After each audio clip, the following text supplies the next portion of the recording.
It's here. It's big. And it's closer than you think. It's not a tournament. It's what you don't see on TV. The cash is real. The stakes are high. They bet big. They win big. They lose big. High stakes live action poker. Live at the bike. Watch it live on the web or play it if you dare at the Bicycle Casino right here in Los Angeles. Hello, everybody, and welcome to Live at the Bike, brought to you by the Bicycle Casino, the first and only webcast of live cash action poker. My name is Bart Hansen, and I am here along with Jana Zelkovic. How are you doing tonight, Jana? Great, Bart. How are you? I am doing super, and I'm very, very excited about this game. This is another first. We are doing a limit hold'em game tonight, 30-60. We've done some 20-40s on Saturday nights. This is the first, though. 30-60 limit hold'em. The brown chips are $10 chips, and it is the same structure as 24. Excuse me, it's not the same structure. It's a 3-6 chip structure. $30 on the first two rounds and $60 on the turn and on the river. So it's a 3-6 chip structure. So obviously the game plays bigger than 20-40, but there aren't as many chips in the pot. And this is a game that the Bicycle Casino started spreading a few months ago. I mean, it's been on and off over the last few years, 30-60, 40-80 mixed games of Hold'em, but we currently have, and normally we'll have one or two 30-60 Hold'em games going here at the casino, where before we really, before 5 or 6 months ago, really didn't have any. 20-40 was pretty much the biggest Hold'em game that we had, but the game is really coming on. We're going to go around the table and introduce some of the players that are here. In seat 1, we have Kathy Lee. In seat 2, we have Jin Kim. And I don't know if that's correct because I always view him as Mr. Lee, but we'll get a read on that. In seat 3, we have Tony. Seat 4, we have Robert. Seat 5, we have German. Seat 6, not currently at the table, is Maury. Seat 7 is Steven. Seat 8 is Bob. And seat 9 is Eugene. And sometimes as we go through the broadcast, we'll refer to players by their first name or by their seat number. And we usually do it by seat number just so that new people that come in will know exactly who we're talking about. Seat numbers work from the left of the dealer, or from this perspective to the dealer's right, from seat 1 going around in a clockwise manner to seat 9. Of course, we have hole card cams up there. It looked like we just saw 2 flushes against each other. But from now on, we're going to put the cards up, and you will be able to see everything, and we have a flop cam. And for all these new viewers, it's again the first time that a cash game has ever been shown live. We're unedited. So, see Jana, kind of more like a real casino poker as opposed to these tournaments that are shown and cut up on television. Real time, you get to see how the decisions are made. I'm familiar with 3 or 4, 5 players in this game. Very tight players. Robert in seat 4, Maury in seat 6, Steven in seat 7, Mr. Lee in seat 2. This game can be an action game like 20-40. Well, seat 5 limps with 4-5 of diamonds in pretty early position. Now seat 1's raising here with under the gun with pocket 10s, and we're going to see 5-way actions. Wow. So we see 5-way action, a cold call raise of an under the gun raiser. That's good. Check.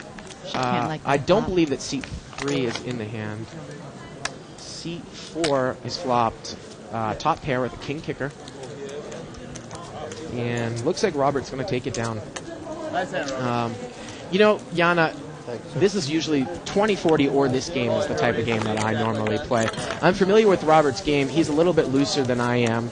When we talk about limit hold'em, we talk about liking to have high ranking cards and especially high suited cards. Usually if someone's going to bring a raise in, like I'm surprised by the call, actually. Yeah, like I was going to say, if Kathy Lee brings a raise in under the gun, I'm normally mucking king-queen offsuit. Offsuit, absolutely. King-queen suited is definitely playable, and it's one of the only cans that actually is proper to cold call in limit. And even then, I only like the cold call after at least one other person has called the raise.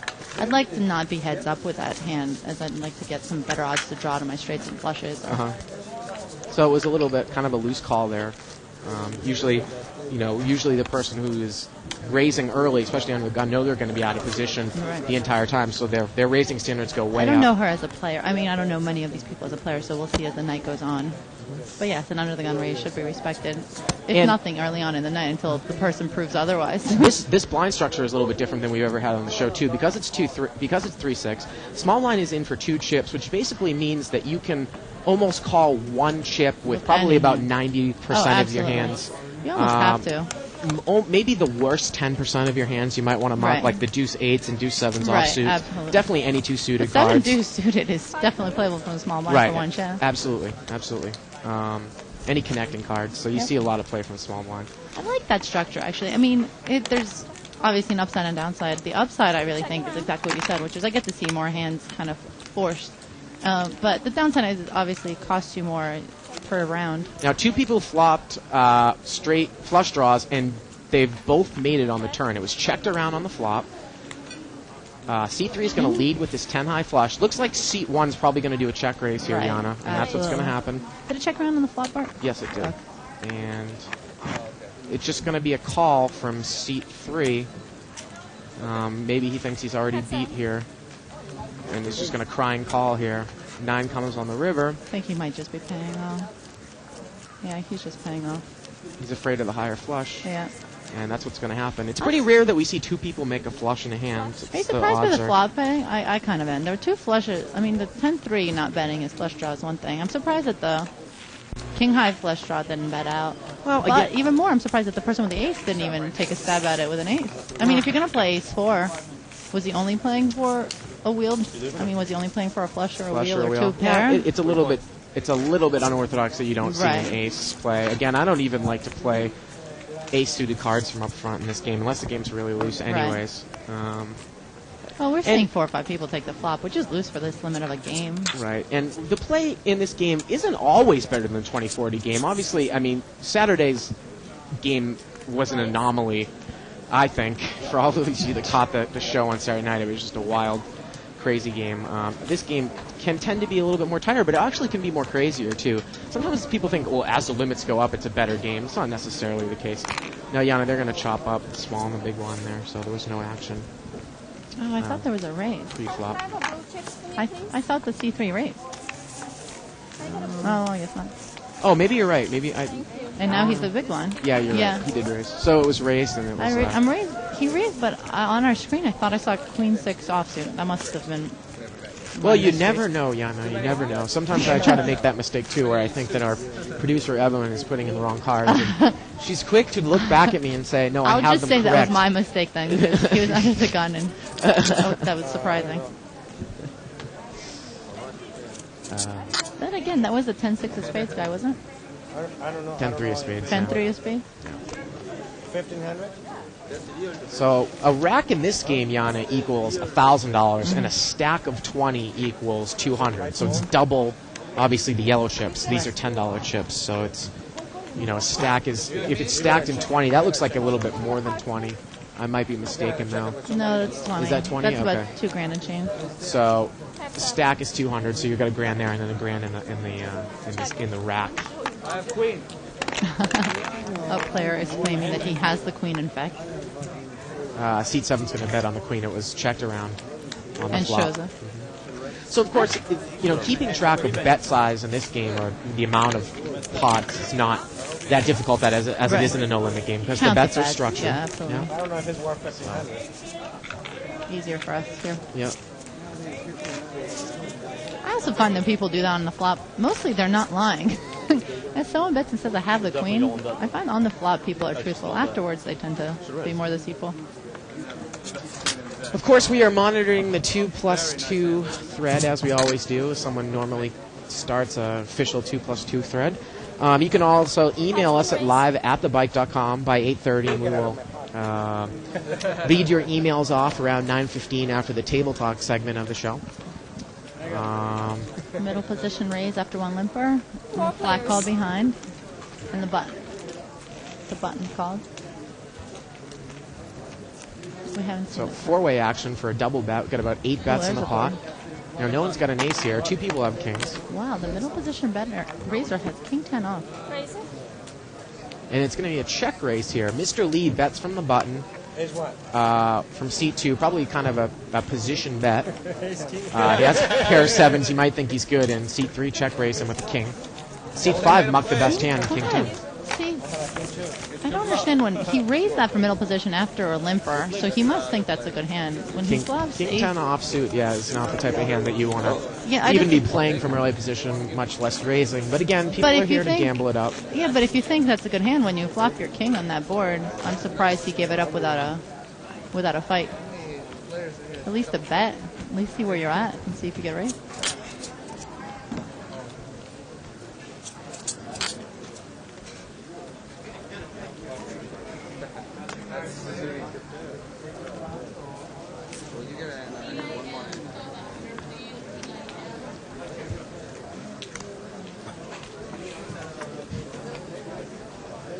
I folded to the button who just limped, which is unusual for this game. Well, it is unusual. Usually you'll see it if you think the big blind will never lay down to a raise. Right. And in this case, I think actually I am familiar with the guy in seat 5, and he's correct. But even then, you want to knock out the small blind, I would think.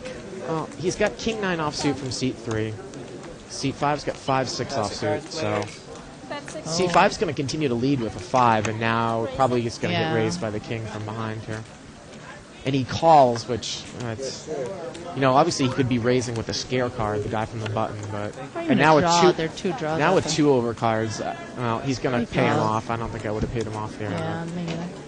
Sometimes people do raise a turn if they just picked up the draw, like the diamond that hit, for example. Right. Maybe the guy had 9, 10, or diamonds and just picked something up. He was first in the pot, but the only thing you can really beat there, too, is something, a hand like that, or ace-queen or 9-10, and then, you can't really put the guy on ace-queen because he didn't raise.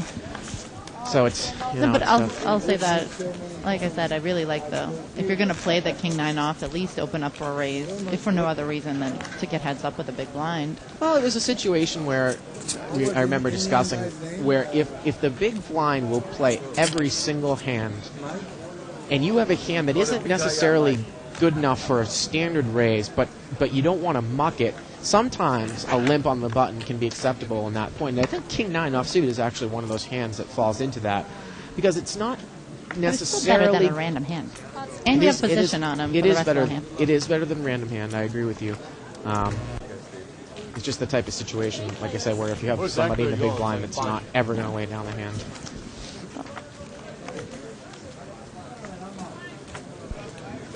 Three-suited board here.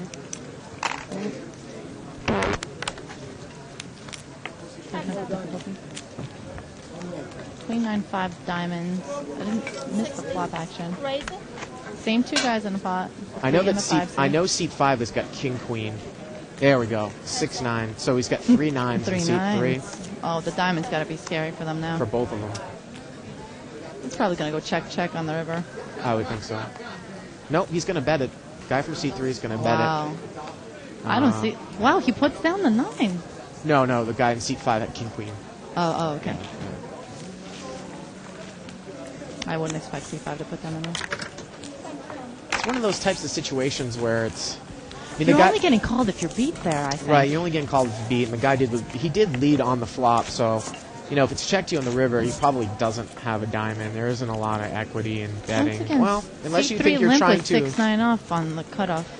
If you're trying to make the guy make him think that you're trying to bluff, and he can call you, but he doesn't. With 2 9s and 4 diamonds out there, it's... I think we're going to see a lot of interesting action from seats 3 and 5, which is great for the game. Because the other players seem pretty tight so far.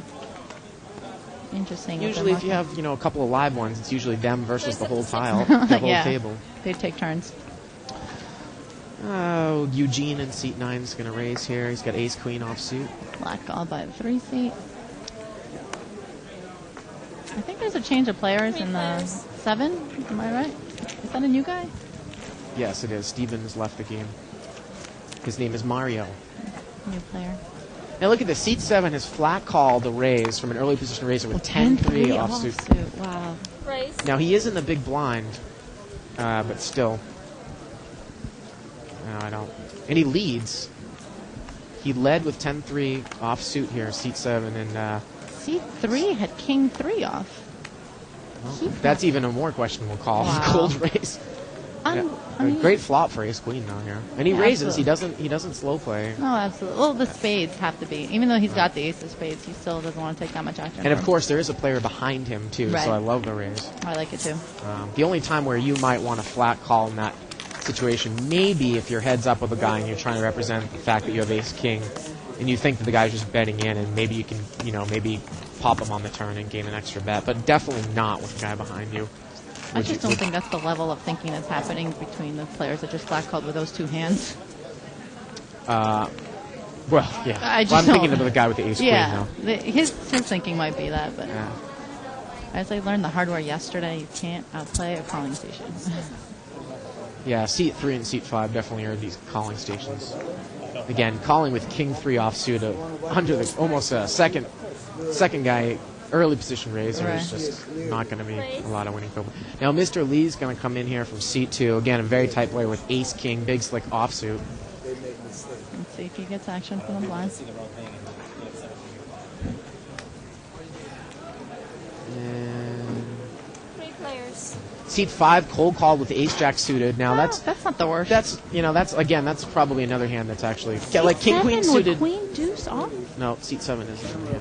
And seat 5 has flopped the nut straight here. Let's see how wow. Mr. Lee, even though he's got ace king, it's kind of a scary board. Seat 7 is in with queen deuce in the blind. Seat 8 is in with 9-10.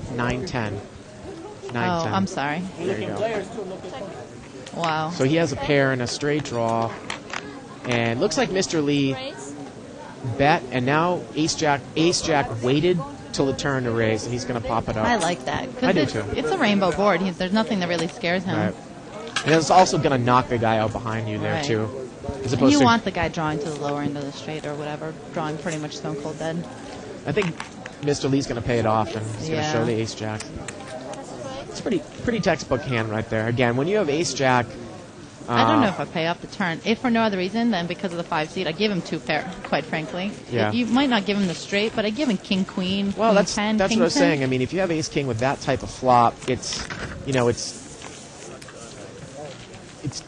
difficult to know if you have the best hand. Of course, this is limit, and when you have a guy like this in seat 5, I'm going to tell you, Yana, I would have called him down the whole way too, because he could have had any queen or any 10. If you see some of the garbage that these guys play, I mean, it's just See, I find that, those kind of players that play any hand are, like I said, calling stations where they'll call you with pretty much anything, but when they show aggression, they usually have pretty close to the nuts. he did raise on the turn, so I tend to agree with you. Of You course, know what I ace mean? king When I get does raised on the turn, right. Of course, ace king does have outs to a straight there on the river, but yeah, gut shot's a tie, though. I don't like that. Dave and I talk about you want to sit down and look at people who are capable of making moves on you. This guy really isn't capable Exactly. of making a move. Exactly. I completely agree with you. If it's a type of player who's capable of making that raise on the turn without the hand or just on a draw, I think you call no brainer. Just because you don't want to set the precedent that you'll put down such a big hand to him, you know? Seat 5's raising here with pocket kings. Oh, Looks like there's 3 players in the well, pot. king deuce. I do not believe there we go. It's a good board for kings. Did the button just play out a turn? 3 players. No, the they button just called called. with queen 8 suited with that flop. I don't know what I don't he's... know. Runner on a gut shot? let's see if that slows the God. kings See, down. they peeled for the ace, as they usually do. And seat 7's going to continue to lead with queen 8 here. And ace jack's going to give a check and a call. Just a call. The kings. Let's see if the kings release here with 2 players in the I pot. think he'll call. Well, no, he releases. This is a good Wow. laydown. I'm surprised. Of course, if it's heads up, I'm sure we would have seen him call, but I don't know what queen 8 is even doing in the pot. I have no idea. I guess he Especially would- through the ace. Maybe on the board. Well, he was the aggressor the entire way. Right. So he was trying to represent an ace, but when a guy from up front checks and calls, he's probably going to have at least an ace or a 10. Right, absolutely. So I think I definitely might I have don't given like up the there. call with ace jack off out of the small blind either. I don't make that call of the raise. I really don't. What are you ahead of? Even No, ace queen. At best you're tying someone who raised ace jack, and even then usually it's suited. I don't like that call out of the small blind. I don't like to call many raises out of the small blind to begin with.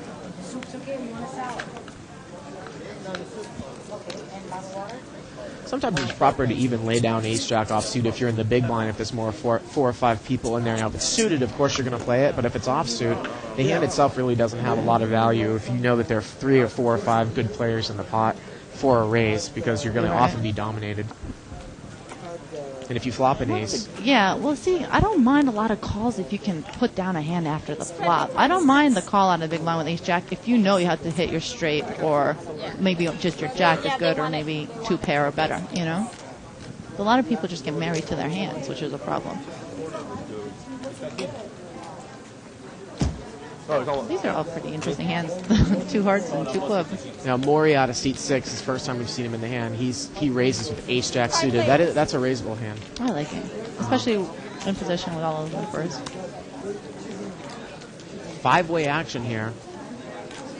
Pot's about $300 already. Check. Let's see what he does with ace-jack. He's going to lead with over the cards. 2-9-2 is the board. No one really has anything, and seat 1 is just, seat 9 is going to raise with top pair here. He's going to check raise the 9-10. A lot of times that might represent a flush draw or a 9. I don't see where he has 9-10. Yeah, he does. Seat I'm sorry. 9-10. And now like that's got to almost put Maury's probably got to have to fold there on the turn. Yeah, he does. he can't. Because if the guy is, if he's check raising with a 9 or a diamond, it's tough. River, the rabbit cam's a 7 of spades, so it's not gonna. Yeah. Courtesy for laying down the. That's the type of thing where someone who check raises you from up front with kind of a ragged flop, even if the turn card wasn't a diamond, see, on that board, probably not going to call him all the way down to the river. on the 9 deuce 2 diamonds board, I probably would have bet out in early position, quite frankly. I just am too afraid of it being checked behind. I bet my draw if I had a draw. So. Well, he said he would have bet his draw if he had a draw. Right. So. We'll keep that in mind from Seat 9. Eugene.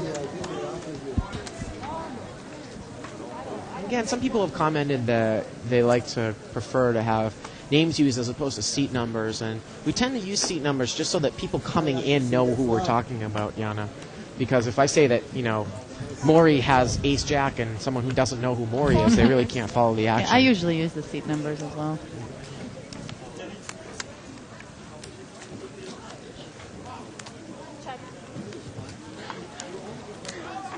Once again, I'm surprised by the hands. Seat 7 with 3-6 suited. Was limped around. And I still think it's the not button. a playable hand. Eugene on the button, seat 9 is going to bet his second pair.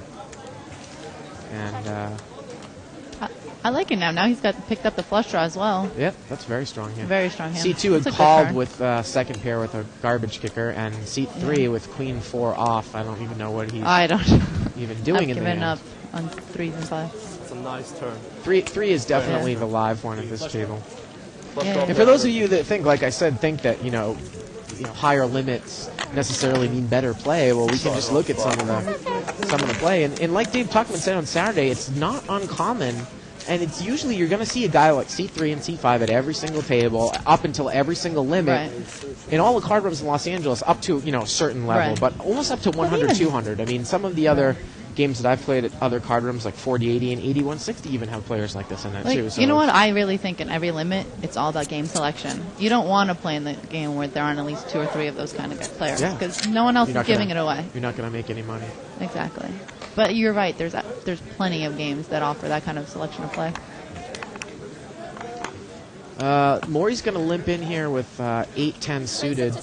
I actually won't usually play that type of hand from the middle either. Maybe a 9-10 suited. And now Mr. Lee's going to 3-bet, and I would think that he's going to muck 8-10. Yeah. Mr. Lee 3-bets from the small blind. Let's see what he's got.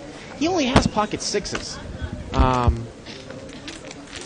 He only has pocket 6s. Let's see how he plays this hand. 4 players. That's an interesting 3-bet out of the small blind. 3 bets in the pot from each player. So the pot's already $360. Wow. And let's see if he's going to try to take a shot at it. But he might just try to check and give up here. C3's got a second pair. 9's quickly fold. And seat 8's got top pair. Did he call with the 6s? He did. Yeah, that's very surprising for Mr. Lee. I can't. That is very surprising. Again, especially this is against 2 players. Again, this is limit. Player. So if he thinks that his pair is good, maybe. But, and look at this, he hits it on the river. The K6. That's One unbelievable. out. And seat 8's got 2 pairs One now. out. I expect a raise from seat 8. And look at this seat. Oh, no, there's he's just gonna call. Wow, how does he get there? The jacks. 3-6. Again, Mr. Lee. King 6 has to be disgusted right now. I expect a lot more from Mr. Lee there. I mean, unless he was thinking that he was ahead in the hand with pocket sixes the whole way. Yeah, why not? Again, Is he going all in, maybe? Is that, I don't really... Because he's short. he Maybe might have been a just- little. Maybe that was the reason. He might have been a little bit short stacked. But we talk about poker as a game of implied odds and no limit hold'em. In limit hold'em, you have implied odds, but you don't have the type of implied odds. Usually, if you don't hit a set on the flop, your hand is done. Unless you have it where there were all 10 people were in. You For a almost, cap, and then you can peel for your... you almost never have odds to peel off Right. one on the turn, especially not one on the river when it's only 3 ways. So I'm a little bit Two surprised people. that. I mean, heads up. Even then, I don't like the check and call play. Right. Unless you're putting the guy in a draw and think he's bluffing you with Pocket whatever. nines. I can see here Get nines. the live one, Tony in seat 3. We're going to call it Tony Cam. It's got pocket kings. Ooh. Let's see if we, yeah. Let's see if they chop. Oh, no, there's a limper. Raise. There's Tony Cam right there. Red kings. I love those names. Heads up. So it's going to be seat 3 against seat 5. And Seat 5 has seat ace 5's king? got ace king suited. Oh, basically. wow. He just limped under the gun with that. See how ace king plays it. Does he take a shot at it? Yeah, He does, he bets. Well, king Oh, I'm is sorry. the original better. Bet and call with ace king. And another call, chasing over cards. Maybe he puts him on ace queen? See if he calls. He did. He called on the river. So he called all the way with ace king. Wow. See, this is the same guy that put down pocket kings before when unace hit the turn. Yeah. It's a That's little why bit I can't figure out the surprising. play exactly. Here he called through 3 hearts, 2 jacks, and a raise from... Again, people get caught up. I mean, you have to think backwards in poker. I mean, what is this guy could possibly be 3-betting me? Obviously, Yanni and I were talking about, you got these guys are calling stations, 5 and 3. They're not really capable of making a move. They don't even usually raise with draws from out back. So or if ace he's king gonna- under the gun. So if he's going to 3-bet you from the small blind, He didn't 3-bet, he just raised. The guy limped with ace king. Okay. Well, But still, the he only thing you raised, can really showing beat is ace aggression. queen. Yeah. It's just. And there's no money in the pot. Your head's up for 2 bets. 2 big bets in the pot at that point. Robert in seat 4 has got an ace queen offsuit. Here's the type of situation now. In the small blind. Seat 8, who's Bob Kimmel, which I know he's a pretty tight player, I might muck ace queen offsuit from this I position. would. Now, Well- seat 8 also has ace queen, so it's the same hand. And seat 5's got an ace 8 offsuit. That's a hand I would definitely muck to a raise from the big blind. Yeah. Let's see if the case ace hits. Yes, it Oh, does. wow. Unbelievable. Now, Robert's got the queen of spades, so he's got to be feeling really good about his Yeah. hand. He's going to bet out, I expect. It looks like he check raised here. Oh, I like it. Ace 8 is still in there. No, ace 8 3-betted from seat Wow, 5. check 3-bet. Now, let's see what seat 8's going to do. Seat 8's going to call. I don't even know about that type of call. Yeah, I don't think I like that hand without a spade. 3 players. Well, now it really Chop, is. chop. It's actually tied amongst them all. It's Yeah. incredible. Unless a spade comes on the river, we're going to see a 3-way Unless chop it's- here. Exactly. So this is more of a reason, actually, for both players to stay I'd in. check raise the turn if I was the Robert Queen of in seat Spades 4. guy. Yeah. I absolutely would. Just to kick out the guy on my left, assuming he called with a weak ace, knowing it's chop chop. You want to get one player out. Yep. Yeah. I don't have a flush, I have an ace. I think Robert's scared the guy in seat 8 has ace king. Straight. I got lucky. God, lucky. Yes, you did, sir. No, I totally agree with you. I think that a check raise is in order there, especially if you think the guy has an ace. Absolutely. Or even if he's drawing with the jack of spades, make him Make pay him for it, and you're going to have him on the river He has the nut anyways. flush draw with the Queen of Spades. I mean, he's got the best made with the best draw. Yeah. Nothing you can lose, everything to gain. I'm surprised that Yeah. he skirted up there. I think if you check raise there, he could definitely have. Well, you know what though? I don't even know if the ace 8 would have mucked on the turn because he Doesn't sees matter. it as a I chop mean, pop. it's a free option, right? If he mucks, you absolutely. made money. If he calls, you're free rolling for your spade. You know. Absolutely. I just, you know, Back in my Wall Street days, we always said, always buy a free option. I think it was the right play. I'm just thinking that C5 is Right. probably not going to muck regardless. I still make the play. People say that to me a lot. They're like, oh, I didn't raise my kings before the flop because, you know, that guy was going to call anyway. You know, that's fine, but make him make the mistake. You shouldn't adjust your play and play worse just because if he's going to call 2 bets with 7-8 of hearts, let him, you know, but I'm going to make him pay for it with the worst of it. In the long run, it's positive expected value for you.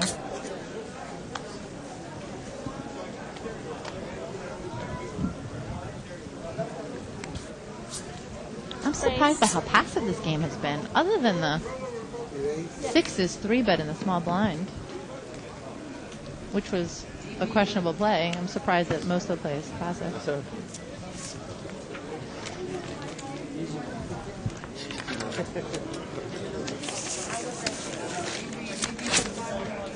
Can't win with 2 pair. That's not easy one. So yes, you've heard it correctly. The archives are up, and there's a subscription price, but the value is outstanding. Hundreds of hours of taped live poker, plus an instructional DVD on it, and many more new features coming your way. Subscribe now for the early bird special, and $14.95 gets you all of the poker action. Click on the archive banner at the right of your screen at www.thebike.com, and we will be getting more and more archives up there. I saw someone that commented that they wanted to see the Saturday night game up there, and it wasn't up there. I'm sure that's going to come either today or tomorrow. Today, tomorrow, something like that. Don't forget to write us. So don't fret over that, because I know all you guys are going to want to see that game. We're going to have more and more features. Oh, we see a five-way action to a raise here. Seat 1's got a big slick suit. It's Kathy Lee. Wow. And C3 is flop to flush. Wow. C1's going to lead with top 2 pair here. That's scary. Well, I got to give the guy, I love the raise from seat 3. I did. You know, a lot of people would slow roll that. No, you don't want to. And you definitely, and look at this. Seat 5's coming with ace 6. That's unbelievable. Cap it. That's a great play. Oh, ace 6 has 2 pair. He thinks it's gold. Up and down. Yep, no spades. C3 really needs to drive this hand forward. Keep driving. Let's see what ace king does here. It's on seat 1 with top 2 pairs. She's thinking maybe somebody... No, she's going to lead. Wow, she's going to lead because she's giving him the draw, I think. Pump it up. Now she knows she's beat. Now you pump it up. If there's an overcall, I think she mucks. I gotta hand it to C3. At least he's not slow playing this hand. Now C5, like this hand would go in the muck so quickly. If it was me, it would. Yeah. I mean, he's got up and top and bottom pair with no spade. Yeah. You gotta think you're beat. He's mucking. And he mucks. Ace king, of course, is difficult to get out of the way. Just drawing to a full house. It's At probably the going to see very a least, you check got to call. give the guy a set, if not the mate flush. She only has 4 outs to fill. Let me see. Of course, one of the aces is gone, so. Yeah, well, she doesn't know. Yeah. We know it's 3, and she's going to check and call. She's paying off. Check. Boy, she's going to be disgusted he called her under the gun raise with that. Well, of course. I mean, that's the thing about. Hey, you some of want these that in players, your game. Just do a quick calculation. I mean, it was a double bet pre-flop, so that's about $300. 3 bets, 3 ways on the flop. That's $570 total. Then 2 bets, 2 ways, about another $240, about $710, and then after the turn, and then check call for another $120 on the river. So about $830 pot there. Don't tell me how I did that out of my head, but that's about right. I don't multiply it out.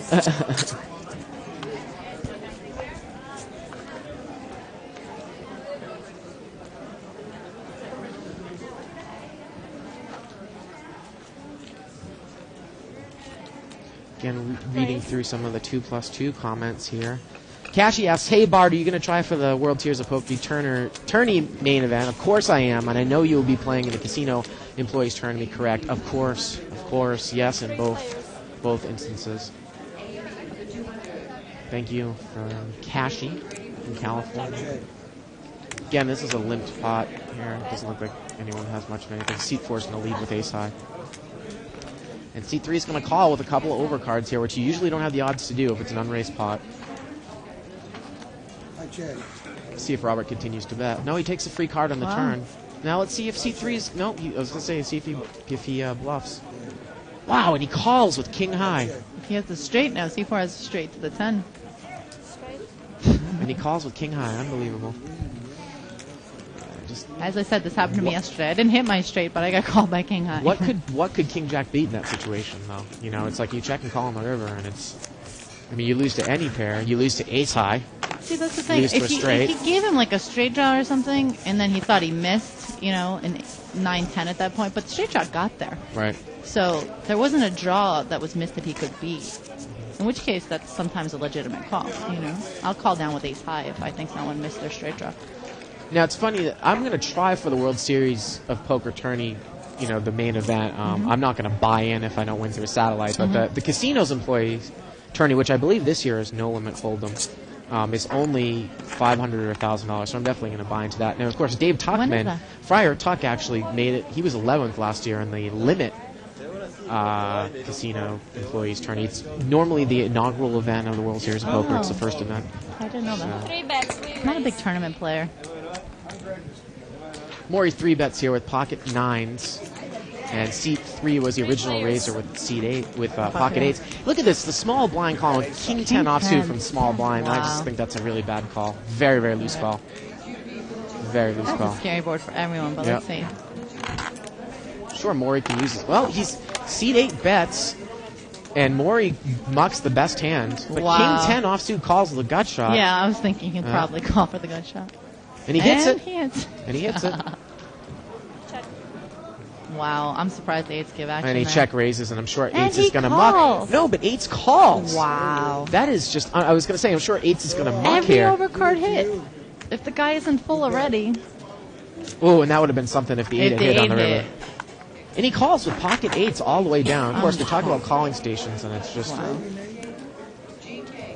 no. Nice hand. How the guy peels for the gut shot with a paired board of those cards? It's not even 9-9 deuce where, it's not so coordinated. But ace, queen, queen is a highly coordinated board for. This is a great type of situation that when I talk about Shirley Rosario that has pokerbabes.com. I think she's going to give me the opportunity to write an article on her website regarding fast playing and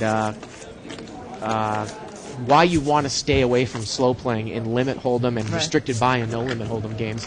And this is a great example too. In this case, when you have a calling station, if you were to ever flop a set and it was just heads up or flop top pair, you would almost never want to slow play against a player that is incapable of making a move on you but will call down anything. Exactly. So a lot of times people will miss bets like that. But, again, seat 3 and seat 5 really aren't capable of making moves, but they're calling with inferior hands all the time. So That's another reason I was surprised that seat 1, I don't know her name, but when she had ace king. Once again, top 2. Cat, yeah, right. When she got raised on the turn with the she got raised on the flop and the turn twice. He's just. Of course, he could have done that with 2 pairs, though, too. So that one was a little bit different, I think. I don't know. I don't think he does. Like, as we saw, that was a perfect example where the 5 seat, his fellow calling station, just called with ace 6, where he did have 2 pair. I think they call with 2 pair. Ace high is good here, seat 5. It's limped around, so there's only 3 bets in the pot. Yeah, no one's going to put money in there. $90 pot, 9 chips, and ace high is going to take it down. So anyways, usually the biggest pot that I've ever seen in this game, I think, in the 20 game I've seen pots which were really extreme, like maybe $1,400, $1,500. In this game, again, it can get up to maybe $2,200, $2,300. That, again, that's one pot. Right. And sometimes I talk about how the 20 game can play bigger than a tight 500, 510 no limit game. This game definitely can be there too if it's loose, just in terms of sheer amounts of money that's going into each pot. It's a big game. I don't think people. Oh, it's a huge game. Yeah. These limit games that are above 2040 are huge games. People don't realize Yeah, it. people don't, because Daniel Negreanu and stuff writes about the 2,000, 4,000 game, and people think, wow, that's a big game. I mean, that's an astounding. I don't think you comprehend the bankrolls needed for those games. Even a 30-60 game, the variance is easily 3-4. I even think up to 500 big bets for that bankroll, depending on how aggressive and the game is. Deuce 5 of hearts. Deuce 5 of hearts is going to lead with an open-ended straight draw. He was early position. Wow, and seat 3 calls is Jack 7, 2 overcards. Again, it's just sheer suicide to continue to make those types of calls long term. And he's got his straight. 3 spades, though, on the board. Yeah, I don't think he's worried about the spades. And he mucks. What I was going to say is I'm even more conservative when it comes to that, perhaps because I'm a proppy on it, but people ask me, well, how much money does it kind of take to prop a 2040? And I really think that you need 2040, meaning all games that we do here, stud, high, low, hold'em. I think a comfortable bankroll for those types of games is 25,000, and I think for this game, I really think. Now again, propping usually need maybe 25 to 50% more than you would normally to play this game, but I don't usually play this game because I think you need a roll of at least 40 or 50,000 to play in this game. Now some of the other crazier games that you see around other card rooms, like a 40-80 game. Oh yeah. Specifically that game in this city, if you're going to play poker day in and day out with no other job, you really need a minimum of 75,000, and I think 100,000 is a good way to start. Especially people that go in with bankrolls of 15,000, they just don't know. No, yeah. absolutely are not aware. Yeah. The games are huge, and especially since, game selection, once again, is everything in poker. I can't stress that enough. Wow, we see huge hands here. Seat 5's got pocket aces. Seat 7's got pocket queens. 5 players. Seat 8's got pocket fours. 3 bets in 5 ways. Wow, Jack 8 off. 3 bets in 5 ways. So we're already looking at a $450 pot right now. Jack 8 is open-ended, though. Wow. King Queen is overcards with a gut shot. Seat 1. Let's see if he gets a... Seat 7 leads with queens. Seat 2 raises with this open end. And aces looks like he calls. He just calls. Wow. 3 bets again on the turn. So we're looking at somewhere in the midst let's see the turn 30 small bets in here right now. 5 is a total brick. 30 small bets in here right now. Aces leads out, gets raised by queens yet again. He's got to give the guy a set now at least. 36 bets in the pot. But it's still right tough now. to put down aces on that board. So right now the pot's over $1,000. Jack 8's going to call with his open-ended straight draw. Because I think the aces got 3-bet by the queens pre-flop, so he probably gives him kings or queens. Oh, that's a horrible card for the aces. Now he's thinking, Wow. he's scared. He checked. Well, the aces is the best hand. Yeah, he's going to call, but... Boom. Wow. Yeah, there the you go. aces, stays... See, you give the guy the 3-bet, you pre-flop kings or queens. That's fine, but you're wondering what that guy is calling with. The guy that 3-bet on the flop could have easily had 9-10, pocket 10. He could have, but he checked and called there. And talking about the pot, it was about... Look at that pot right there. It's about $1,100 or $1,200. Wait, is that Mr. Lee still in 2-seat? Yep. He called 3 bets with Jack 8 offsuit? He Yeah, wasn't in the blind. that's... Once again, A I'm lot of players like to... reassessing. Apparently he plays a lot of hands. Blinds, please. We're reassessing our player. Just like that. We're talking about one big rack of brown chips. Just like that. You dream of those hands with aces against queens where they can't get off of it because the board is 10 high. And the queens were the aggressor the whole time. Well, I don't even think that aces really played that aggressively. I don't think No, he he even just 4-betted. called. And he'd never raised. I would have so, capped the flop and bet the turn. So he never... I mean, he did bet the turn, but like I said. Seat 8's got pocket jacks here. He's going to put in a raise. And Tony Cam in seat 3 is going to call with Jack 9 suited. See, if the board wasn't so scary, you give the guy queens and you check raise him on the turn, but there were 2 other players in the on the flop, so I'd be scared of the straight draws and giving any free cards. Excuse me, Tony's got King 9 suited. Raise. Don't raise it.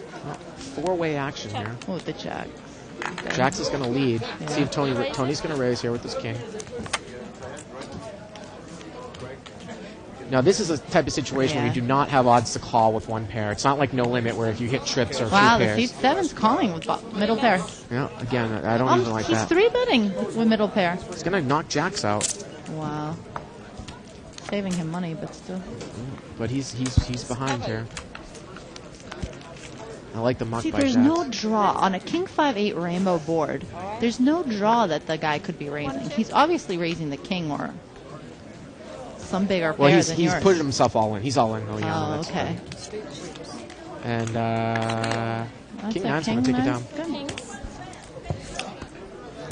I think I still would have picked a better spot to put myself all in. Yeah, me too. It's not with second pair. I mean, you have a raise, Against the an raise and a early call. position raiser, and the call. You can't think your 8 is good. I mean, again, in C3 plays somewhat erratic, but like you said, There's no he's draw. not going to raise with as making a move. There's no draw, so what do you think the guy has? Right. He has at least a king, right? Right. Or 2 pairs, right? Top pair or 2 pairs. Even So queens, jacks, whatever he flag called, 10s even. You know what I mean? Maybe he flag called the raise with 10s. He can beat middle pair.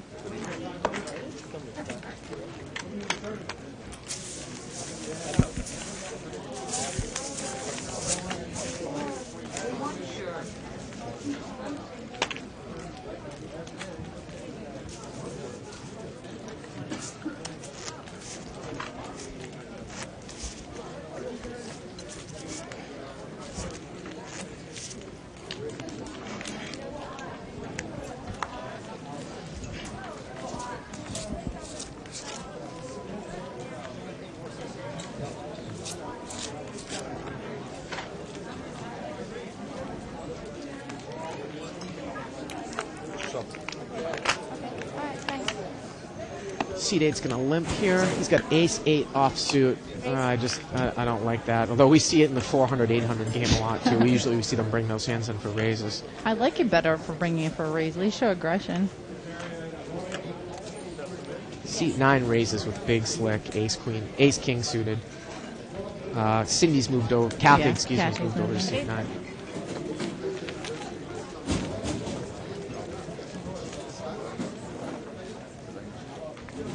Wow, what a flop for her. Over cards and Not the flush draw. She's got to like that flop. And I don't think she's going to get a call from anyone, and she's not. And she shows She it. should. So it looks like... And actually, you know what? You get in a lot of trouble with that type of flop. I know Kathy. I didn't realize it before because she was wearing her visor. But I play with Kathy a lot, 2040 level. And I've actually never seen her play this game. But she's an extremely tight player, and I respect her play. I got to say that I like her play more than any other person on this table. She's a really, really tight player. She's one of the best middle limit poker players that I've encountered at this casino. It's so funny that now with the boom of poker, 20, 40, and 30, 60, even 40, 80 is now being referred to as middle limits. Remember when like 6, 12, and 10, 20 used to be middle limits?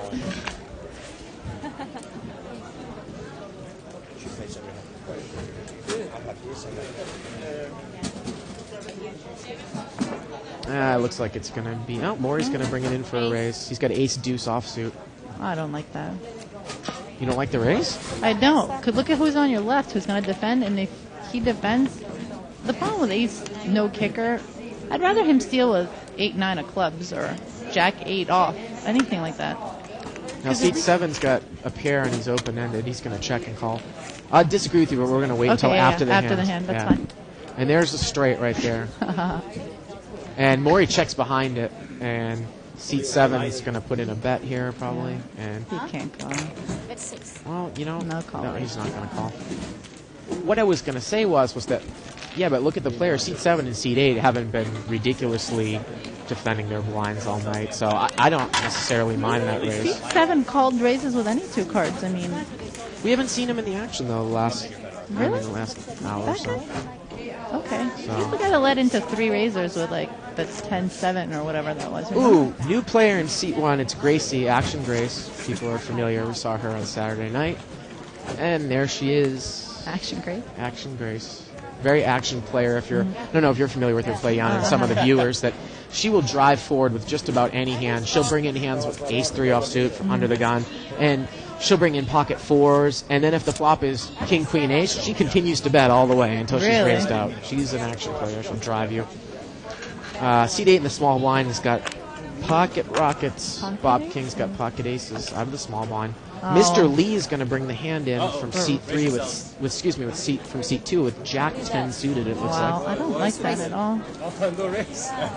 Long time no raise. Raise. And Kathy in seat 1's going to call. Excuse me, in don't seat 3 9. bet. Six chips over there. Kathy's got jack 9 suited in seat 9 from the big blind. Wait, jack 10? Seat 3 called the pocket 7. One raise call. So we're going to see. Aces didn't 3 bet pre-flop. Yes, yeah, he did. He did? Yep. So she called 2 out of the big one?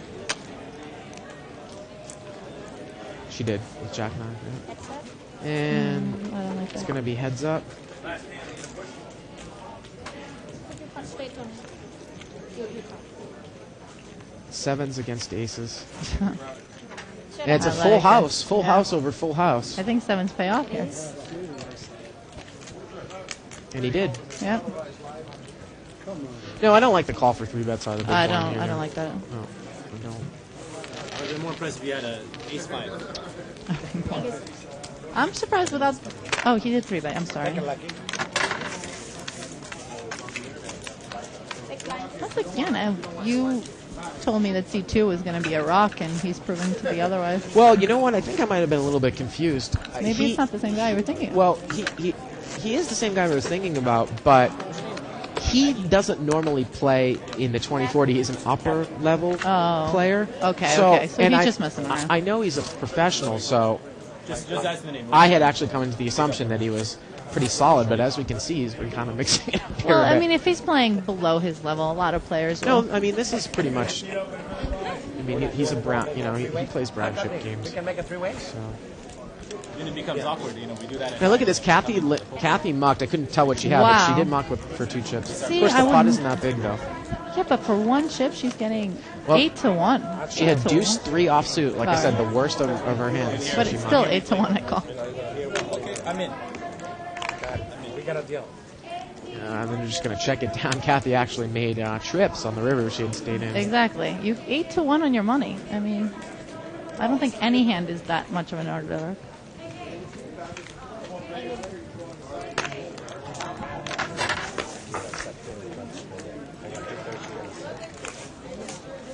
And Grace is going to come in between. This is something that we offer here at the Bicycle Casino, which I haven't seen in a lot of other card rooms. This is at the upper level, yellow chip or above. You can post coming into a new game in between the button and the small blind. So there's going to be a small blind and a big blind here, and she's going to post in first position. The button will pass her next hand, and she'll get a hand behind the button. I like it when this happens because there's so much dead money in Right. there. Your hand goes up in value. Now, you can also post behind the button, but this is just an extra way of getting an extra Right. hand. You get to play by. Well, you don't actually get the button; it passes you, Right. but you play an extra hand. It's kind of addicted. See, in this place, like the guy who limped, once again, the guy in the, what is that, 7 seat, 8 seat? 7 seat. I don't like the limp because you're open limping into 3 blinds. Once any hand you choose to play should beat 3 random hands. Otherwise, don't play it. Now, I see- like to open for a raise there. Seat 3 has raised out of the big blind with ace-jack suited. You're ahead. I actually like that raise And- because and- it's 2 blinds and a I do random too. limper. Now, of course, I like the Grace raise. calls with king 3 off. I really don't like that, but she loves to play a lot of hands. So, king 3 suited maybe, but not king 3 off. I would have mugged. But she can't. She doesn't lay down a lot of hands, though. You know, it's incredible. He's going to lead with ace-jack, and Wow. seat 7 calls with looks like a gut shot straight draw, and seat 2 calls That's the with best hand. bottom pair. You know, how long are you going to call with bottom pair? Well, maybe he even feels even more confident that his 2 is good. And it's good unless he spikes an ace or a jack, seat 3. See, I don't mind the call right there with bottom pair. If you put the guy on overcards, that happens a lot in the higher limit games. Someone raises, especially like that guy who's predictable. Most likely they have overcards. Over pairs are much more unlikely. I see that a lot, calling with pocket deuces even. Just let him bluff his money away because you know they'll be overly aggressive. But I mean, you get whatever you get. You can only. I mean, what makes a playing it good? Small blind, please. You know what is a skill? On Again, that, get so your you one emails hand, into you live@thebike.com. Cutoff time's at 8:30 after table talk period, and we will read your questions. Denny will be back here after table talk at 8:30 with me, and Yana is joining me for the first 2 hours of the show. Tomorrow night we will actually be doing something special. We have a pre-taped final table of the Lips Tour that went on Sunday, and we'll be showing that, and it will just be a 2.5-hour show tomorrow night because it just went for 2.5 hours. Yeah, So look it's going to forward be to that. tournament style, final table of the Lips Tour, women's, which was the women's Yeah. women's tournament and winning the green. I wasn't here this weekend, but I would have loved to have played. You gotta play King, play queen, double. good. They give him too much credit.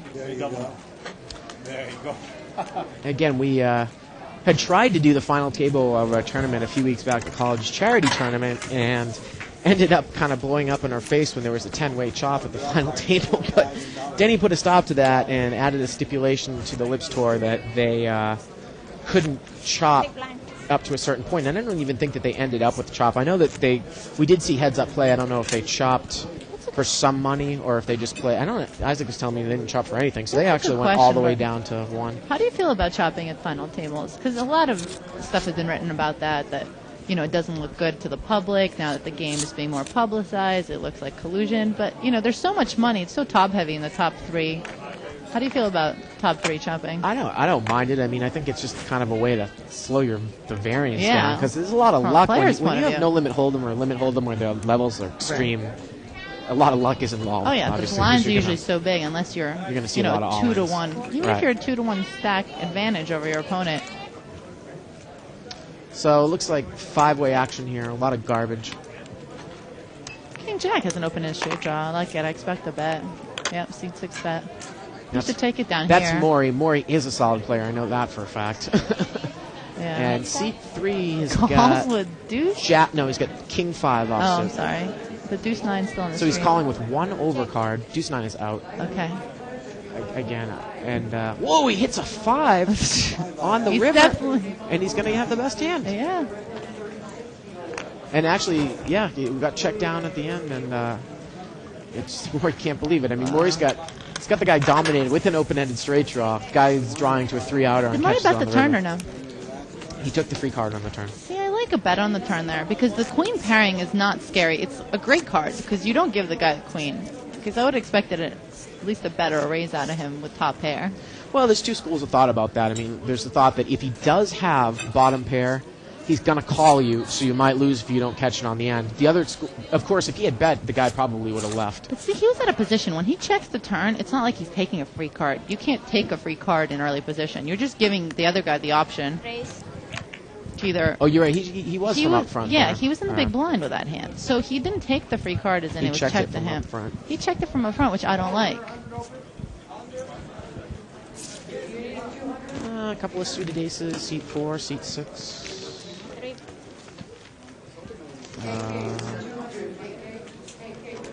And none of them are playing. None of the suited aces are playing. Ten jack.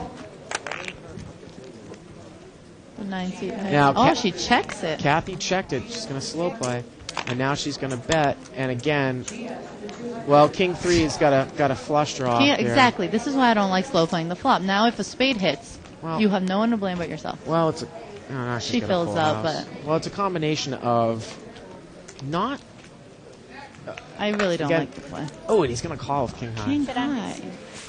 And he shows it. He spikes it down like he knew he was winning. Now, it's not a situation, like I said, I'm going to write an article about this. It's not the type of situation where I feel it's a rainbow flop. It's not the type of situation where I feel that if I don't bet the flop, someone's going to draw out at me with a backdoor flush. I'm not What about the necessarily. gut shot straight? I'm not necessarily concerned about that. It's the fact that he called with a king from the previous hand with a king high, so she missed.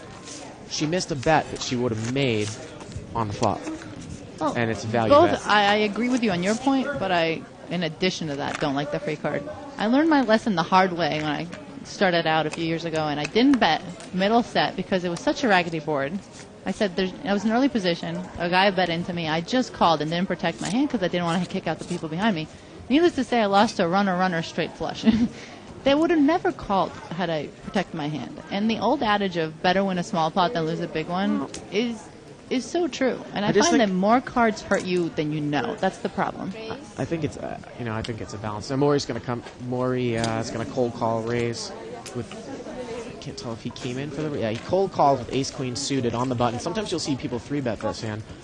Seat 3 was the original raise. Actually, Here. It looks like like a a 6-9 offsuit, or seat 5 raised. Ace Queen has the best hand, but if it's checked to him, I'd bet that board. And he I does. like paired boards because very few cards hit. There you go. Nice hand. I wouldn't show it, however.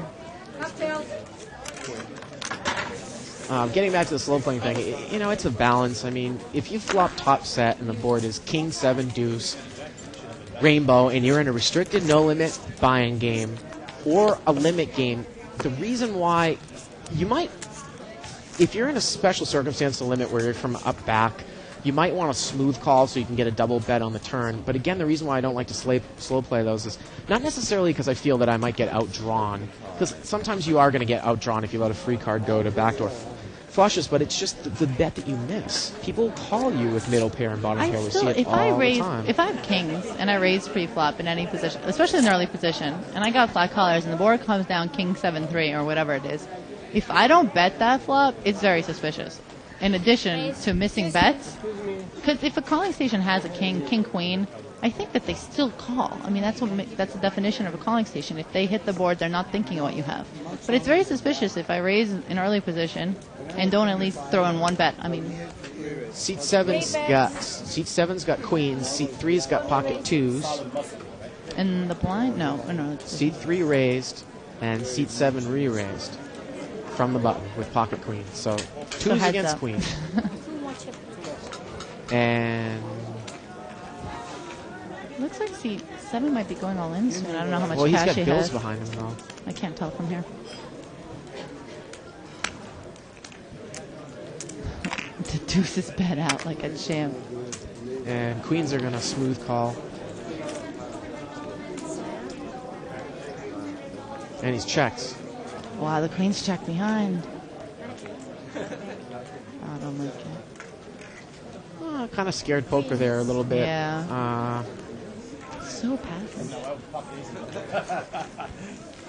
Again, the guy could have a weak. He could have a weak king, but He raised early. I mean, I don't think this is the kind of guy that raises weak kings.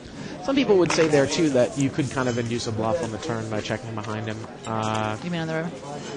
The bluff on the river? Induce a bluff on the river, yeah, by checking behind on the turn there. But different ways to play different hands.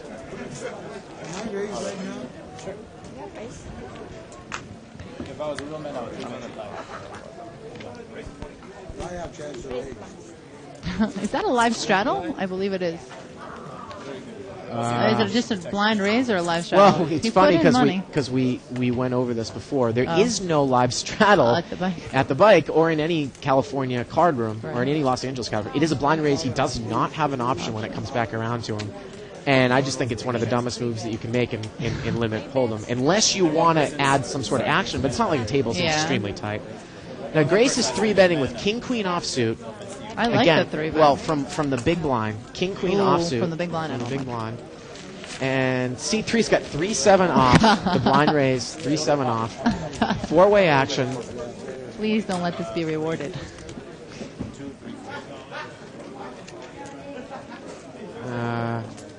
Jack deuce 4 King Jack's got the best hand here. Yeah, bets out. 3 player. I might pop a raise there on the button if I'm King Jack, especially unless you want Grace to continue to block. Oh, that's going to scare everyone. I'm sure Grace is going to continue betting, and of course she does. Yeah. And I don't like 3-7 betting is, through 2 calling 3-7 is calling with the gut shot straight draw. Doesn't get it. And let's see if Grace shuts down. She does. She shut down on the river. Sometimes you see that happen. King Jack. Yeah. Pair jacks. She's upset that he outflopped her. Well, she did have him dominated. Yeah. I would not 3-bet with King Queen offsuit from the No. big blind. And I know what you mean about betting through calling stations, but like I said, this is Grace's style. It doesn't matter. It's not going to adjust to the fact that the guys are calling stations.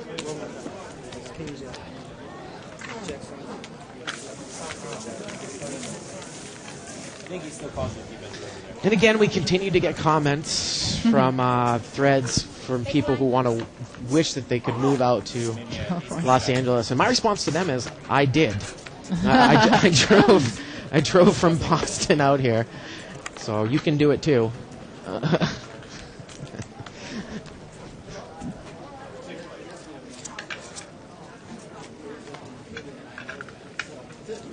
And I will take heat from saying that Mr. Lee is a tight player. Obviously, I did not know his game. Like I said, I haven't played with him that much. I know that he works here as a brown chip prop, so I figured that he was going to play like that, but apparently even some props play can surprise me. Somebody else said, why are the commentators surprised by the quality or lack of quality in play? C2's got 2 pairs here. As much as we put up games and it's great action, I mean, there are some really good tight 30-60 games, and there are plenty of great players in California as well. No free cards. Mr. Lee leads with 2 pairs and wins the hand. I don't want people to think that everyone in LA can't play. Well, it's funny. I'm really not familiar with Nevada, Reno, Vegas poker as much, obviously, as I am in LA. And maybe someone can answer this for me out there. You know, people always said the California games were the best, And there are certain books that are written about tight games, specifically thinking of a book called Middle Limit Poker by Bob Chiffone, which is supposed to be for the tighter game, like a Nevada game. But then some people tell me that Nevada games are just as crazy as California games are now. So it's funny you should bring that up because I was at the Bellagio just this past weekend and playing the 30-60 game there, and it did play like this. Well, it absolutely did. Chop, chop. So the 30-60 at the Bellagio. It might have just been the March Madness weekend and I had a good time, but all three games look good.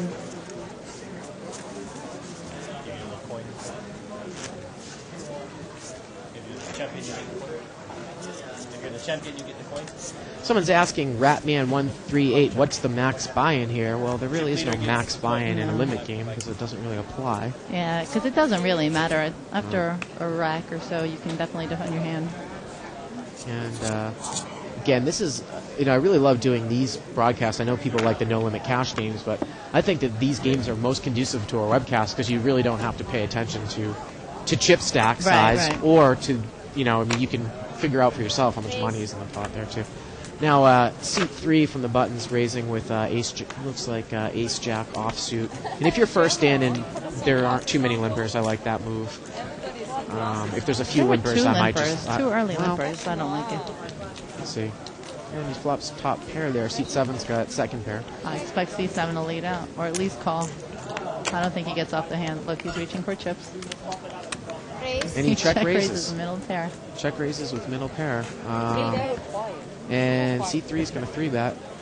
And this might be the type of situation where if I made a move there with King Queen, I might lay it down for 3 bets. Absolutely. But it looks like he might have come back over the top for 4 bets. I'm not sure. Wow, he sucks out. Spikes a king. Let's see if we see a check raise. It's just a check and a call. Wow, that's very peculiar. Now let's see what's happened in the river here. And just a check and a call. What else are you asking for with 3 kings? I don't know. Wow, that's See, once again, amazing. calling stations don't put the money in was the worst of it, but when they hit their miracles, they don't get value out of them. Again, I don't, unless I was mistaken, I don't necessarily know if we know that seat 7 is a calling station. I think we might have been getting mixed up with another guy that was there before. I swear that was the 10-6 of whatever guy that bet into 4 I think that might have been some other guy. I'm not sure. But you might be right in that case.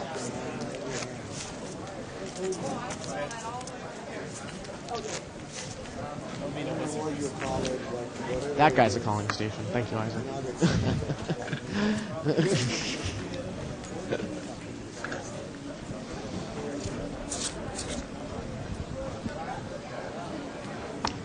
Seat 7 is picked up big slip suited, ace, king, and diamonds. Black call from seat 8 with pocket 10s. Oh, I don't like that black call. And seat 3 is 3-betting with 8-9 suited. Wow. And I 3-bet 10s there. And I probably would too. And ace king suited is capping it from up front. I 3-bet 10s because I want to take it heads up. We talk about small pocket pairs. Yeah, I mean, excuse me, small suited connectors. They don't have a lot of value in this game. I might cold call one time. 10s muck. There you go. Might cold call one time. 8-9 is in there with nothing but a backdoor flush draw. Well, he's got a gut shot now, so you assume that he's going to call the turn too. Well, actually, he's double gutted, so he's actually open-ended. Yep, double. You're right. Double seat gutted. 7 check from up front here. Maybe going for a check raise, and seat 3 took the free card. Doesn't make it though. So I don't know why seat 7 would check there unless he was specifically trying to hit a check raise. There's no way he calls with 9 high. Please, sir. Please. No, there you go. I don't like the check on the turn there as well. Good job. I know I keep repeating myself, but I don't like giving free cards.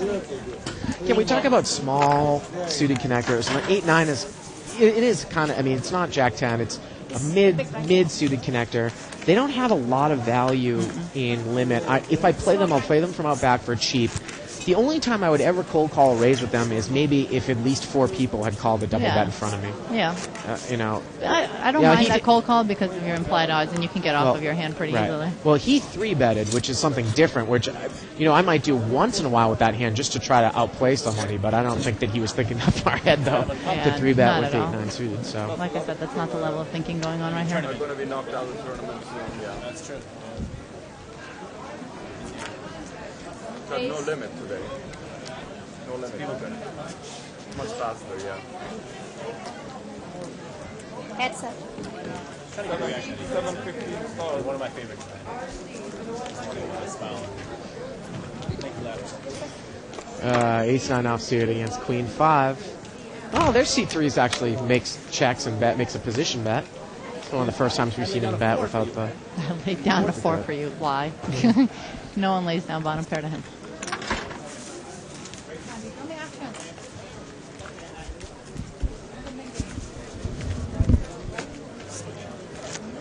Stay tuned around 8 o'clock. We're going to be taking about a half an hour break, and that's the time that we turn the table mics up and turn the commentator volume down.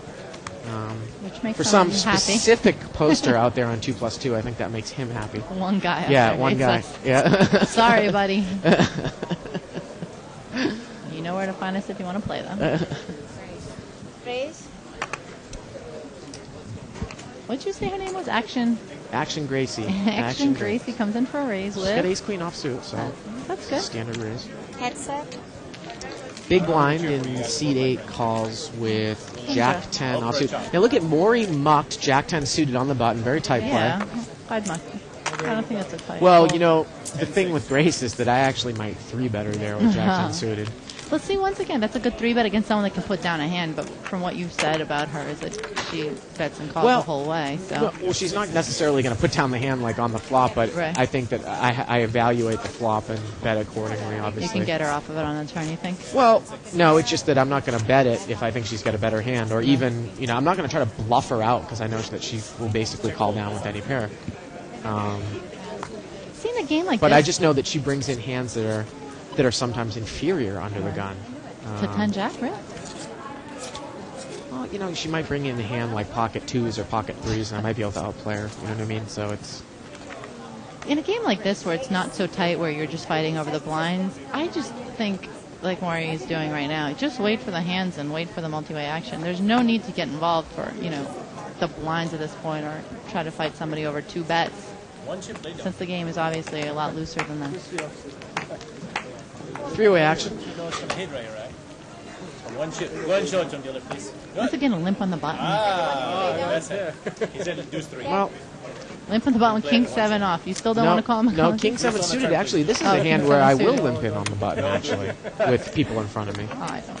I'll try to get in cheaply with a King suited card if there's a few people in front of me. Just on the button, though, not even on the cutoff. I'm serious. On the button, I might make. King 9, King 9 suited, and I raised. King 8 suited, I raised. King 7, I'm off. King 9 probably is the lowest I'd go. I think that King X suited is playable from the button for 1 bet. Even then, I'd raise. There was nobody limped. He just open limped. No, I think there were a couple people in front of him. There were? Yeah, that's why I would. No, if you're first in, I would raise. If you're first in, you raise, and if there's 2 people, I muck. So I still don't play that hand. Well, we finally found someone that was weak tighter than me. No, I'm just kidding. This is for all of those 2+2 What are you talking about? I'm more aggressive. You limp on it. I raise it if I play it. Otherwise, I don't play it. No, that's actually more of an inside joke for all those 2+2ers that call me super weak. Weak So tight? no, not weak tight, but super tight. Too tight. So, I don't think there's such a thing as too tight in limit. I swear. People have said it before me, but tight is right. This was a hand that I used to play from up front. No, I don't play that. I used to play that from up front, and I got away from playing it. No, he's in the blind, so it wasn't raised. Here, want to laugh? Ace 10 off, immediate muck. King Jack off, immediate muck up front. I'm still not getting to the point where I'm good enough to muck King Queen off, but I want to get there because I swear that hand I think costs more money limit than anything else. This bonus. And he's going to call. Maybe he thinks his ace is good. He's got overcards. And he hits the 10. Hits the 10 on the river. And, I am surprised by Mr. Lee's play, like I said. Hey. Beats Tony on the river with the 10. People who muck King Queen off are the same types of people that will usually muck Ace Jack off from early position too. I usually do too. I'll limp him with those hands. But in my early days, like I said, I used to limp in with Ace 10 off, and I don't think that hand has a lot of value from up front. No. Even Ace Jack, right? I should muck. Once again, it really depends on the specific game, so we really don't want to put out general statements like that. I mean, if you're playing games, I mean, I've played in games that, once again, bad game selection. When people limp with Ace Queen, even when people limp with Ace King. Oh, I see that actually a lot. In the higher limit games. People will try to disguise things. Oh, absolutely. Ace King and Ace Queen off. If someone's running bad, that's not a raising hand for them. Exactly. So. I get that a lot, actually. Even Kings. I ran into Kings the other day. Once again, King Queen versus Kings. I flopped the Queen. He just checked and called me down and showed me Kings and then explained that, he hasn't won them in 2 days, so therefore he no longer raises them. Seat 5 limps him with Jack 10 offsuit. Seat 7 limps him with pocket 3s. Seat 8 raises with pocket 9s. Action Gracie in Seat 1 calls with Queen 7 offsuit from the small blind. Again, she likes to play a lot of hands, but usually those hands are coordinated. I'm not exactly sure what she's going for there. And Seat 3's got looks like a King Jack offsuit. So 5-way action here for 2 bets. King Jack has got the best hand. Seat 3 bets. And if there's callers behind, there's a raise behind, he's going to mark those. So Seat 3 bets. The first time we're seeing a move. Seat 5 is raising with second pair. He thinks it's good, I think. I don't think it's a move per se.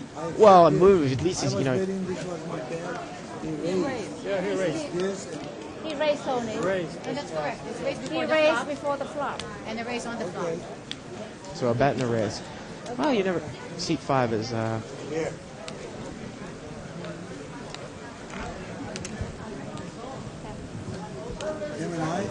I bet. He bets. Bet?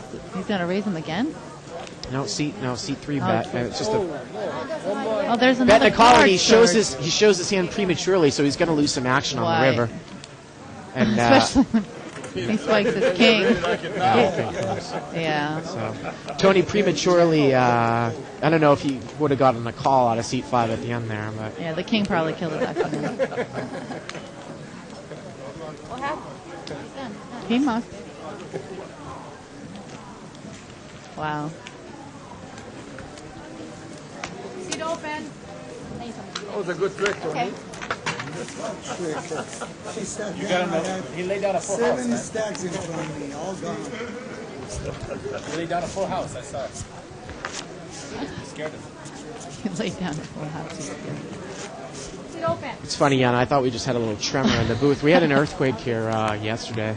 Really? Yeah, a small tremor, and in Southern California, it's Commonplace? it's common, but sometimes it could be someone in maintenance rolling around something heavy on the floor above you. It feels the same thing, feels the same. especially with headphones on. So. Action Gracie. Let's see on the button. No. She's got to have a really bad hand not to bring something in on the raise. She's not going to be the type of player that's going to limp in on the button, though. Yeah. Well, I like that.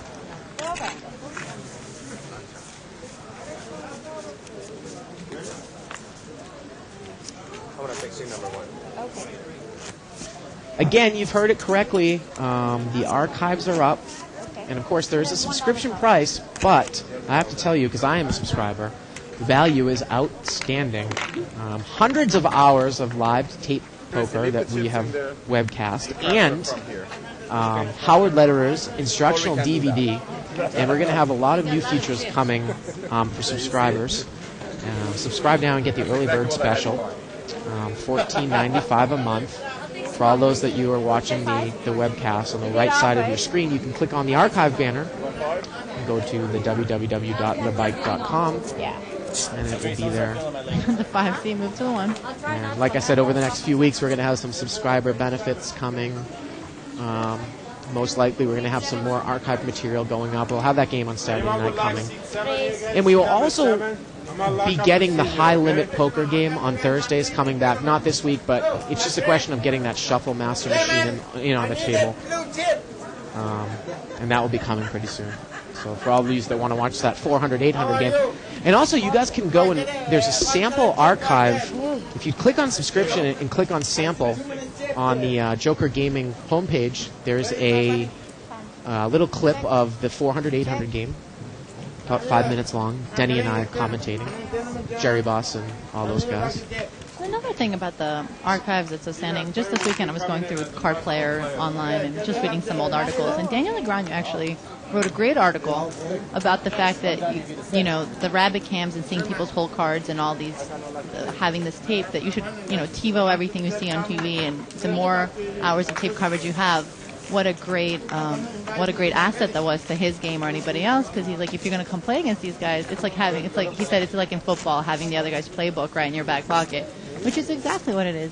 I mean, here, for example, I've never played with these players before, but watching them play, on the weekends I'll play the 20 or the 30 game with them, and now I'll have this huge advantage of knowing what they play. So the subscription and the archives, or even re-watching past shows, is a huge advantage to players. Well, of course, for all those, obviously, the great majority of people that are watching us are not from the Southern California area, as we're streamed all over the world.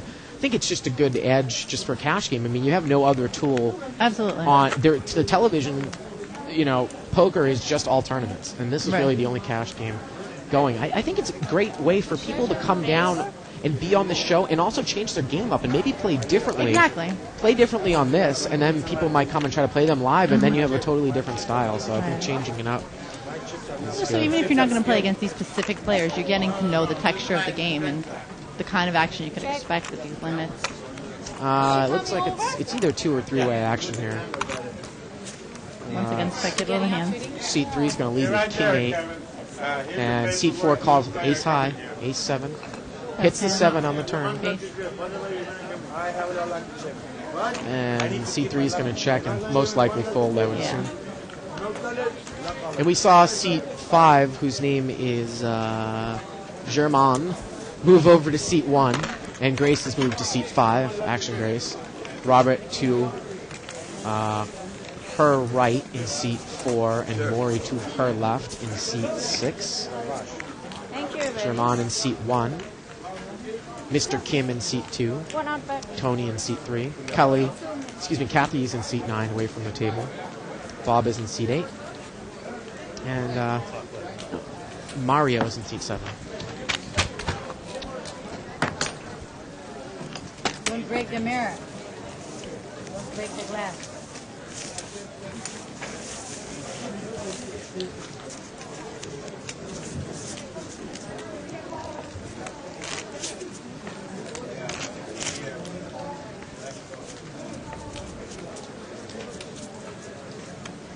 Winning in the green, is, of course, is continuing to go on. The event tonight is a $500 no limit with no rebuys, 2-day event.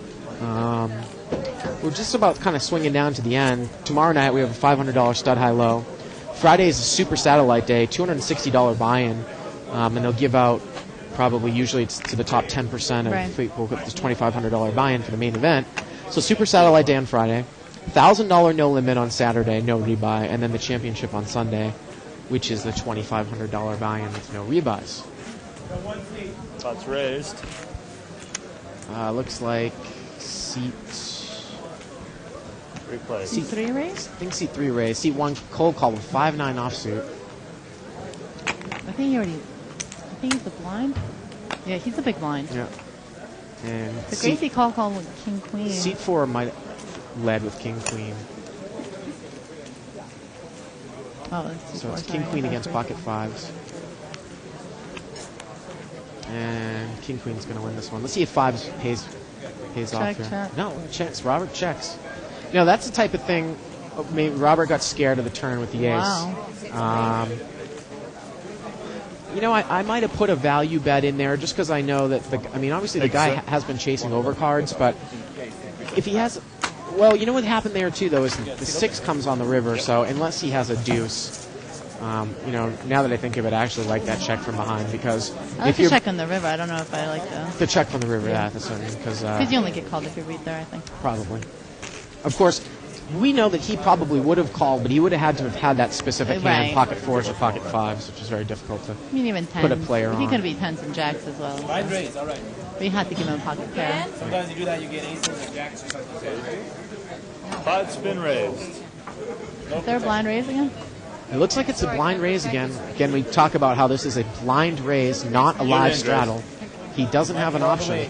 And I assume if Mr. Lee's got a good enough hand to call, I would assume he would 3-bet. Yeah. Right. I was thinking the exact same thing. Yeah. Well, Mr. Lee calls a 6-9 offsuit. He once again 3-bet that. And Either muck C3's or got 3-bet. 3-8 suited. And he checks and folds. No, I totally agree with you there. If someone's coming in with a blind raise limit, why would you just call from the big blind? Absolutely. You won with the worst hand, and not only that, but you're rewarding that kind of stupidity. In your opinion. In my opinion. I play bad. In my opinion. I just think that poker is a beatable game because you get your cards before you put the money in, unlike blackjack or other casino games. Why give up that advantage? Well, of course, I mean, people are missing the point when they live straddle, quote unquote, or blind raise and limit. You do that no limit when the chip stacks are deep and you want to increase some of the action. Right. To maybe the game that we have is 5-10 blinds. Well, if everyone's live straddling, it really becomes a 10. Right. It really becomes a 10 blind structure, Right. big blind structure. So, or excuse me, a 10-20 structure. But in limit, there really is no reason to do that. No advantage. I'm really surprised by Mr. Lee's play. You call with 6-9 off, out of position, and then check muck. So what, he wanted to hit a pair, or he was going to muck? That's unbelievable. That's definitely a 3-bet or a fold. It's 3-bet or fold, no question. And that pot got chopped around.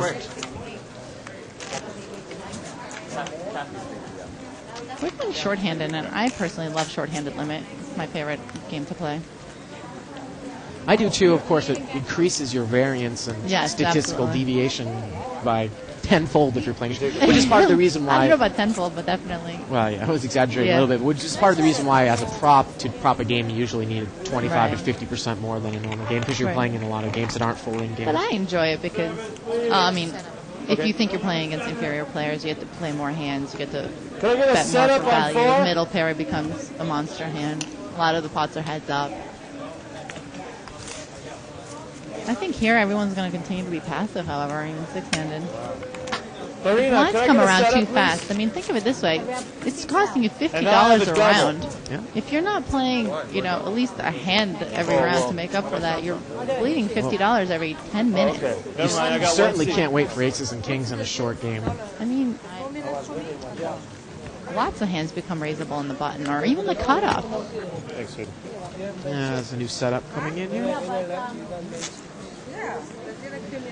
I'm actually the type of person that, I used to get irritated at first at new setups. Now I just kind of blow it off, but I just think it slows the game down so much. Oh, and players ask for them all the time. I'm not superstitious at all, and, there's a reason for seat changes if you're trying to get position on someone, right. but to change seats to try to change your luck and to call for setups, sometimes when I'm running bad, it bothers me because it will slow the game down, and it makes absolutely no difference. Like everything else in life, the upside, downside, you're right. The downside, it drives me crazy. It kills 20 minutes, blah, blah, blah. People leave the table and might break the game. Right. But the huge upside is I love having the people in the game that want the new setup, that blame the dealer. You know what I mean? Because those are the people that aren't playing well to begin with. So really, there's an upside.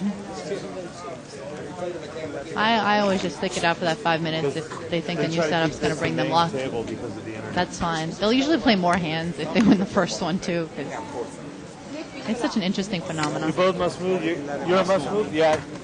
You want to wait? Because they don't want to play. So this is the main game going on. We have two 30-60 games going on right now. So the must-move game, people are coming over from the must-move table when a seat opens up, and they actually get a free hand behind the button, or they can come in at any time, but usually people wait behind the button. Call? And when you call a player over from the must-move table, they have to get up immediately. They're dealt out because they get a hand right behind the button. Right. Pots raised. Mr. Lee limps in with pocket twos, and seat 3, Tony's going to raise with queen, ace queen suited. He open limped with twos. No, I don't like that play either, like Yana. it. I don't like it either. I usually muck it, but if you're going to play it, raise it. It's so unoriginal what I'm saying, but it comes up time and time again. Four-way action. And we've seen Maury call with ace deuce offsuit from the big blind. Yeah, it's not the worst call. Well, I mean, he can get off his hand. Once again, he's getting... the thing is, though, if he spiked an ace, he was behind. But I think he's a good enough player to play it down. Well, then, he's looking if for he is, then two-pair. what is he looking for? Two pair or a wheel? Once again, he's getting 7-1 on his money. Tony flops top pair and takes it down. I don't mind the call. Sometimes I'll do that with an ace suited from the big blind. I think it's worth I it there. always But ace, well, yeah, always. But Always. but ace deuce off. Right. Ace six It's off. marginal, like I said, but not the worst play. Want to watch you? See how well you play? Ooh, look at that white. Online. Tell them.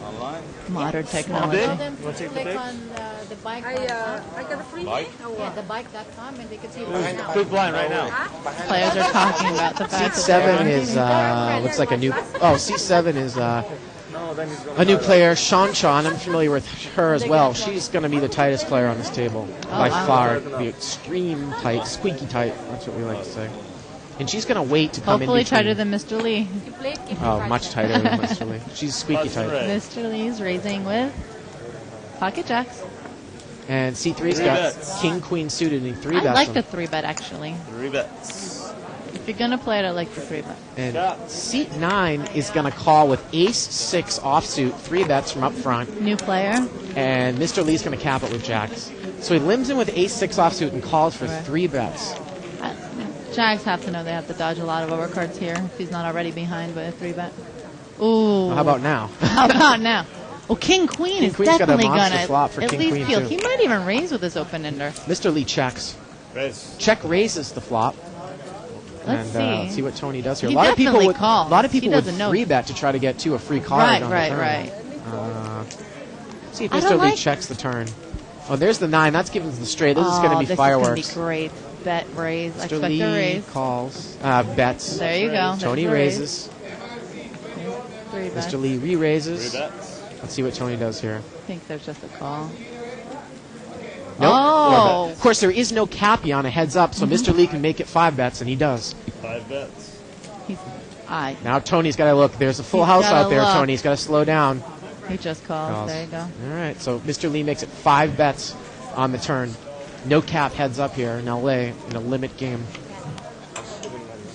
Wow. Oh, and that's going to kill. That's going to all kill the his action. All the action's going to get killed. Just Well, he the calls call. anyways. Yeah. He was just going to call anyways. But Yeah. Straight, no good, no good. Jack's full. 5 bets it took. So 5 bets on the turn is $300 from each player. Wow.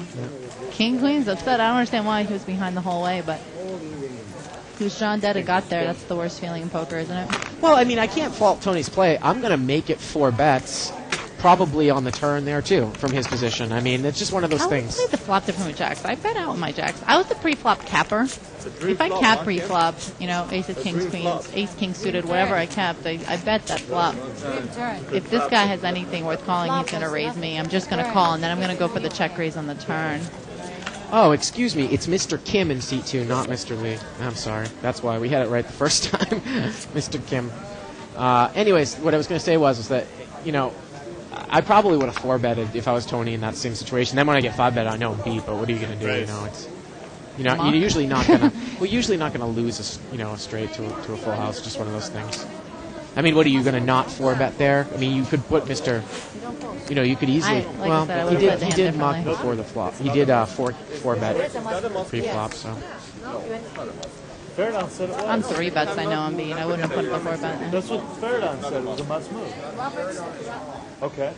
No, Rob, no, because Robert told her that. Yeah. Make it a must move to here. Yeah.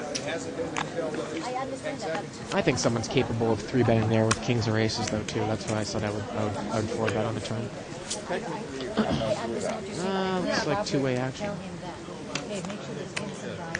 We have to move players up there. And seat 3 has picked up a runner straight. That's what Robert told Fairdown.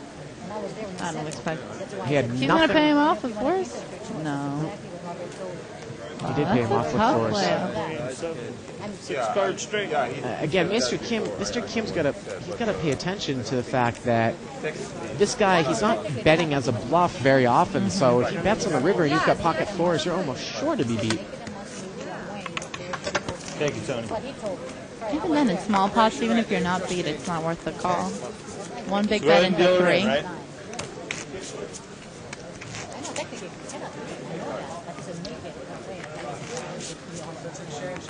Okay, we'll just let it. German seat 1, Mr. Kim in seat 2, Tony in seat 3, Robert in seat 4, Gracie in seat 5, Maureen in seat 6, Sean in seat 7. Give it a free hand. Yeah. And then seat 8 and seat 9. Nice hand, Tony. Did you win that one? No? Oh, he did. He had ace 10? Looks like seat 9's name is Abraham. He lost that hand again? And seat 8, I think, is Mr. How come you have your own?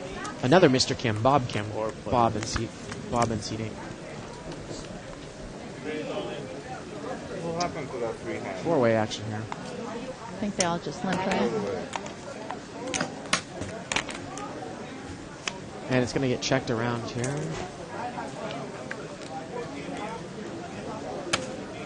Queen 10 is going to bet out.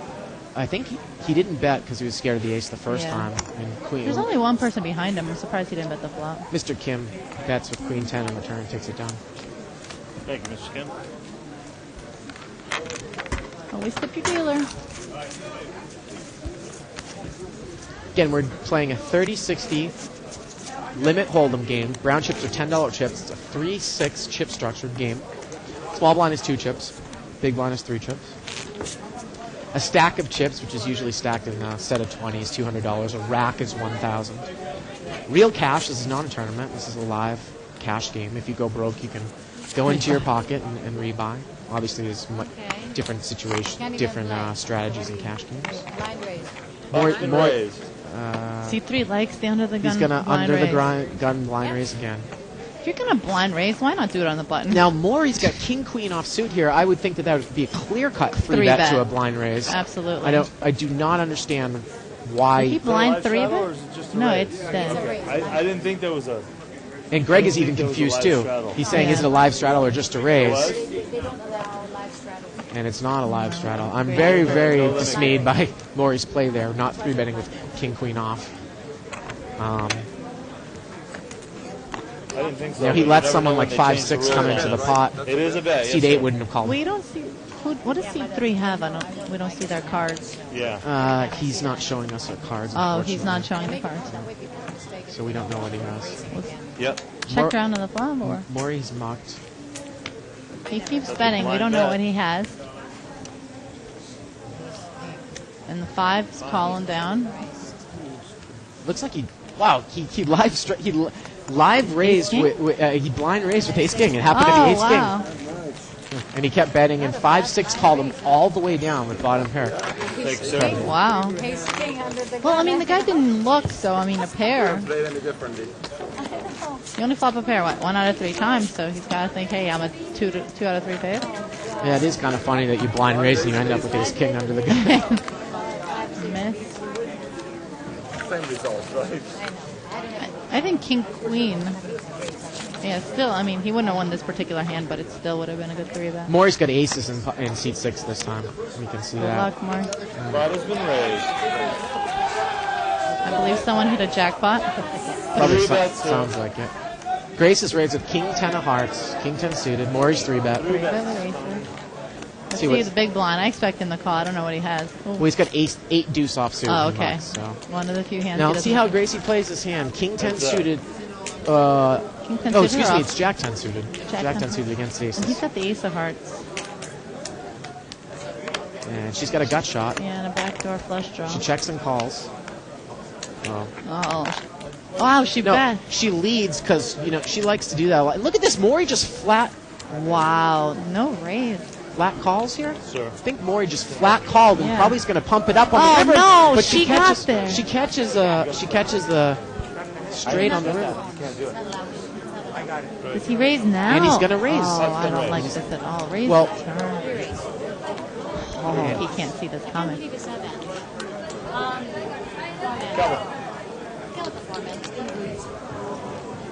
Gracie's upset about another player making a comment. Cowboy. Too much. I was telling you. Well, anyways, I think somebody made a rude comment about Grace, but let's just go over the hand real quick I here. don't like the way he played these at Well, all. Now, I got to tell you, I do like them. Of course, we're going to disagree. Yeah, Grace is I going love to disagreeing with you. It's fun. Grace is going to lead again, like we said, Right. with any 2 cards. Okay, so the ace comes on the turn. Now she had just checked and called the flop. Okay, now she's going to show And Maury's going to be disgusted. She checked and called the flop. The turn came ace. I've got 2 aces in my hand. That means that she's making a move on me. If I raise now, she's going to muck. And she would have mucked. So Maury flat called the turn, intending to pump her up on the river. And it's just one of those things where she hit her gut shot. I thought she bet and he raised it on the flop. And then she bet again on the turn. No, she checked. He 3-betted. She checked and called. And called the flop. She then bet when the ace came out. Now I have 2 aces. That means that Grace is making a move on me. Okay. She doesn't have an ace, or she might, but it would be very rare. So if I raise here, I think she's going out. So if I flat call and wait until the river to come, I can get an extra play out of her, extra 2 bets out of her. And that's what he tried to do. I thought the flop play was different. I'm sorry. And he raised. I thought she bet out as a semi-bluff. And he raised her. And then she bet again on the turn. At which point I give her something like ace-queen. He gave me the $600. And Maury's a little bit disheveled. Yeah. Like he got floated with top set. Action. Pot's been raised. C4 is going to raise here with ace-jack suited. Again, I don't mind waiting until the river to raise someone like Grace, especially when I know that I have the goods.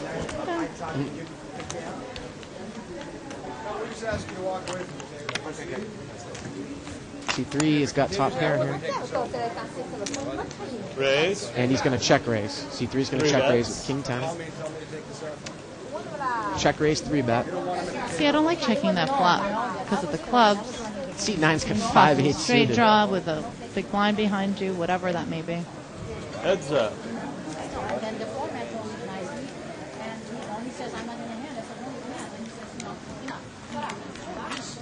C9 still calling with 5-8.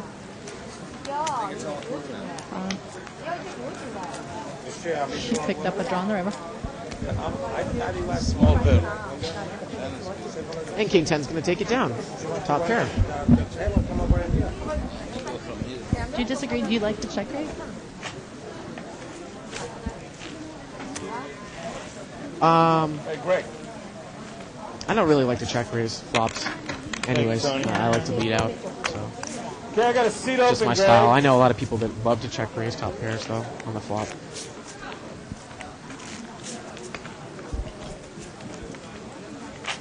But anyways, it's just interesting to, like I said, to watch Grace because, you know, she'll bet with pocket 3s if an ace comes. If a scare card comes, she'll bet. And if I'm looking down, like I said, at 2 aces, I really don't put her on an ace. So I think if I raise, I lose her. And it's just one of those situations where she caught her card on the river.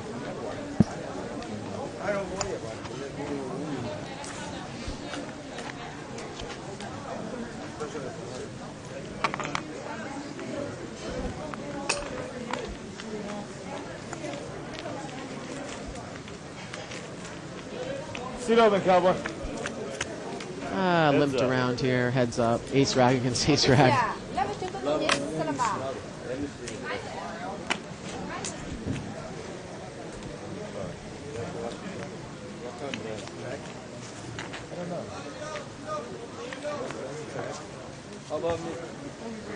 And this is going to be a chop pot.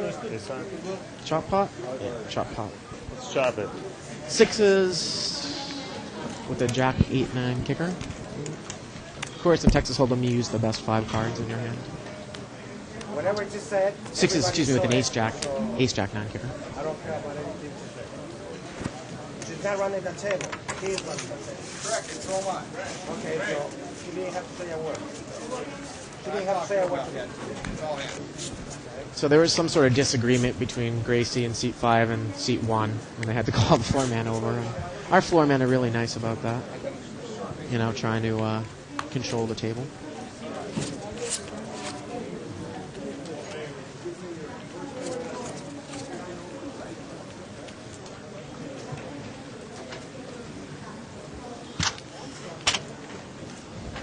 Must move player? Yes, sir.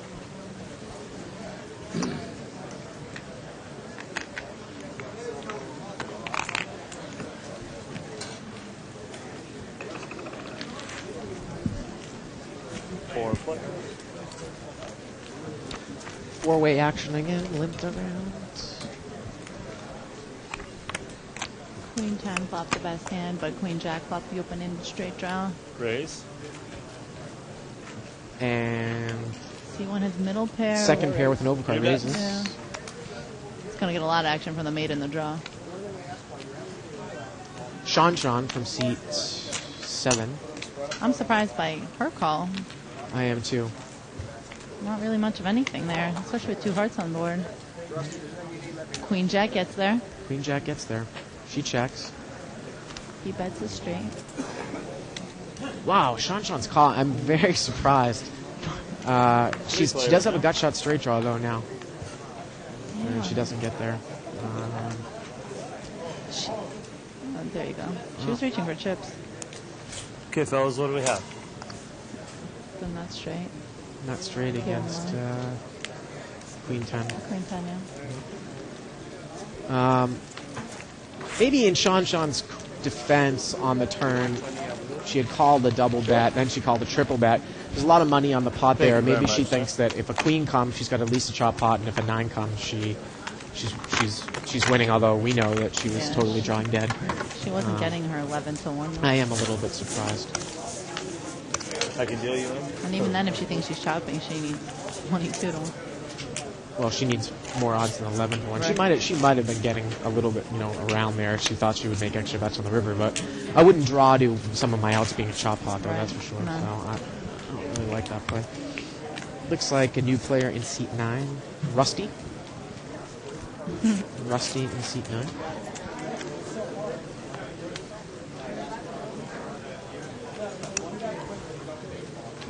Just supposed to show you sometimes when I think that somebody is a type player, and then I actually go and see their cards. Because, a lot of times, you're not going to see people show down hands, so you don't know what when they've they had. miss. Exactly. Yeah. You're seeing them when they make a great play or call down with 6s or... So I've been very surprised that sometimes, I think someone has a certain type of style and would never play, those cards in that situation. Once again, and then it's a they great do. feature to have the whole cards being shown.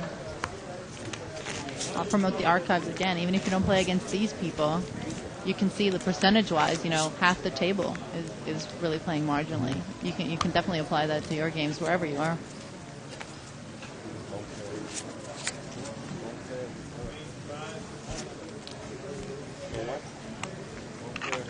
How are you doing? Raise under the gun. Ace, queen offsuit for Germain in seat 1. Rusty's in the big blind here. We haven't seen him play a hand. He's going to muck. I couldn't quite pick up what it was. It looked like 2 offsuit low cards, so yeah. I like the muck. And when I raise a marginal hand like that and I get the blinds, I'm ecstatic, quite frankly. Well, ace queen offsuit is not necessarily the best hand, but I definitely like to bring it in for a raise because you don't want to play multi-way. I was just saying when you do get the blinds, I think a lot of people get disappointed when, you haven't seen a hand for a while. Right. They raise, everyone mocks. Especially people don't realize that a lot of these cards, especially if you have just 2 high cards, run close in value because if someone else has got, if you don't dominate the other guy and someone else has got king 10, you're not a huge favorite. Exactly. I mean, you do have position. Other than aces or kings, nothing else is worth more than the blinds. 4 players? Or big pairs. I mean, obviously 10s, jacks, queens, kings. I think statistically, they're still not worth more than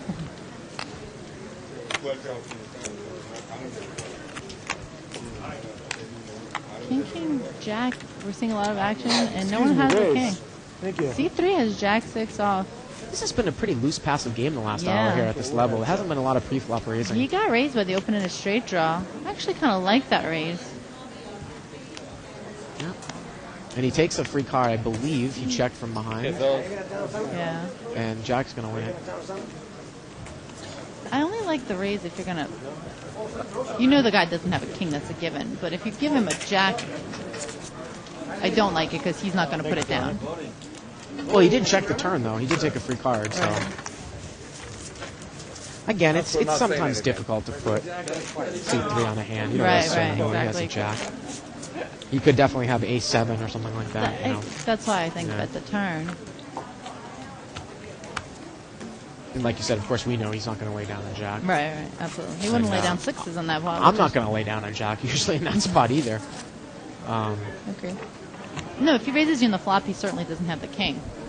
Well, you never People know. with a king raise the turn. Well, even in these games, they're not. Well, you never know, though. I mean, if I have people behind me, I will raise my trips, and that's kind of what I say.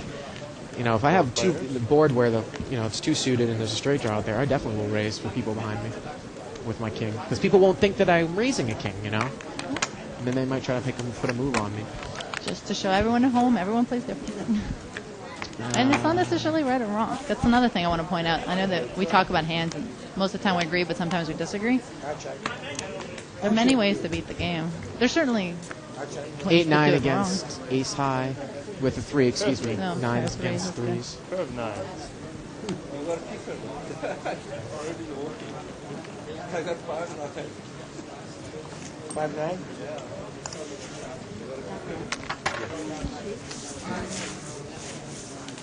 Do I have to play anything? And Gracie's back to the table. I assume that she's going to wait for her blind. Of course, if you go away from the table and you miss your blind, you always have the option to post dead, which is basically posting the amount equal to the big and the small blind. But if she's this close to the big blind, I'm sure she's going to wait. You want your blind? I actually like to post behind the button, even my blinds on a full-handed game. Because then, if it mucks to me, I'll raise any 2 cards there. It's not exactly dead money. I think another good play, too, that I think an amateurish type of bad play is that if you have posted behind the button and somebody raises in front of you, I definitely think it is either a re-raise or a muck. I really wouldn't call in that position with chips up there. I think that's kind of a weak play. It depends. I call.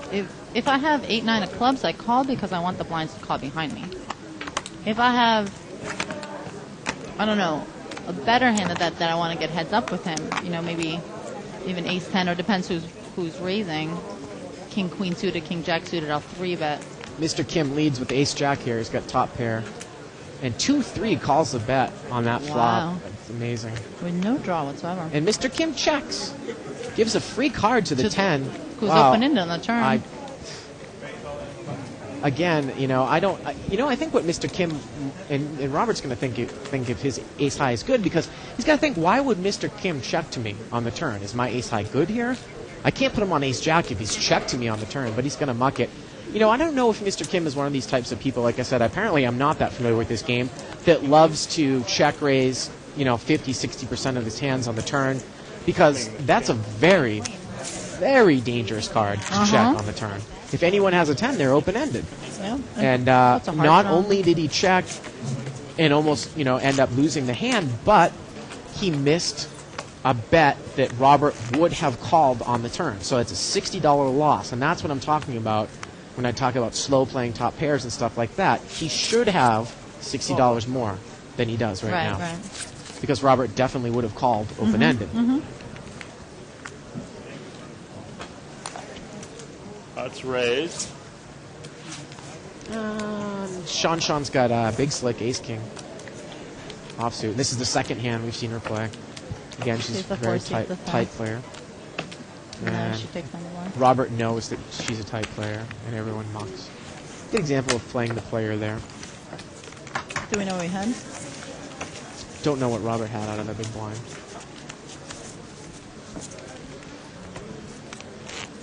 And some people might think that this is really really tight play too. But if Sean raises from somewhat of an early position, first 3 positions, and I'm in the big blind, and I'm looking at really 2 big Broadway cards offsuit, I'm normally going to muck them. Yeah. Ace Jack offsuit, maybe even King Queen offsuit. Like you said, limit poker is about pushing small edges. So why get in a situation where there's no money in the pot? You're out of position against a good player. Right. That's not where you're going to make your money.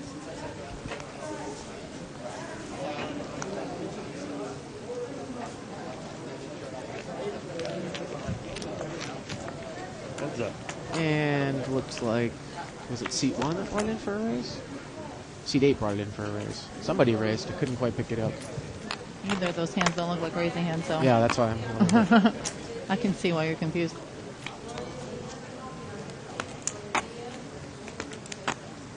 Check, check. Wow. And spikes a king at the end, seat 1. And now he's going to bet when he only gets called if he's beat. Well, you wonder if a queen would call there, though, too. The guy did lead on the flop. He did lead on the flop. He checked the ace on the turn, and now a king comes, so if he checks, If you think the guy has a queen, I think that it might be worth a value bet if you think you might get called by a queen. Well, if he was scared of the ace and thought he was beat on the ace, he certainly doesn't like the king. It doesn't make his hand any more callable. That's true, but it's one of the advantages of having position. If another scare card comes and it's checked to you, you can almost bet out with almost anything if you think the guy has a queen. So a lot of times people will call with a queen.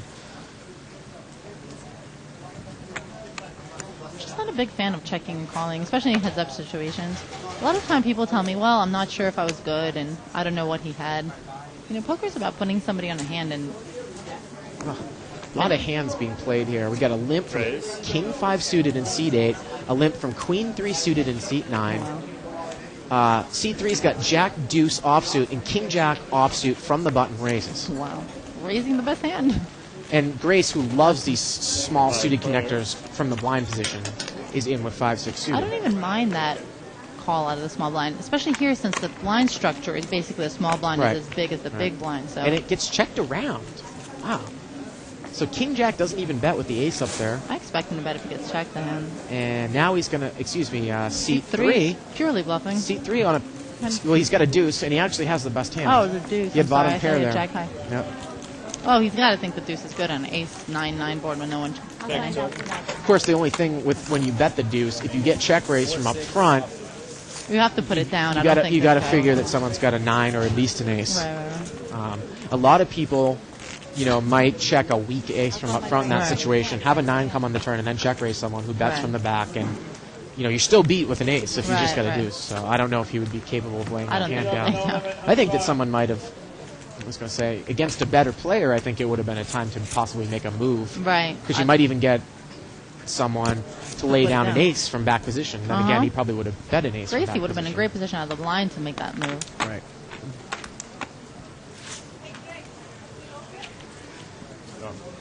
And a raise from Germain. Seat 1's got ace 9 offsuit. Wow. Jack 10. Robert is cold calling Oh, you with want me to mark Jack King 10 off Jack with double suited. gutter? I don't think so, sweetie. I don't mind that call from that position against someone with weak calling standards. Yeah. Well, King Jack suited though. I would 3-bet with King Jack off. If you're betting, yeah. It's too bad if they flop their sets. Ace high is still good here. I don't like the call. Either raise or muck. Bet and call. Even if you put him on ace king, ace queen, ace jack, you're still beat. Well, small pair. And look, I think it got checked on the turn. He got a free card. Now he's calling. And Robert spikes a jack on the end. Well, normally, if you have 2 high cards on the flop and the pot's been raised, you do have odds to take 1 card off with overcards.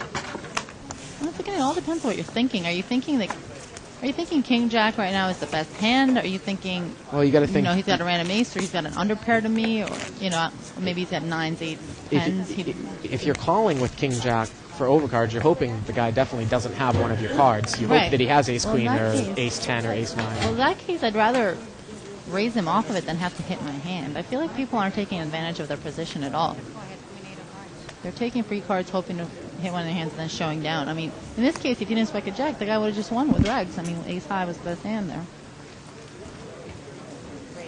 Pot's raised. And Gracie's going to bring in with ace queen offsuit. Sometimes people call this little slick. Seat 9's going to come in, limped in with ace 9 offsuit, ace 10 offsuit, and call the raise. This is the type of thing where Gracie's going to drive. Right. Always she's going to drive. She's got to think she has the best hand. And ace 10 calls and king 5-8 calls. deuce rainbow. 3 comes. Everyone's peeling for their overcard. It does play a lot like a 3-6 game at this point. A lot of times you might see somebody who's capable of making a move put in a check raise. I don't like check calling there with King Jack. After the turn, I just don't like it. And it gets checked down on the river, and ace queen takes it unimproved. Well, she can't bet the river after he calls the turn.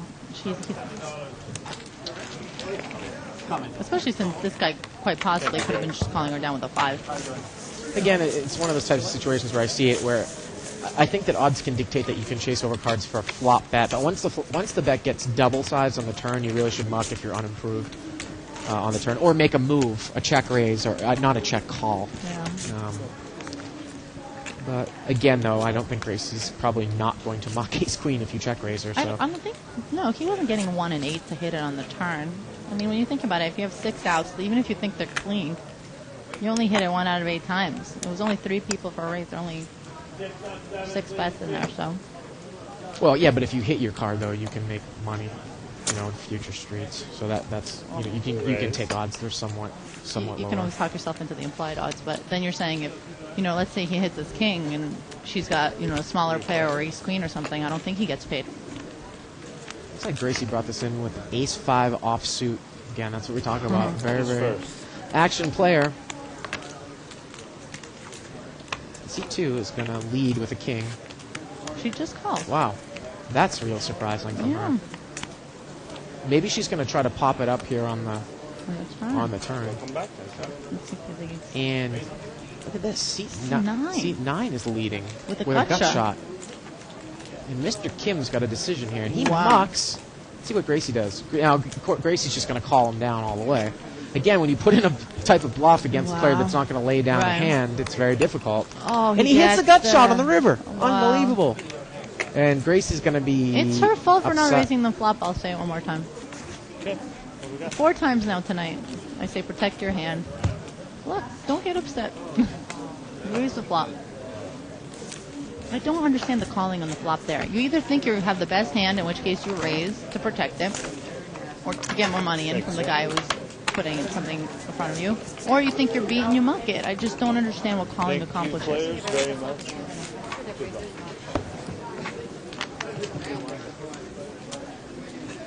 Protect your hand. People at home listening.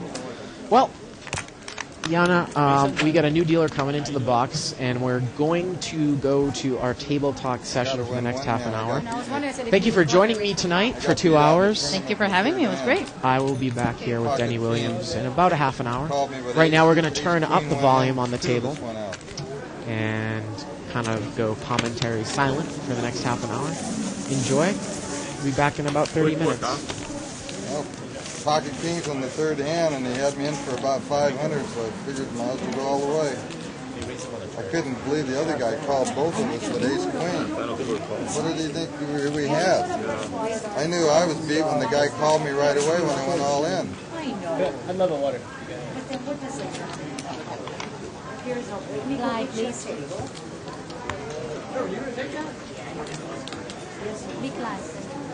I'll ask him for a copy. One kid from the left side should be able to.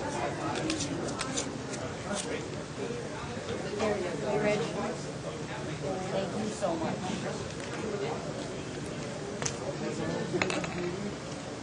Would you like a water? Yeah. I'm going to get you a table.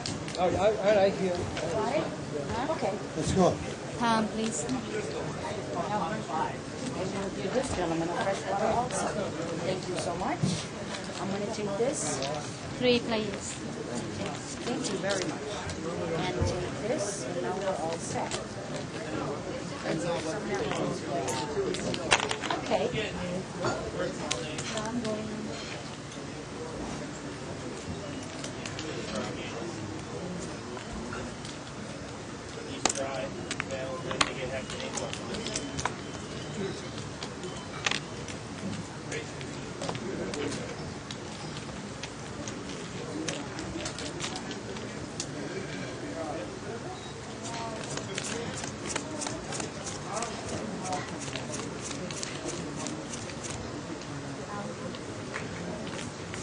Beer.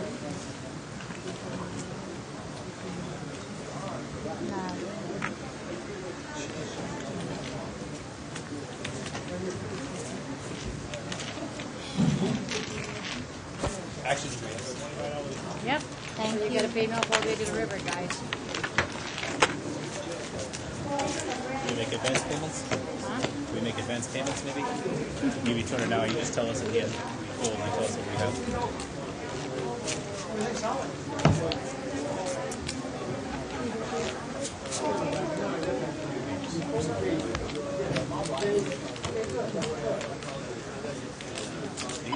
Why give him first? Oh, sorry.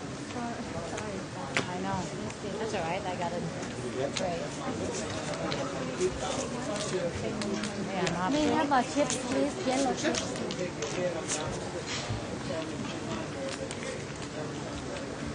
$100 yellow.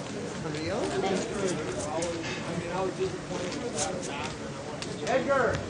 I got it. I got it. I got it. I got it. I got it.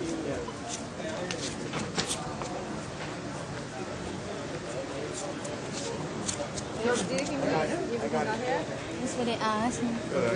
I'm looking at. Who's the guy? Who's the guy? The Korean guy? The Korean guy.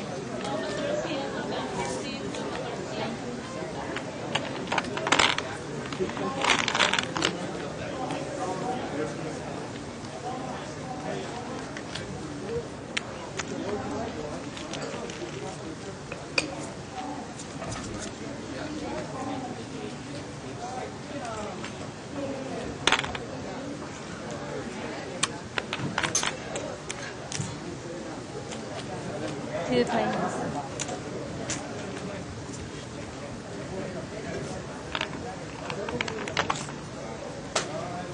Doing it next time on my big blind, okay?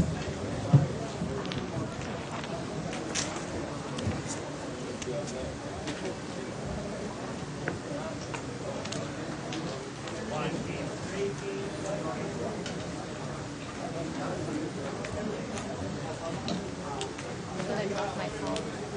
What'd you drop? Chip? No, my phone. Your phone? I thought I heard it drop.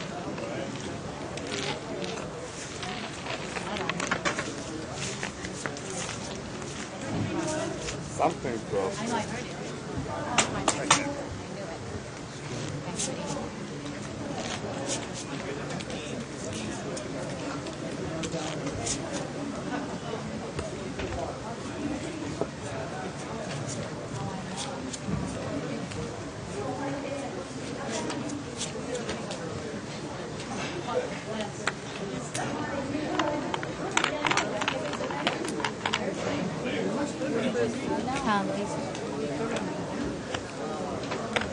I want to put I'm too excited. Don't know what to do.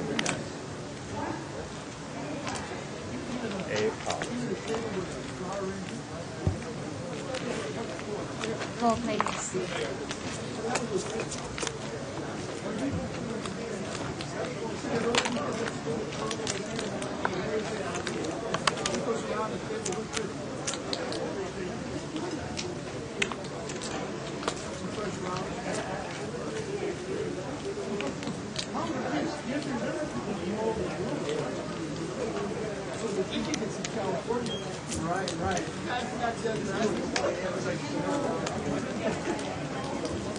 Two plates.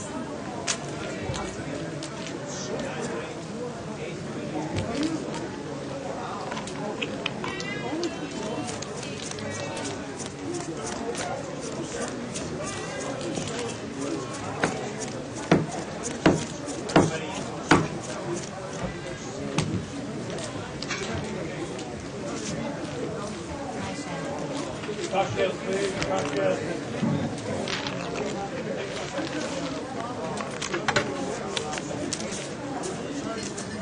Thank you. You don't look Hispanic to me. Huh? I said, you don't look Hispanic to me. One second.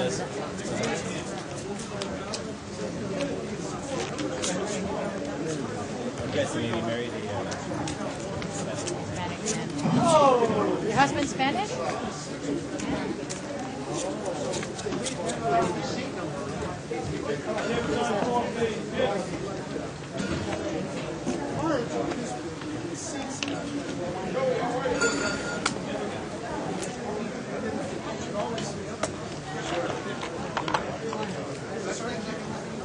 Chris.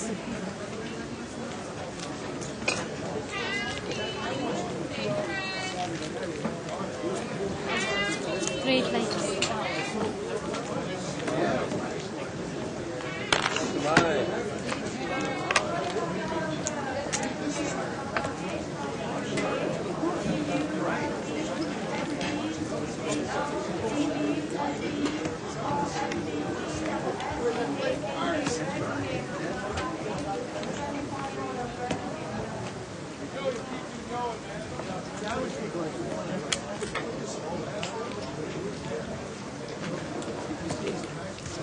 Tony's got you.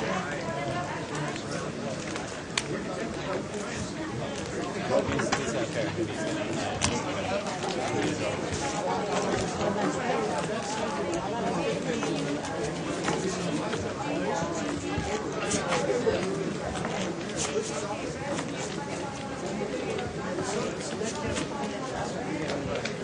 Do we have a board? You think you might want to play? I don't know.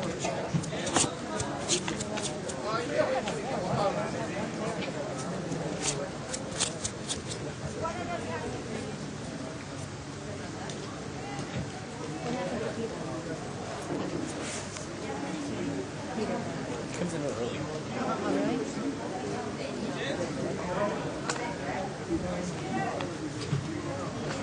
Shows up like 8 to 5. Oh, okay. No wonder I'm hard. Four plates.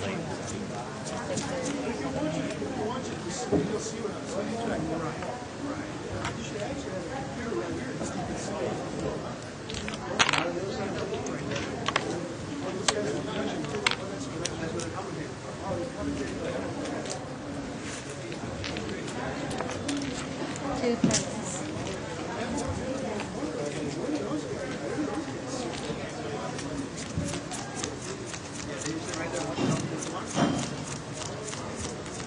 Raise. Okay, no bluffing, sweetie. I can check what you got. Okay, I'm gonna call again. Again, call on the water, okay?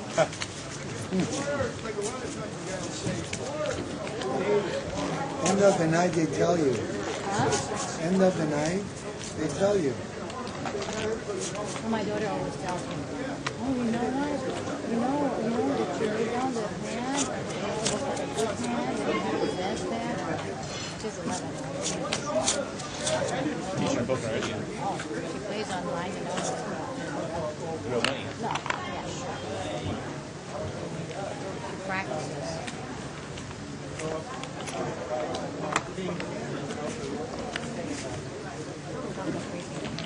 Three plates.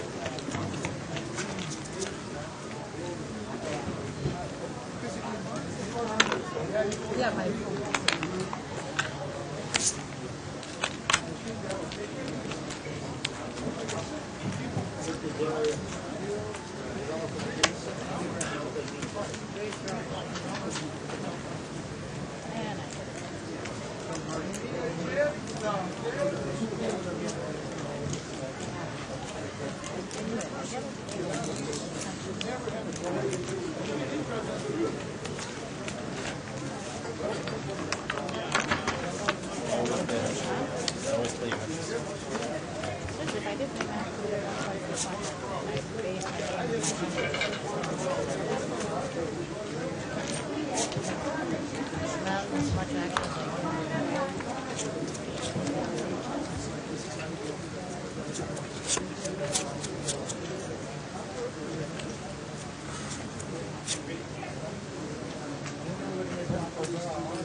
Raise.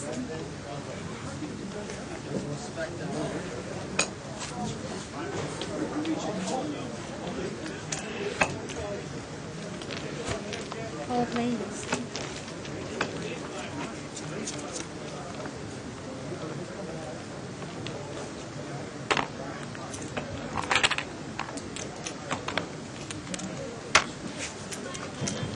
Raise and call.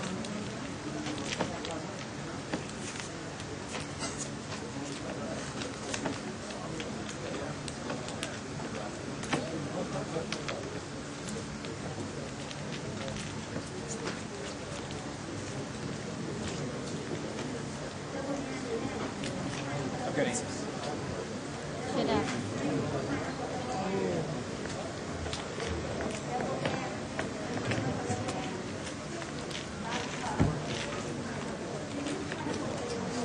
Thank you.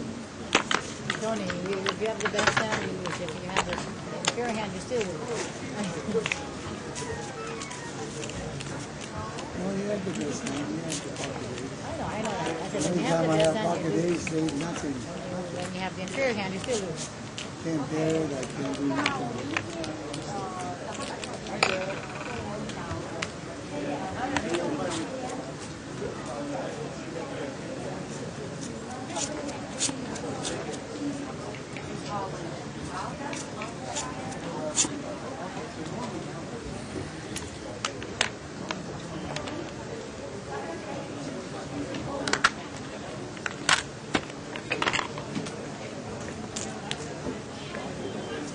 Raise.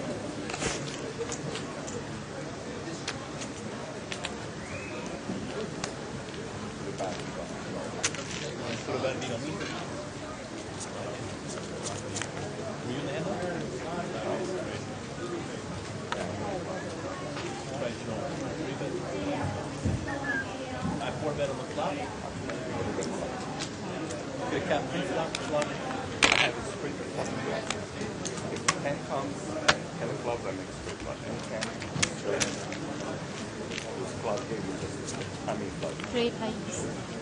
Pay you off all the way. Yeah. You want more money? You want more money?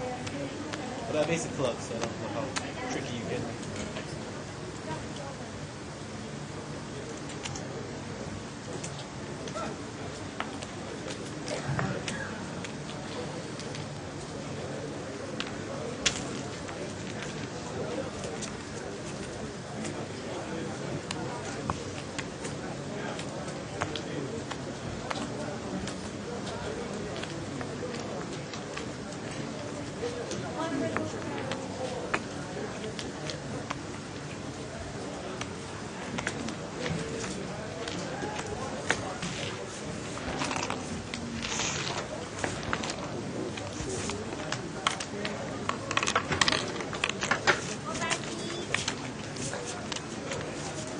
Figured there was a jack out there somewhere. It's always a bigger full house, Yeah, especially in that kind of precinct.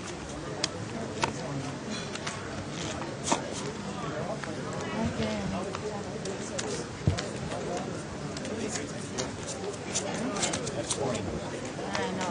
Why do you think I've been stuck? I'm so bored with basics.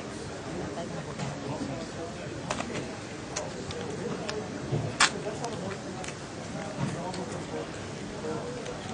Raise.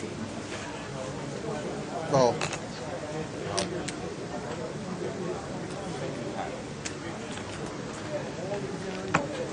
Last button.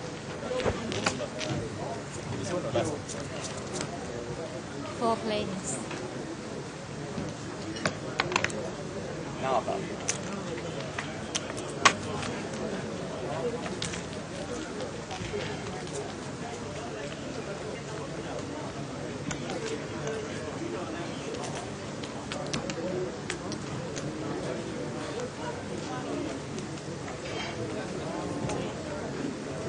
Raise. Call.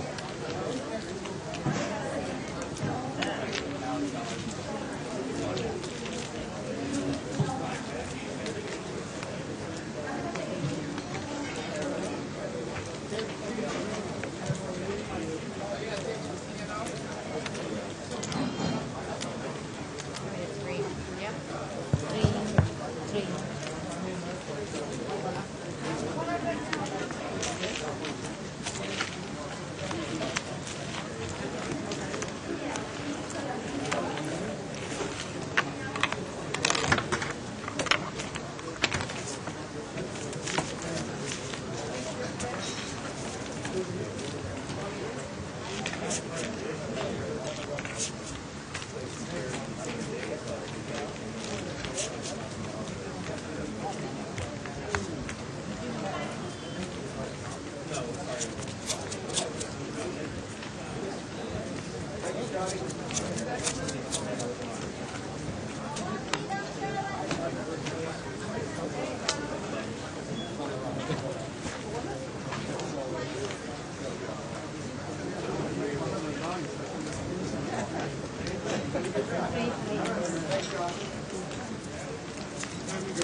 Raise.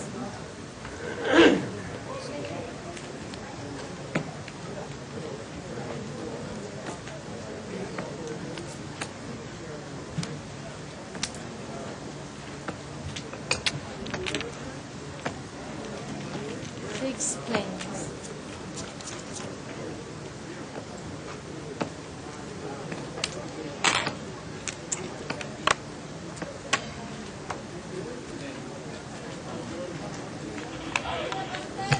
Three raise.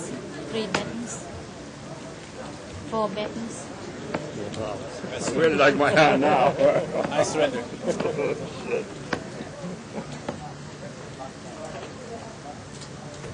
You want help? I'm probably dead. I don't know if I'm helping. Aces are no good. Ace is no good. You just got killed by the moves. No, I had a draw. Three planes. Someone's already got there.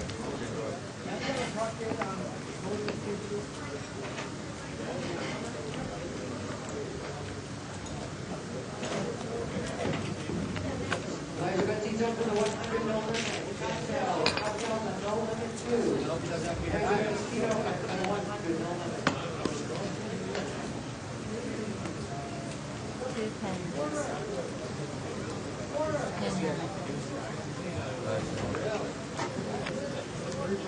Pocket four.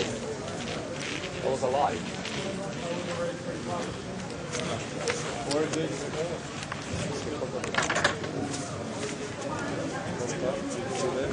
Nevertheless, we'll lay down.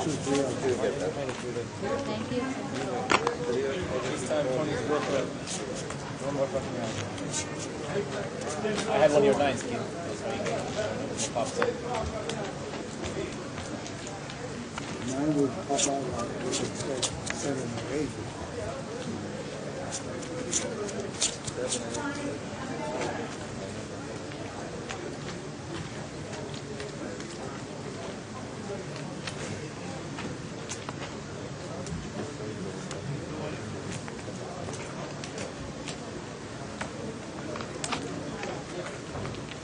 Why you don't play the pocket nines when you send me some money? Pocket nine. Big block. Five players. You win, you raise 3. Who has it? Play the deck. Camera.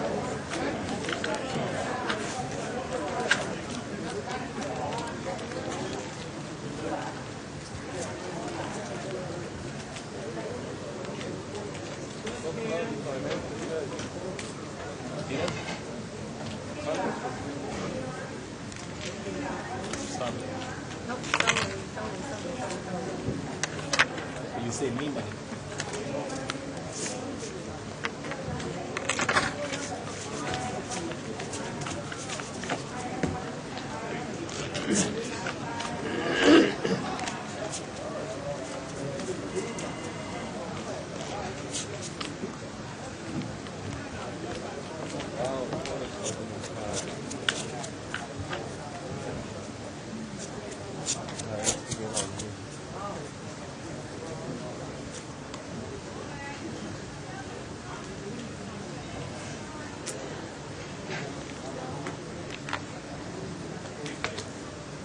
Raise.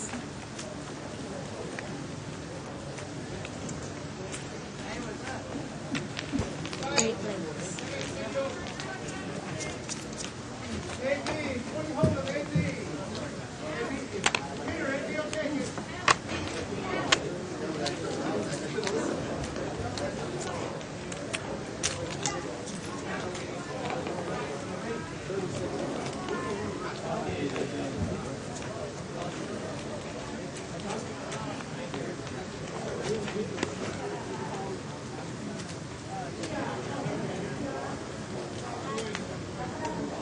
Raise.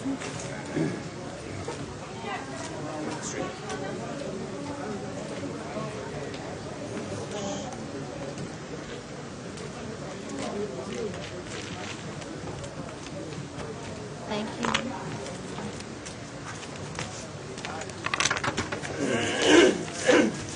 You win. Yeah, of course. Your hand gets better than. I'm lucky I could get every card ace, as many aces up. Disregarding the straight.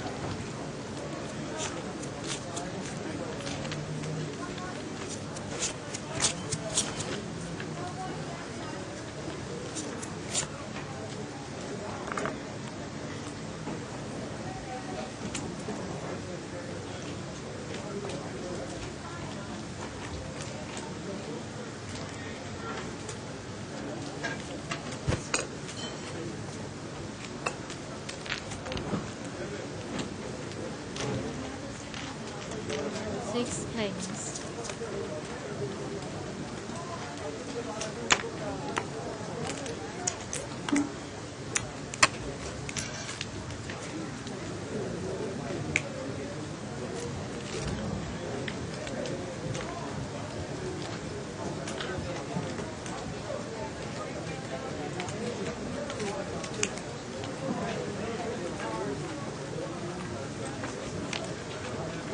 A card flash. Two planes.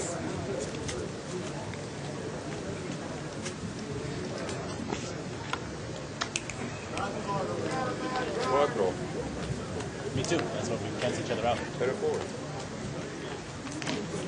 Got it, man. Bullshit hit. Did you have it or did you get nothing? I got a straight back over there. They didn't get there. Made it here. No, just straight up. Just 10 high. I couldn't be 10 high again.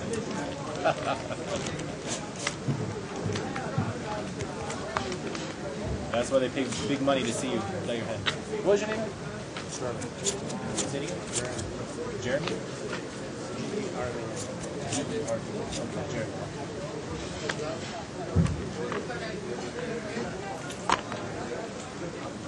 Raise. Three raise, three buttons. This time I get your protection. Four buttons.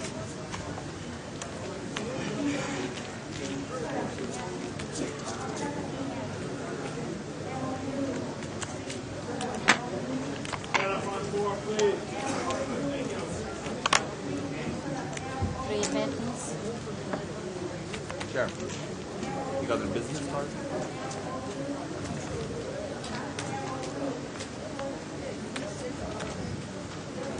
Raise. From a pocket forward.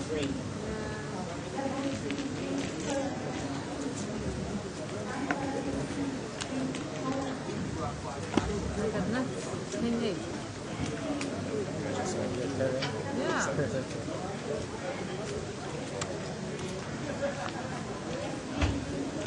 This is death.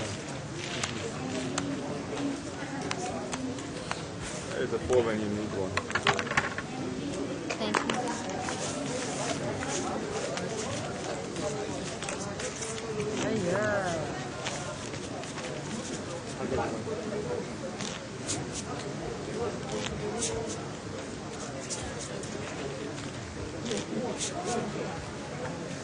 Small blind, please.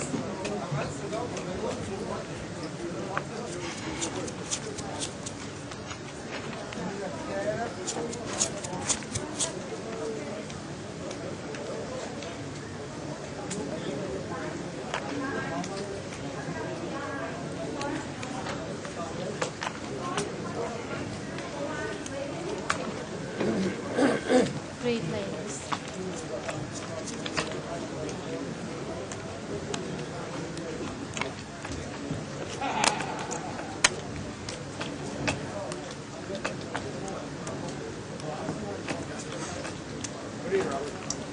Oh, just look around. Is there a board or a waiting list? Yes. Four. Oh, straight. Straight.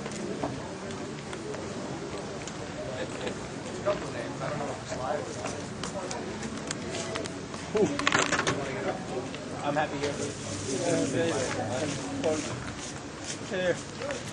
It's been so busy lately where I've had to do a lot. Nobody's yelling and screaming. Okay. At the second yell, just let me know. All right, everybody okay? Anybody need anything? Service, cocktails, anything, you know? No?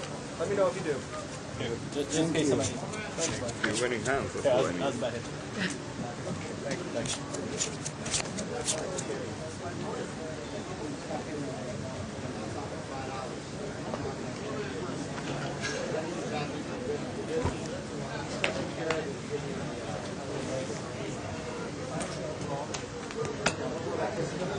3 plays.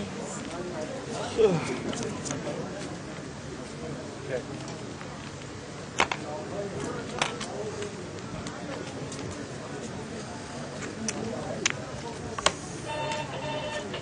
Can we post it up? I'm check. I got it. Check, I got it.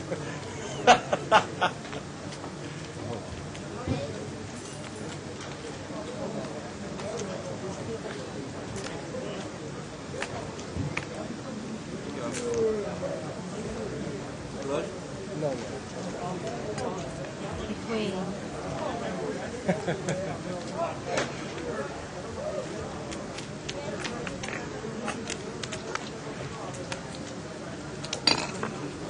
I said. Why you check when you get it? I don't want to bet. When someone raises and pull a move on you? Small bet. Small pot. You got that, so you Raise got a maybe. crash. You got it.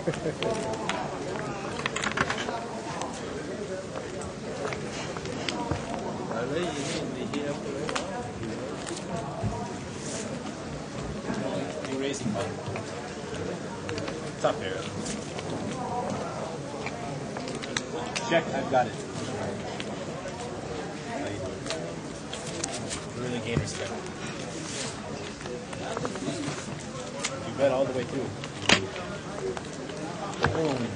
Boom. Boom. Never ever. I don't like it.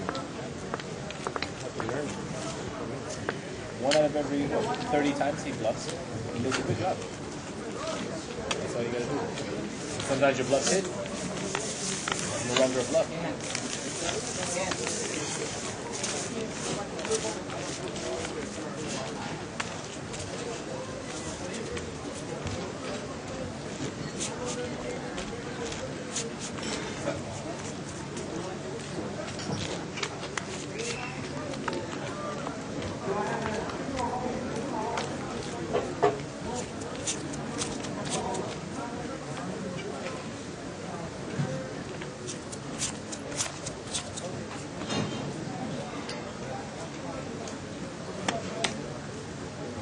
There's a little anger in that one.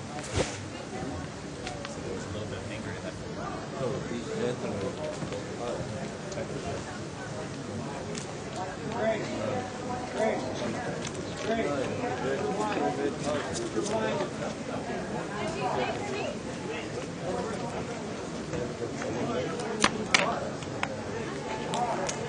Or what's it say?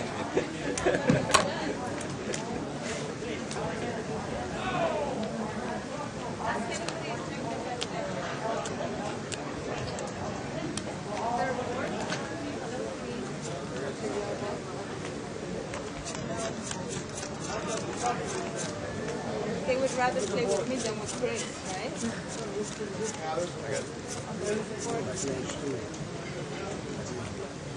I made straight. 5 speed.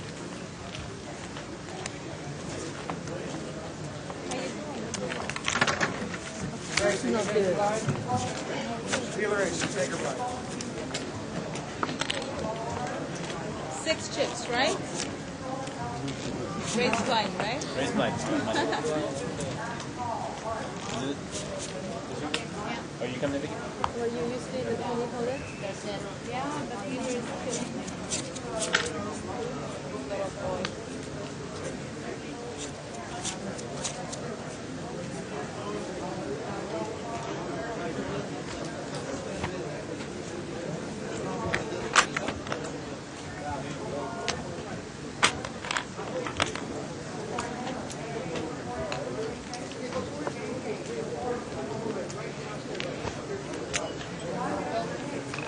so famous. You're on the internet. Six players. People are looking at you.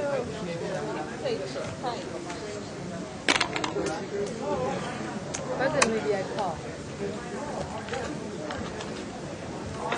This to the nearest.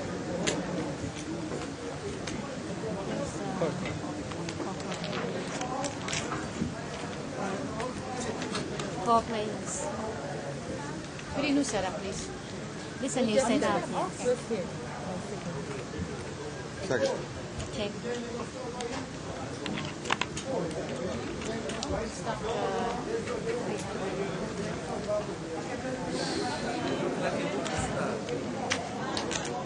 Three players. Welcome everybody to Live at the Bike. I'm Denny Williams. Hope you enjoyed what we call silent mode. It was pretty silent, wasn't it?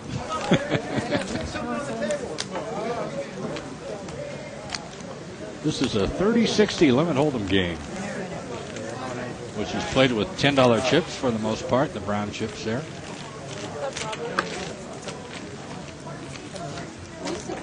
Thank you. We have our 16th annual Winning of the Green tournament going on, and tonight's event was a no-limit hold'em, 2-day event. It's a $500 buy-in, 40 entry fee, no-limit hold'em game. We had 260 entrants for a $130,000 prize pool. All right. And they'll play down to the final table tonight, and then the final table comes back and plays it out to the end tomorrow afternoon at 3 o'clock. I know that. And obviously I don't Went understand. past her though, as I said. He's available. Does he play poker much? He doesn't like gambling altogether. So He it's thought quite you were smart. handsome. Oh, thank you. If I saw a picture of him, I'm sure I would give him a compliment. Yeah. Four players. Casey? Flops Jack 7-3. Seat 5's actually in the lead here. Bugatti. 6 on the turn.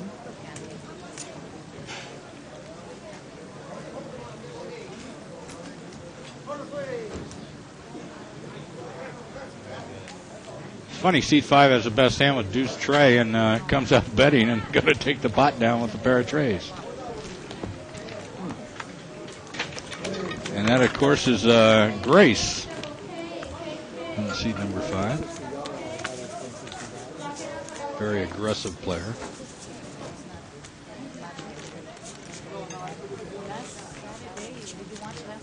No, because I was at my mom's and tried to watch it, and they don't have the Saludis dialogue, and it takes like too long. You can't even watch it.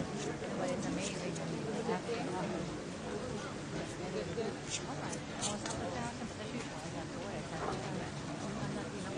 I started talking to myself last night. I wrote down all the things I know. It's absolutely ridiculous.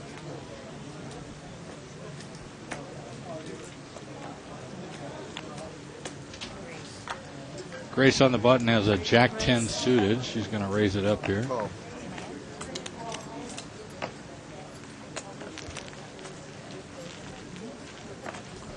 Three-way action. Flop is Jack 5-4.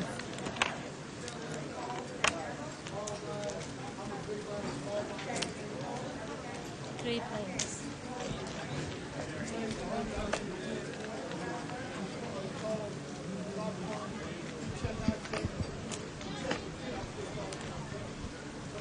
How you doing there, Bart Hansen? All right, Denny, I'm a little bit perturbed. I'll tell you why after the hand. You must have been gambling again. Oh, look at this. Seat 9 picks up a straight, 9 high straight.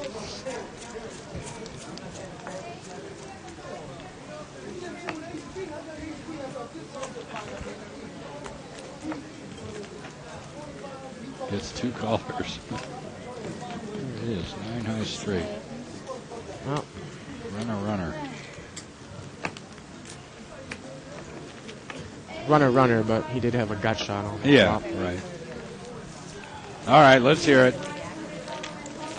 The bad beat story of the Well, night. it wasn't a bad beat story. It just goes to show you how you really need to pay attention all the time. A guy had brought in a hand for a raise under the gun, and he did it unorthodoxly, and I said it was a string raise. The dealer said, this is when I was playing 2040 for 30 minutes, the dealer said it wasn't. I had ace-10 offsuit, and for some reason I called instead of mucking. I called with $20, then realized that it was a raise, so usually they're going to rule that money is dead. So I had to put in 40. Now I want nothing to do with that hand, ace-10 offsuit. Flop comes with an ace. He bets, I raise. He wins the kicker war, and I end up losing about $200 on a hand that I shouldn't even have played because it was so weirdly, such a weird situation. So I'm a little bit perturbed about that, Denny. Just goes to show you need to pay attention on all levels. Right. 3 hearts hit the board. Seat 1's got a flush draw. Seat 3's got the top pair. There's the flush.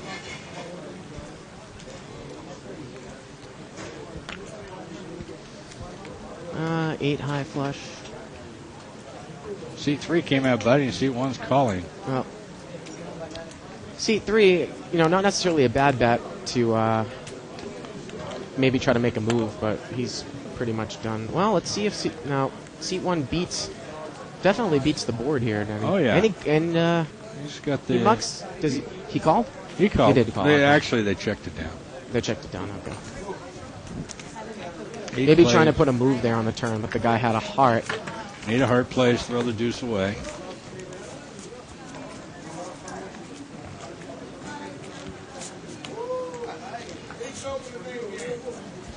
Well, when I left to come down here, Jennifer and Shirley are both still in the tournament and alive. Of course, Shirley and I played the big Omaha tournament on Sunday, $500 buy-in. And I made it down to 2 tables, Danny, out of 95 people. And you guys started paying at 9. 7.5 hours later, I walk away empty-handed. Yeah, we had a small and mentally drained. You should have played tonight. You got 1,500 in chips and a 2-day event, 45-minute rounds. That's pretty nice. C1's got pocket 3s. C3's got 6, 7 diamonds. What do we got? It's up to you. We had to wait, hold a spot up for an hour. C9 bets, good shot. Needs a jack. 2 plays. Right. There is a board right now. It's pretty big. Both of them are on gut shots.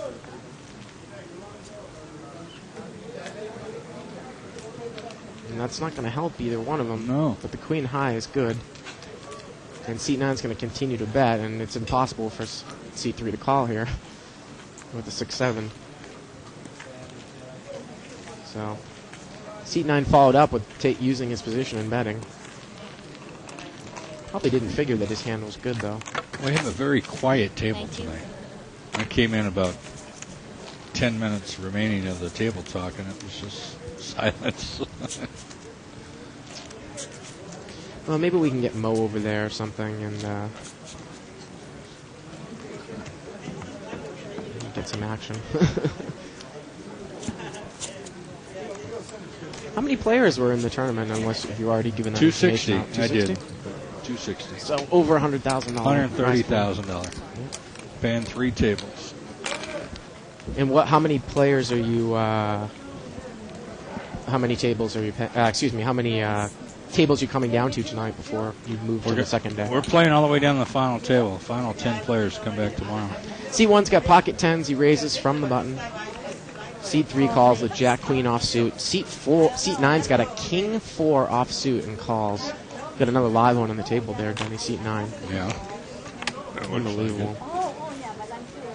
And pocket 10s flops top set here, Denny. And he bets. I love the bet there. Unless you say maybe someone's trying to. Although if he did check it, he probably would have got a bet from Jack Queen here. But again, you're missing bets if you don't bet. You can't depend on overcards coming on the turn.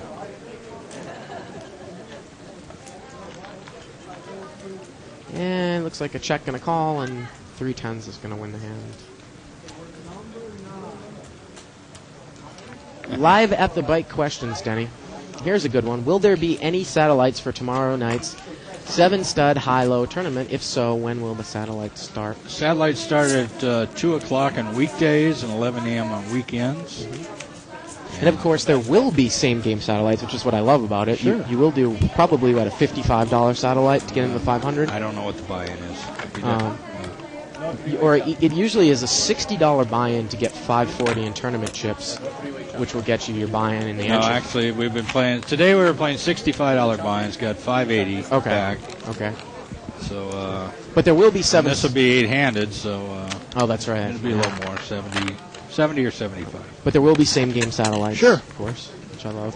As a matter of fact, you were playing a draw low-ball satellite the day that I came in there to the tournament, right before the low-ball tournament. You were playing a satellite. Right. We offer that. We also offer the no-limit hold'ems, right, which most people like to play.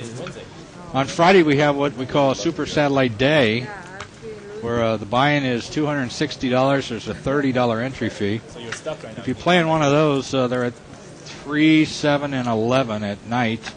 Start with 2,000 in chips. Be playing 20-minute rounds. For every table we get down, we'll give away a seat to our championship event. 10%, right, of the players, because the buy-in is 10% of the main event. So if there's 10 tables, you give away 10 seats, right? Yeah. Where is it? And it looks like Grace is raised here with 4 players. Queen Jack offsuit. Out of the big blind, Denny. Again, action, Grace. And she's going to lead no matter what. Not a bad time to lead, though, with the Jack of Diamonds. Again, when the 3-suited board flops with the ace, it's a great time to take a shot at it. Though C3's got the King of Diamonds, though, so he's got her covered. Of course, she has a gut shot straight draw as well. And she's going to continue to lead here. And she might bet out seat 3 out of the pot, even, well, she's picked up a jack, so she's going to like her hand even more. And he's going to fold. But even if that jack hadn't come, she still probably would have bet him out with a worse hand. Still an 8 over there? Is there an 8 under there? My cards? No, I think Here's another question from Lance Freeman. Hey guys, where's the 2+2 forms you guys are reading from? Thanks, by the way, the comments are good. Well, thank you very much, Lance. 2+2, of course, is a 2+2 publishing site. You can click them, type them into a Google search, and their website will come up. And the way that I always find the forum is if you go into their search box in the upper right-hand corner of the website and just type in quotes "live at the bike," the forum will come up. Usually it's dated so that it will come up with the most recent comments, which will be the thread from tonight. So, 2 players. That's the answer to that question. Pocket 9s against pocket 4s here. Let's see if Grace leads out with pocket 4s. And she does. And pocket 9s, smooth calls. Sean. Well, and Grace is going to check call here.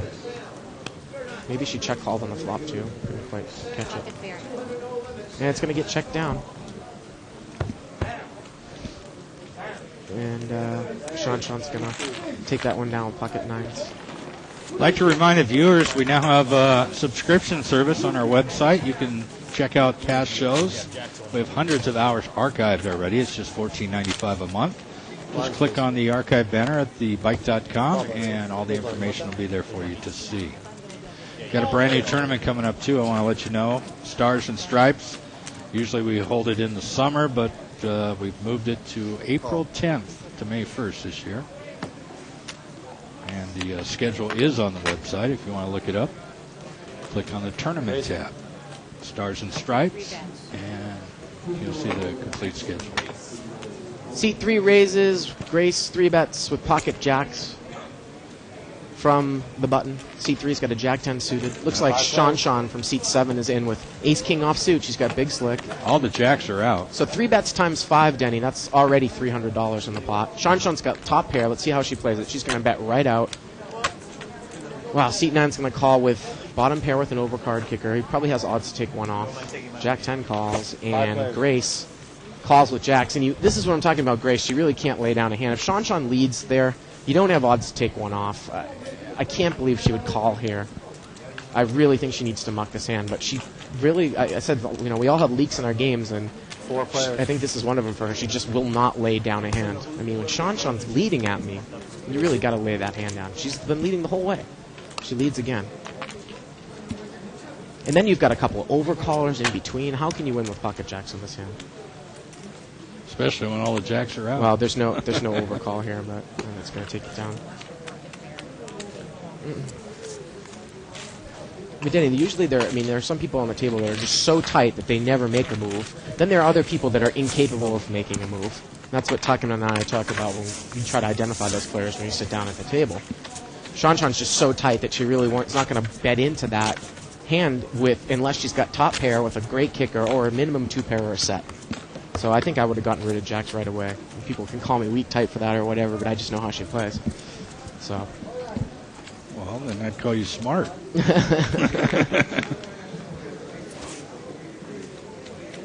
Pot's been raised. There was another email asking how to become an announcer for Live at the Bike, and I actually don't know the answer to that question. We all work here as props, and Denny's the tournament director, so that's how we've kind of... Yeah, I'm the only non-prop here. Well, Denny and I have had radio experience as well, so...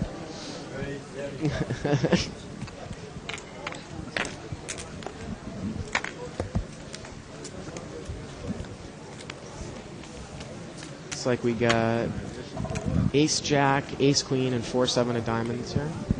No one has much of anything here. Seat 7's going to lead with, looks like the best hand. It's going to take it down. Sean with the Ace Queen. Thank you. Hey, I heard we're accepting auditions for our jobs. Audition tapes. If you want to send a tape in, audition for my job, please do. I might have to intercept some of those tapes. The address is the Bicycle Casino, 7301 Eastern Avenue, Bell Gardens, California, 90201. 7301 Eastern Avenue, Bell Gardens, California, 90201. And put attention, Live at the Bike audition.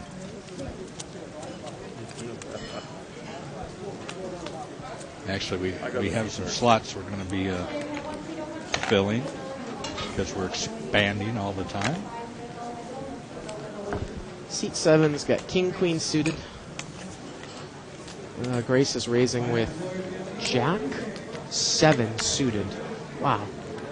5 players. And it's 5-way action again here, Denny. Time's a double bet, so it's $300 pot right off the bat. Seat 1's got the Jack. Excuse me, Seat 5 had King 7 suited, and of course she leads. 4 players. Like Seat 4 is going to check and call here. And there's the ace. Seat 8's got Ace Queen. But of course Grace has got a flush draw, so she's going to continue to bet in. And Seat 8's going to check and call. 3 players. Oh, and she caught the Grace flush on the river. All the way, Denny. Runner flush. Again, it's difficult sometimes to put Grace on the hand because she'll continue to bet and she can back into a good hand, which is what happened here. Wow. The Jack or the Ace? Well, it's fun to stack chips. Best part of the game. You know, a lot of people sometimes think that limit hold'em is boring. I tend to think of it the other way, that I think that the consistency in action in limit hold'em makes it a much more exciting game than a no limit hold'em. Obviously, in no limit hold'em, you're going to have huge pots in certain situations that are big, but there's a lot of dead time in there too. Whereas dead time in between. Whereas limit hold'em, you know, you see a lot of action on every hand. And it also largely depends on the players in the game. Absolutely, absolutely. We've had games on here that put us to sleep. Right. And ones where we were willing to work overtime because we wanted to keep talking about it. Again, 5-way action. Usually you don't... I was going to say, if you read books about hold'em, usually you're not... They say that a 30-60 game is not going to have 5-way action pre-flop. Seat 7 raises with top pair here, Queen Jack. This is playing more like a 20 hold'em. And now he's caught trip jacks. King 10s have got shot straight draws. Sean, of course. You've got to put her on a jack here. I mean, she raised the flop, and she's continuing to bet the turn. Like I said, she's a squeaky type player. And, the gut shots don't make it. And Sean's going to take the pot down. And she shows. Queen Jack. She makes it look so easy.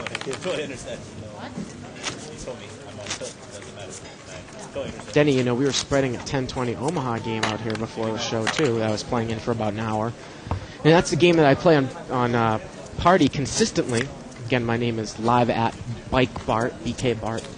And I'm normally winning, and I lost $500 in that game in an hour, Denny. In a 10 Omaha? 10 Omaha with a full kill. I lost top full house to quads, which happens in Omaha sometimes, but it's just really difficult to get away from. And then 200 on the break, you're down $700 for the day? Actually, I won about 400 on the break. So only down 100. But I did lose 200 in that hand on the break. Just goes to show you the extreme, swings of limit poker. Got an exposed card. 3 diamonds on the flop. See 2 bets with second pair with an overcard to sit down. I'm playing very conservatively online now because my bankroll is down to about 250. 3-6, 2-4 games.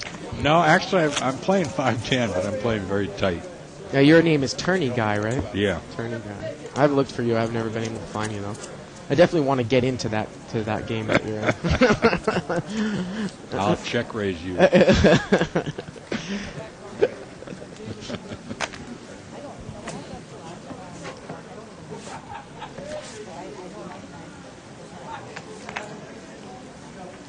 Oh, C3's got big slick, but it's going to be chopped.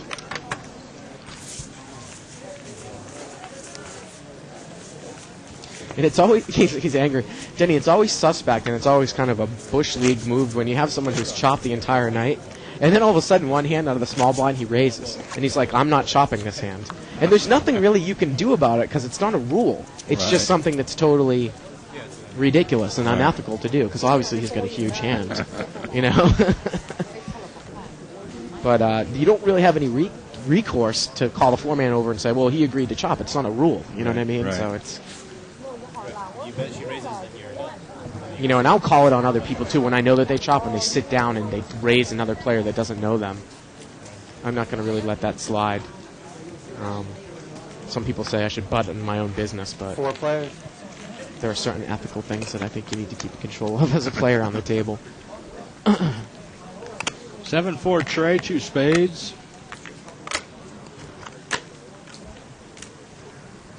Got 4-way action here. 3, 4, 7 gives seat 3, top pair. 2 players. Seat 3 against seat 9. Now seat 9's got a flush draw with overcards. And a gut shot straight draw. Got a lot of outs here on the river. And again, these guys are just calling stations. Sometimes you'll see somebody make a move in seat 9, raise there, but I haven't seen seat 9 raise all night. Time.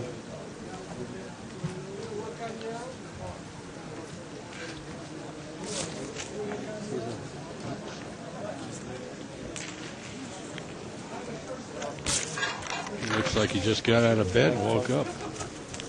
Hair's all messed up. The reason why you might want to raise on the turn there, Danny, you have 19 outs on the river. You're only like a little bit of an underdog to someone who has one of those pairs. Yeah. And you might want to try to get the guy off the hand. Again, though, C3 usually isn't the type of player that's making a move on you, so maybe not in that situation, but it's definitely something to think about. Again, he could have had a higher spade there, too, so...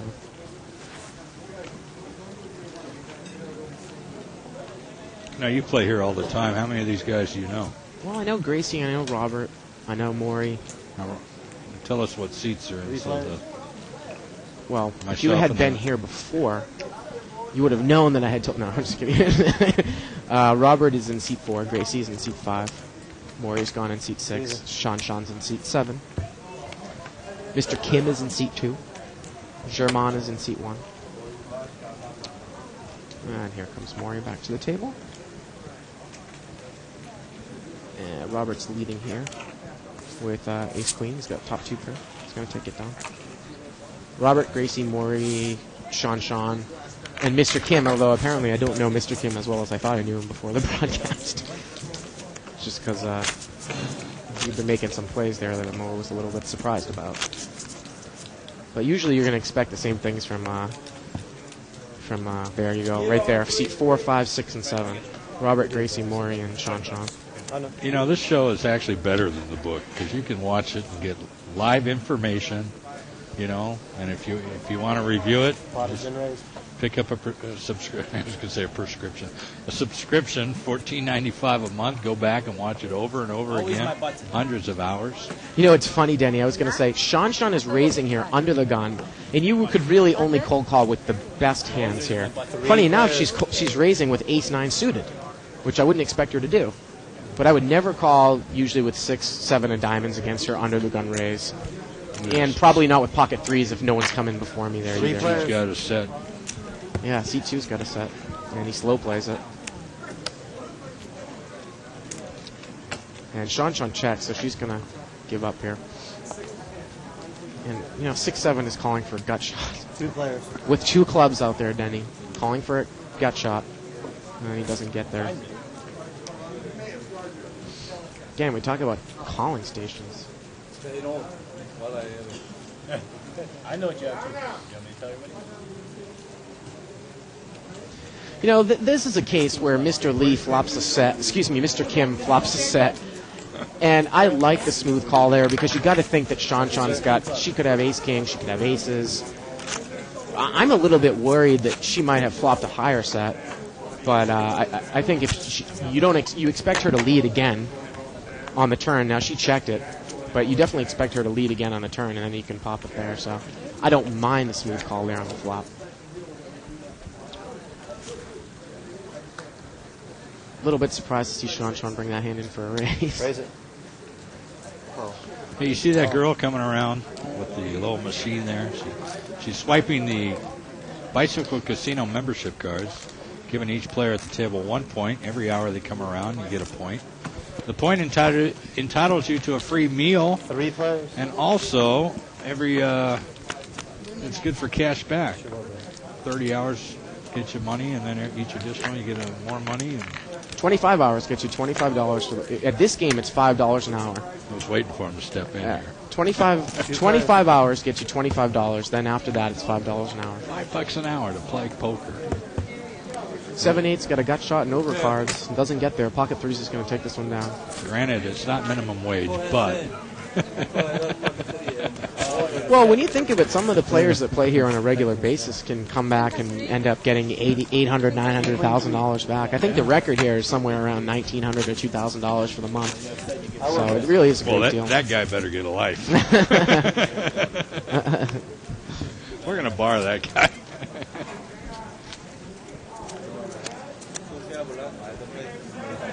And if you don't have a membership card, you can get one right online. You pick it up here at another date. Sign up. It's free, folks. Free. Tony Kim in seat 3 shows pocket kings, and he is in the small blind, or is he in the big blind? Excuse me, he's not in the blind. He raises, and Robert cold calls. Wow. Robert cold calls with Jack 10 offsuit. I wouldn't really expect him to do that. I wouldn't make that type of cold call. I might 3-bet the guy thinking that I can outplay him, but I don't. Oh, he did. Actually, he limped with kings, Denny, and then Robert raised. Excuse me. He pulls the king's re-raise on Robert. Well, Robert's in trouble here. Yeah. Robert's going to raise. A bet and a raise. Tony re-raises. 3 bets pre-flop, 3 bets on the flop. See, I wouldn't re-raise right there. You would check raise? I'd wait till 4th Street to do the raise. Check raise? Well, now Robert's got to think that, you know, his hand might be good, unless he's thinking overpair. And he's up against an overpair. As he says, aces are good, but he's got kings. So. Why re-raise on the flop when you can make an extra three chips on the turn? But we don't know that. We're sitting back here. We know what the hands are. They don't. Well, I mean, the issue though too is that if you think that Robert's the type of player that will raise ace king with that flop, and you check to him on the turn, Denny, he might check right behind you. So, it all depends on the situation. Here, I'll let you take that one. We're looking at some of the questions being submitted by the viewers. 3 bets. 3 bets. And one of the questions is, sometimes these players play Let me look now. marginal hands. Are these players true gamblers, or could they be true poker professionals? Wow. Little Beach, right? We'll answer this question after this multi-way pot with 3 bets, Denny. 3 bets, and there's 4 people in. Wow. 8, 9, 10 of clubs. Seat 8 has got a gut shot, straight flush draw. He's got the straight. Seat 4, yeah, he's got the straight. He flops the straight with the flush draw. Seat 4 has got queen 10, got top pair. And seat 8 raises. Robert let out. And Robert's going to check call here and hope that a club doesn't hit and hope that he's going to be good, but he really is almost drawing. He's drawing dead. Or he's drawing to a chop pot, which doesn't come. No. If a jack had come, they would have chopped the pot. And look at this. Robert puts in a bet here Sure I don't have a full house. on the river. And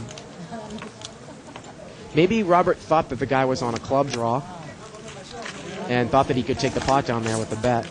Guy came right over the top of him. All right, these players that play marginal hands, are they just gamblers? Are they professionals, or a little of each? Well, I think that you have to look at the type of player. I mean, you're not going to see what we call action grace call a raise with king 4 offsuit unless she's not in the blind. Sometimes she'll do it from the blind because she likes to play early with those hands. But and Grace does do this for a living. So, I don't think that you're going to see players play queen 5 offsuit if they're really doing it for a living. Of course, we see it at the 400, 800 level, so it's kind of a paradox, but the people that usually do it on a consistent basis, you're not going to end up winning money just with those pre-flop. I think you see more of the recreational gamblers doing it, right, and the professionals do it when they have got a read on a player and know how the person's playing, and they use it to their advantage. So, thank you for your question there. Seat 1's got pocket 10s here. He's got an overpair. Seat 3 is called with ace 9. He picks up a diamond draw. And seat 8 has overcards. So we got a diamond draw up against an overpair. And that's not going to help seat 3. And seat 1's going to continue to bet. Oh, excuse me, it got checked down there. There's a great example, I think, of, well, I was going to say, I might put in a value bet there on the river just because I think the guy might be calling me down with, he might be calling me down with a bottom pair, and if I'm good enough to put a value bet and he raises me, I think I might be able to get away from the hand because I think he might have trip 7s because he hasn't been able to make a move there, so I think it was wrong there to check it down on the river. You're watching live at the bike. We're at the Bicycle Casino in Bell Gardens, California, which is about 10 minutes southeast of Los Angeles. Grace has got a big slick offsuit. Race. Seat 8. Okay. King 3 suited, Denny. Yeah. That's not going to be, I don't think that that's going to be profitable enough to play all the time in limit if you're doing it for your profession. Grace has flopped. A gut shot straight draw with overcards. Seat 1's got a flush draw. I would have loved to have seen him raise there on the button. Take control of this hand with the flush draw. And now he's got the flush. Let's see. And Grace is probably going to continue to lead. She's got the king of clubs there too, Denny. And I actually, you know what? I like the smooth call there. Again, this is the type of thing because Grace is going to continue to lead. Oh, and she checks at the end. I was going to say, if Grace had absolutely nothing, and Grace calls with ace-king. And that's the type of thing that I talk about Grace, that she calls a lot of hands You know, what I was going to say is why I like the call on the turn there, because Grace could have had pocket sixes and played the hand exactly the same. Right. So if you raise her on the turn, she's going to muck, probably. And Grace is a professional player. Well, but she plays her own style, and she's consistent with that style. And she wins overall, right? Right? Well, you'd have to ask her that question. I see something here. Someone's asking me. I'm not a fan of calling a raise with ace-10 on 2+2. Neither am I. I just didn't realize that I was calling a raise. Kind of had a mental error. The guy I thought had just limped in, and I was going to limp in from middle position with ace-10, and then Like I realized I had to call. My boss would say you had a brain fart. Exactly. And that's what happened to me on that hand in 2040. And it ended up costing me $240.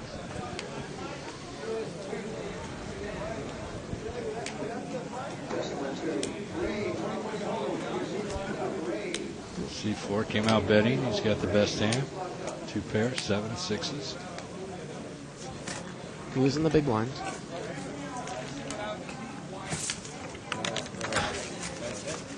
I was going to bet the flop.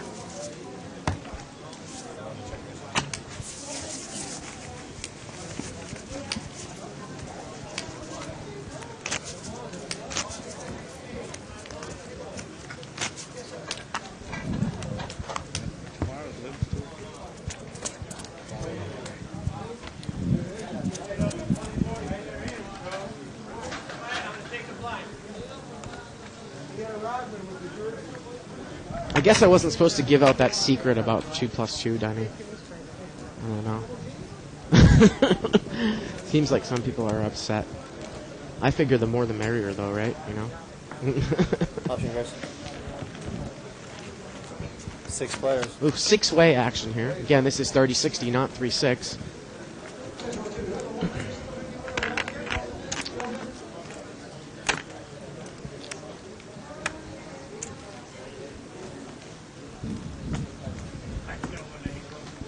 Boy. It really is amazing how good our producer Evelyn has gotten with the software that we use to display the cards. 6-way action's right up there. It used to be in the first few weeks. It would take a long time. She's gonna win a Webby Award just for technical directors. And who's got the best hand here? King Queen's got the Probably best hand. the deuce. Seat 8. And he's going to lead.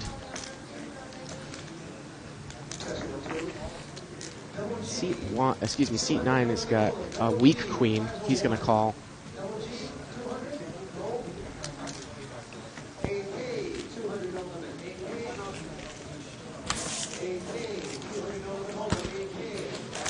And King Queen is going to take it. Of course, we get into kicker trouble.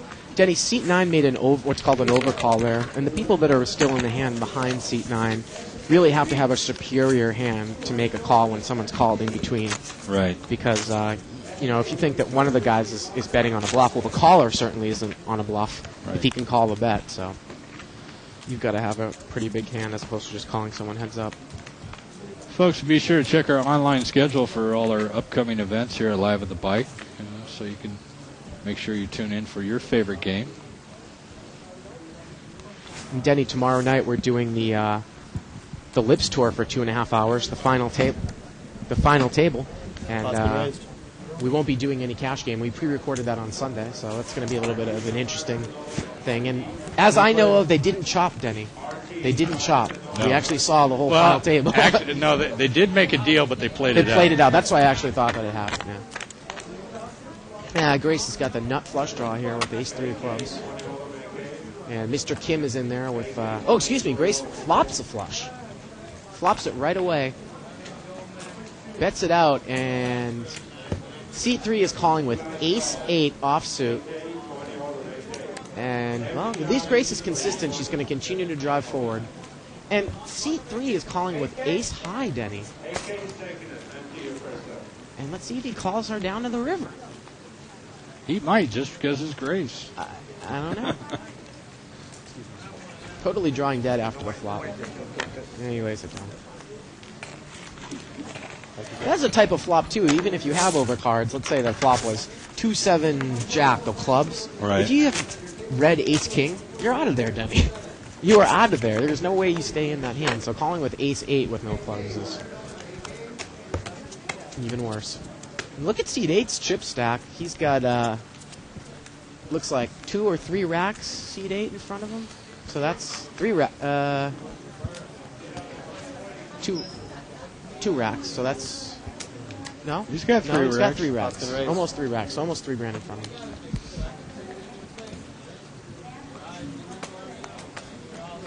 Sean's in the same position there. She's got 2 racks plus another rack in front of him. Another four-way action. 4 players. A lot of suited connectors, king, queen suited, and queen 7 suited. 8, 9, 10. Flops, 2 pair. This is really dangerous. Bottom 2 pair can easily be counterfeited. You really want to drive this hand forward.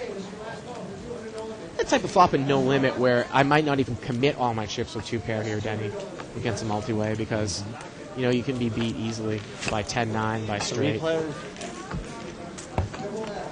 In limit, though, you can continue to drive forward with the hand. See, and this is what I'm talking about, my Mr. Kim. He checks it. And let's see if he... Oh, excuse me, yeah, C3 is the one with 2 pairs. I'm sorry. Ooh, he picks up the flush on the end there. Wow. Seat 8. Backdoor flush. He was open-ended. And he bets it out. And seat 3 is going to be dismayed by... But you can't blame the guy from calling. He's open-ended, Denny. And then he just kind of backed into a flush there. That's what happened to me a few weeks ago. Flop 2 pairing, a runner flush. Go ahead. You can say the same thing I did.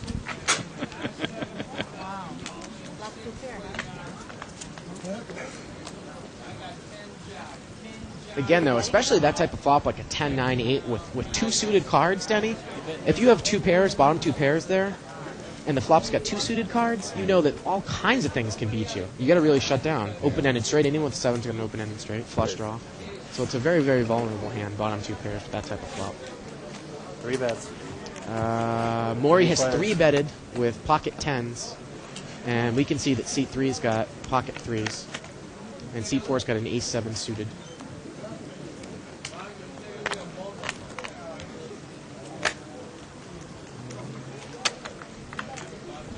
Maury's going to lead here with 10s. Raise it. Wow, and seat 3 is making a move here, Denny, with pocket 3s.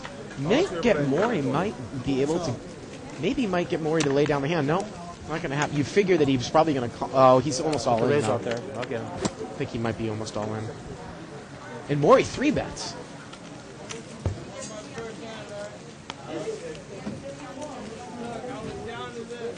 You still lead. Pocket 3s. Well, Maury's going to call him all the way down, I guess. Has a read on him.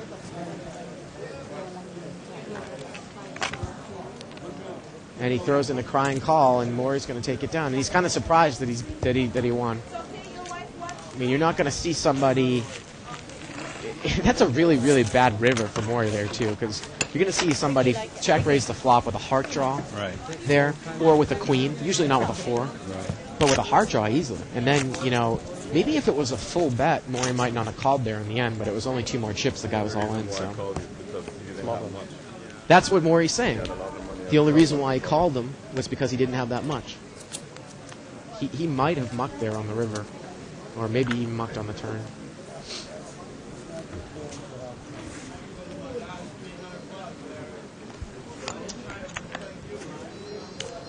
So we'll be bringing a new player in the seat 3, most likely.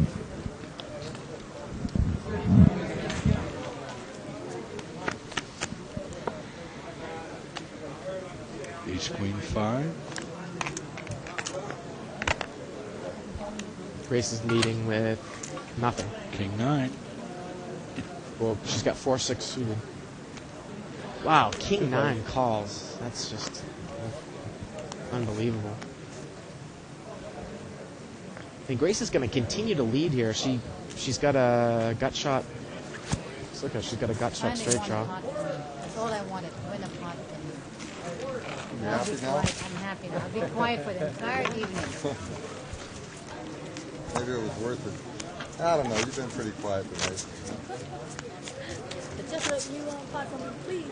I'll be quiet.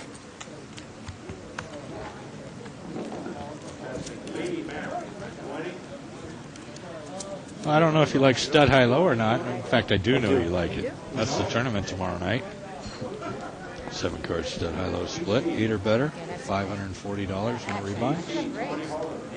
Forget we're only six-handed. How many chips? 1,000. Option. 45-minute round. Pot's been raised. You can't say I should have raised it, not someone taking a shot at you. Looks like Robert's bringing it in for a raise. Ace King. Someone trying to take a shot at you. Seat 9's called with Ace 10 offsuit. I don't like the call, even though I just did it in there earlier. Ace hits the board. And, you know, what is Ace 10 going to do here? I raised when this happened, and I got beat by a better kicker. I was in the pot accidentally. 7-8's got a flush draw, and he makes the flush on the turn. Seat 8's got the flush. But Robert's got the king of clubs in seat 4, so he's going to continue to lead. Oh, I love the raise. Seat 8, I love the raise. Make the clubs pay if someone's got a dangling club. And if this guy calls here, it's with a 10 of clubs. It's just he's beat all up and down, Eddie. He's beat with his ace and he's beat with his clubs. And he's gonna call. He has no outs. He is drawing dead. So much for you. He is drawing. Ace hits. Excuse me, if a 3 comes, he's going to chop it with Robert. Oh, okay. That's the only thing that's going to save him. Oh, close. And, yeah, close. Wow, he calls with the ace. Now, let's see if Robert lays down the hand. No, he calls. I was going to say, you see an overcall in between. Flush. I think if I was Robert in that situation in seat 4, if I have an overcaller in between, ace king, I might lay it down there. Especially if you give a guy credit for a flush. Nice sized pot there. Although I've actually lost several large pots by giving my opponent in the middle too much credit, Denny. Yeah. And he's called in the middle, and I've mucked the best hand from behind. There's a balance between how big the pot is and how often you think that there's even the slightest chance that you're going to win. Is that where you get weak tight from? Weak tight play? No, I don't think that's a weak tight play. I think it's a smart play usually if you know your opponents well enough.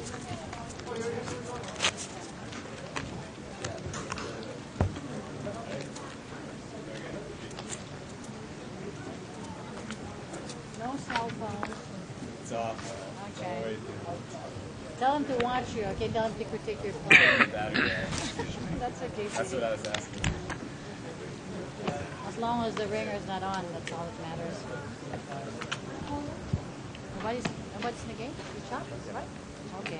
You know, the other thing about that hand, I see some more comments about with my ace 10. Sometimes the floor man will rule in your favor. If somebody raised under the gun and I didn't notice it, and I only put in $20, and the dealer brings it to my attention that it was been raised, well, then I can take my bet back at the dealer's discretion if I didn't notice the raise. The problem is that I called string raise on the guy. The dealer said no, and I still put in 20, so I can't be like, oh, I didn't notice the raise. Like you said, I had a brain fart. So I think that money would have been committed. Actually, I probably would have been committed. I don't know if I would have been committed to calling the whole bet, or half that money would have been dead. I think I probably would have been committed to at least half the money. So at that point, I completed the bet. Check.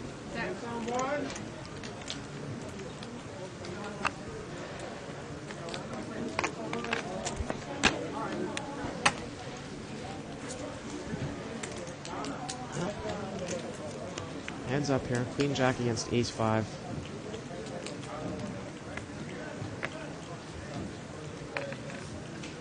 Well, I'm a little bit confused as to why Robert called there on the flop. If he thought his ace high was good, I was expecting him to call maybe her all the way down with an ace, although checking and calling is not a great strategy in this game, but obviously we see that Grace makes a lot of moves.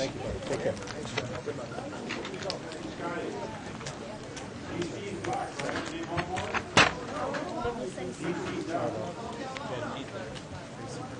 You need an auto shuffler, man.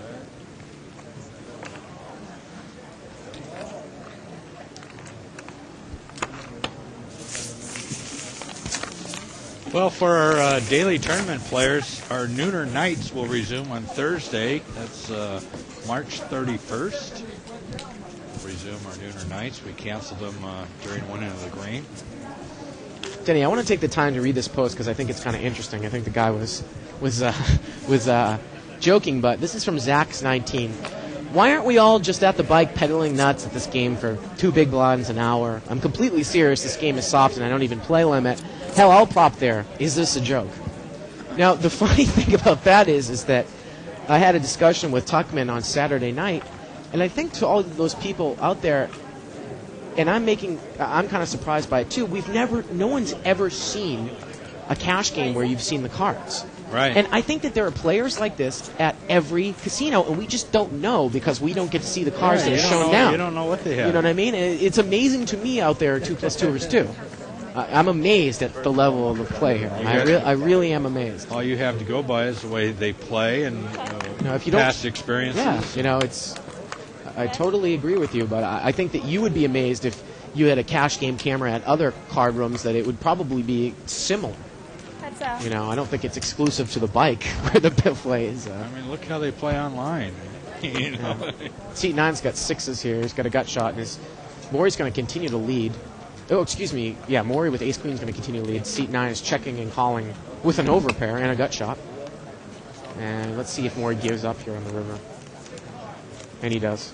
He checks it down. 6s is going to take it down. I always believe if you got the patience, you can win over and over and over again. Well, the other thing, too, is that on television, normally that they're going to show you tournaments that are at the end, at the final stages. So normally, people that make the final stages of a tournament are good players. And if they're amateur players, they're still good because you can't necessarily make a final table if you're lucky. So we don't see ridiculously bad play in televised tournaments because the players are all very, very good players. Well, here, like I said, it's a totally new environment, totally new setup, first and only, webcast of a cash game, and it's unique, and we're seeing it for the first time, so we have nothing to compare it to. And I just think that probably isn't as surprising as some of you think. I've seen some tournament players play some really bad hands and win, but they get there consistently. Yeah. So they got to be good players if they get there consistently. Right. Well, you're not going to see people play bad hands normally in a limit tournament and get there consistently. But no limit, obviously, you can make a lot of moves. So seat 9's got ace queen off. He's going to re-raise seat seat 3, who's got pocket 10s. Ooh, and he flops a set. Pocket 10s against ace queen. Ace queen was the re-raiser, Denny, so he's going to lead. And this, let's see how seat 3 plays here. He's going to raise with his set, and that is Jeffrey, new player. Ace queen's got overcards and a gut shot. Oh, and he's hit the gut shot, Denny. Oh, that's got to be bad for 10s. Yeah. That's got to be bad for 10s. All you can do He's going to get check raised here, Denny. All you can do is hope the board pairs here. Yep. And it's probably going to be a crying call here. You might think that the guy he did re-raise, so he could have kings, and he also could have ace-queen. He really's got to hope that the board pairs here. And it's just he's probably going to call on the river, too. The pot's so big, hoping the guy has 2 pairs. And it's too bad for Jeffrey.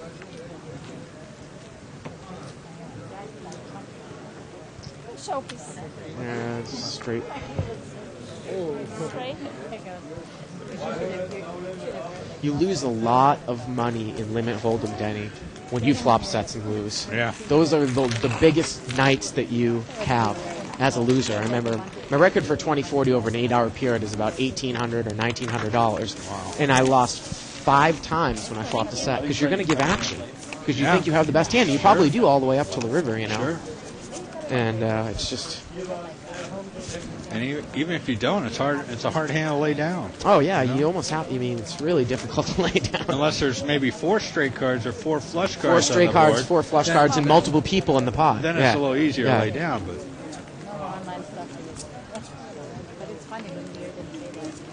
A lot of times you call and you know you're beat. You just call him because I feel I have to.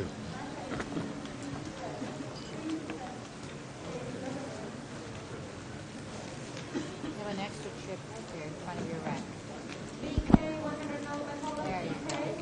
Raise. Raise. 60. 3 players.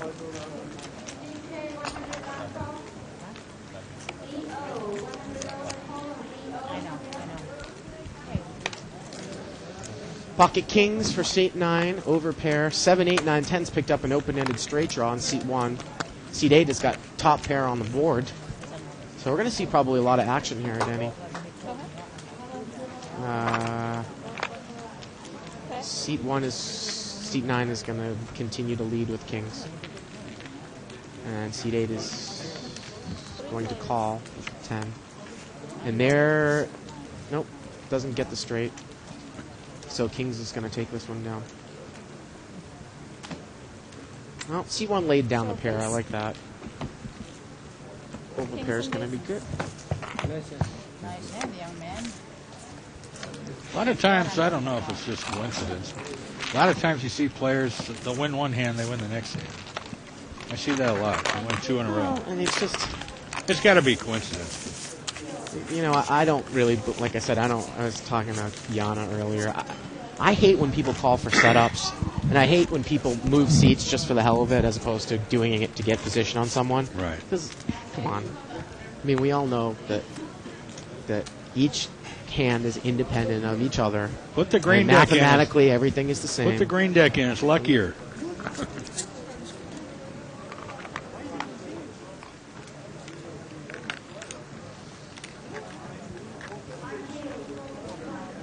Let's see here. Maury's got 60. We raised to 90. Well, Maury's got to put his cards over the. There we go. Wow, Maury raises the king 10 offsuit, brings the hand in, and seat 8 re-raises with ace 5 suited.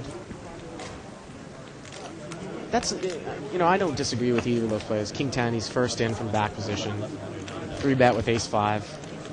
And what I do disagree with is seat 2 calling with queen jack offsuit for an additional 2 bets. I do disagree with that. Oh, Maury's going to love this hand. How is he going to play it? He leads.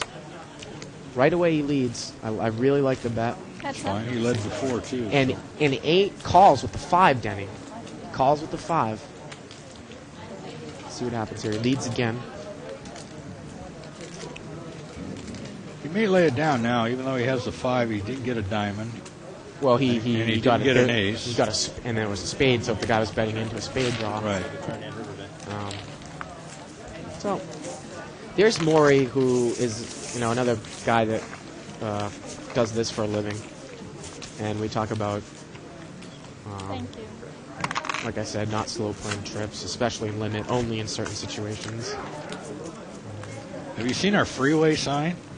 Actually, it's funny. I was talking to my mother on my cell phone on the way down here. I come down 710 South, and I was from Beverly Hills, mind you. And I was, you missed the turnoff. Listen to this though. Yeah, and I was so busy talking to her, I missed the turnoff. So I had to get off at the next exit past Florence, which I think is Firestone, turn back around, come back up north, and then I saw the sign coming north, which I never would have, which I never would have saw. So I just saw it again funny. the other night. They've updated it. It looks fantastic. Yeah, you it does. see live at the bike. You see play for free. Yep. And a few of the other promotions we have. It's just 710 north for all of you that live in SoCal. 710 north on the side of 710 north, right after the Firestone exit. Right. Or south. You see it both Or you ways. can see it. Yeah, it's on the north side though. But and I was so angry at myself for missing the turnoff because usually there's so much traffic in the afternoon that it's an additional 25 minutes for me to go another exit and come back. I was banging against the steering wheel. You got to learn the side streets. I'll teach you the side streets. Because you can get off and come back the other way, right? You could have got off Firestone, take it to the light, which is Garfield, turn left. I don't spend a lot of time in the lovely city of Bell Gardens around on the surface streets. Actually, that's Southgate right there. Oh, Southgate, excuse me. It's almost as nice as Beverly Hills. Beverly Hills has a few more trees. Is Southgate a nice area? I really have no idea where you're saying that. It's got its good area and its bad area. Does Beverly Hills have a bad area? Is there a bad part of town in Beverly Hills? If it is, I actually live in the area that's closest to it. I kind of live Beverly Hills adjacent One on of the our West LA directors says line. yes, there is. Well, I don't. I mean, in any part of LA, it's.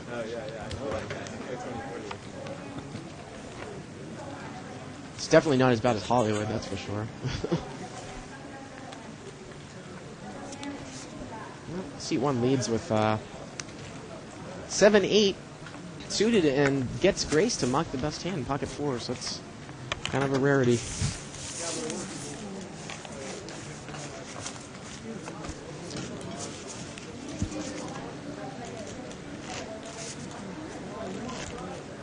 It is amazing, though, Denny, how if I leave at 3 o'clock from my house, it takes me an hour and a half to get down here.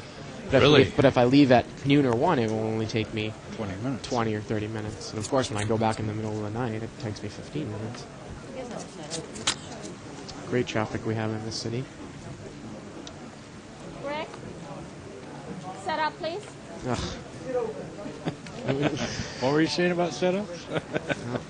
Maury's limped in with ace-10 offsuit. I was going to say in my younger years I used to play this for a limp from up front. Now I don't. And especially if Sean raises. And now that you're old and distinguished. Yeah. Actually, it looks like, I don't know if Sean raised. And now I know I'm in big trouble with my ace-10 offsuit because Sean probably has me dominated, which she does. Seat 7. And look, now what's Maury going to do here? I'd love to see how he plays this. He leads. No, wait a minute. Seat 9 acted out a turn? Or did Sean call? Seat 7 bet. Oh, excuse me. I thought Maury let. Now Maury's going to check raise. Okay. Sean just smooth calls, and seat 9 calls. And Grace calls with 4-5. She's got an open-ended straight draw. And she loves this situation if her card comes for check raise on the turn. Sure. Well, that's not going to help. Now, is Maury going to continue to lead? I'd love to see a raise here by Sean possibly. Well, she's going to play it conservatively. She had ace-king, she would. Well, remember, Maury limped. He's not going to limp with ace-king under the gun, most likely. So what does she think that he has? I definitely would have raised there if I was Sean to knock that guy, to knock Grace off of her draw possibly. And so Maury's going to lose with ace-10 just like I lost with ace-10. Actually, excuse me, it's going to be a chop pot. Chop pot. Chop pot. Maury got rid of him. Sean punches him. And well deserved. Again, ladies are allowed to hit men at the Bicycle Casino. I guess. But men, you cannot hit the ladies, okay? Sean said that she was afraid that he had ace-3 suited, which was a possibility, but... Or pocket 6s, she says. That's why she didn't raise. She was afraid of pocket 6s or ace-3. I think Shirley Rosario's out of the tournament. She just popped her head. Is it a break or are you out? Uh-oh. She's out. Yes, of course. She's out. We'll hear all about it Thank you. Why the check on the river? one of these nights.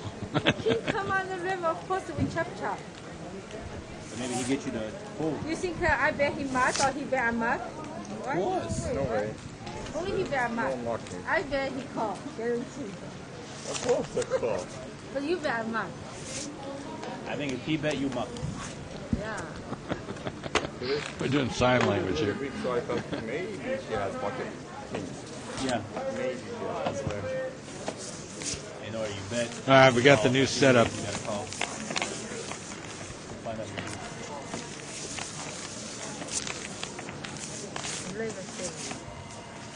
Never saved me, yes.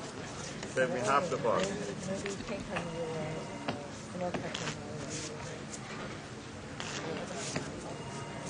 Hey, if you get any comments or suggestions or anything else you want to get off your chest, you can write us, email us at live@thebike.com. That's live@thebike.com. I had to do that. I had to half the bar, yeah. We'll read your emails and answer your questions for you over the air. Don't forget, Live at the Bike every Wednesday through Saturday from 6 to 10. I'm Denny Williams with Bart Hansen. This is a 30-60 limit hold'em game. A game premiere, Denny. This is the first time we've done this game. It's a good game. It is indeed. A little rich for my blood, but it's fun to watch. 3 players. Well, three-way action. 7, 8, 9. Grace is going to lead with King 5, it looked like.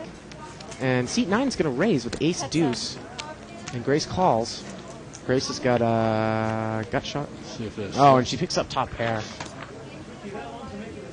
And she checks, and it gets checked behind, and she's probably going to lead now. And seat 9 is thinking, is my ace good? Nah, ace deuce, you can't call that. And Denny, over the course of the next few weeks, we're going to have a pretty consistent schedule coming up. And people can check out the website for the schedule as it's going to be updated weekly. And once we get that Shuffle Master machine on the table, we will start doing the high limit Thursday night game that we started off doing a month or two ago. So normally what it's probably going to be is this game or 200 no limit on Wednesday, high limit poker on Thursday, our big unrestricted buy-in game on Friday, and then on Saturday either a 20-40 or a 200 no limit. We're not going to abandon the 200 no limit. I think it's a very interesting game, and it's a game that most of the viewers play. A great percentage of the viewers are going to play that game as opposed to an unrestricted buy-in game. And I think it's an art of its own, the restricted buy-in no limit game. So, in fact, we had a college tournament earlier this month, and we raffled some prizes, and one of the prizes was a free buy-in to the 200 no limit game. Oh, cool. And we'll be bringing that gentleman in next month in April. Oh, great. Sometime. Just to play in a live game here. Yeah. Live at the bike. Bike. Seat 4's got a flush draw, and Grace raises. The flop is actually ace king 8, so Grace has top pair. 4 diamonds on the turn. Flop is ace king 8, and the turn is 4. And there's the flush, Denny. And Grace is going to pay it off. Yeah. Grace had top pair there, and well, now it's limit, and it's a game of suck out,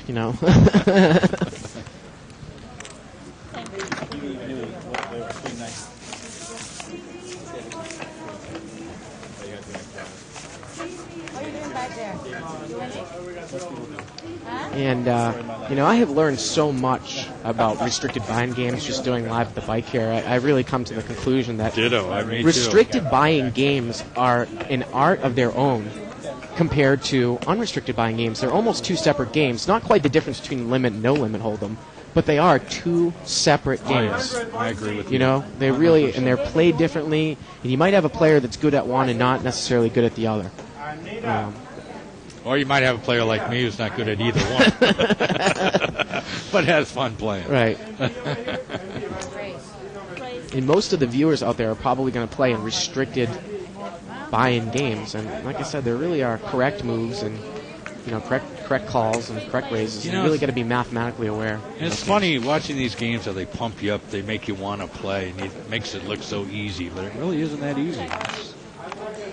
Grace has got pocket tens here. Seat 1's got a flush draw, and nice. Seat 9's got a gut shot. Of course, he's drawing to one of the tens, and we know that 2 of them are dead in Grace's hand. Ooh, there's the flush, Denny. Grace is going to lose again to a flush draw. And seat 1 checks, and we're probably going to see a check raise here, I would assume. Oh, excuse me, seat 1 bets, I'm sorry. Seat 1 led right out.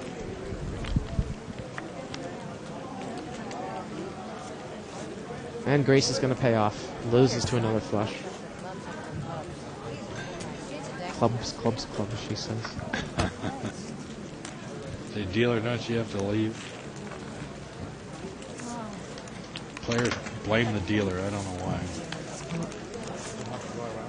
It's an easy way to. It's an easy excuse, I guess.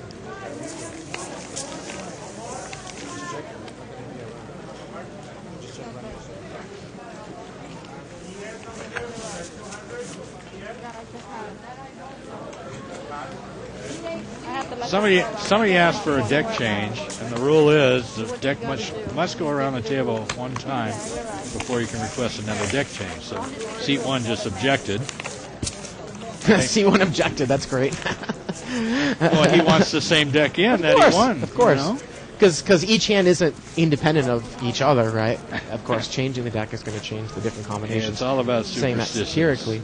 But actually, I think you might be quoting a tournament rule too, though, Denny, because I think we just saw setup, and you can't ask for another setup within 20 or 30 minutes there, too. So she asked for a deck change, but we just got a setup like 2 minutes ago. Yeah. So and I'm glad at least the casino has rules about those setups, because we'd be seeing setups after every beat, you know, and it just slows the Isn't it game. on a half hour now? You Yeah, get it's on the set up? half hour normally. It's just, I just want to try to see as many hands as possible. You know? Well, when we get the shuffling machine in there, you'll see a lot more hands. Yeah. I was going to raise you in my Change it when it gets to the round, okay? 10-9. You got kings. That's gonna be my fifth. Thank you. I think I don't do it.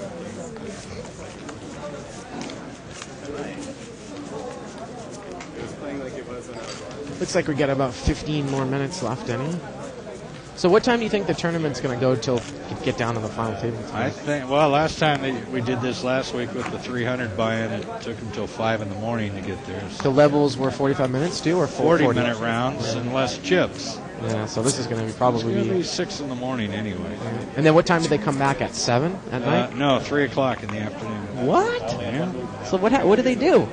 They go home and sleep. They go home and sleep and come back.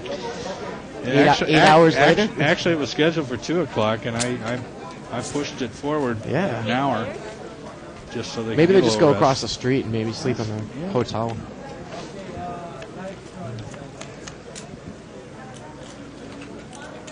Ace, Jack 3. Look at this. She's on a flush draw again. I don't think Grace can call here, though.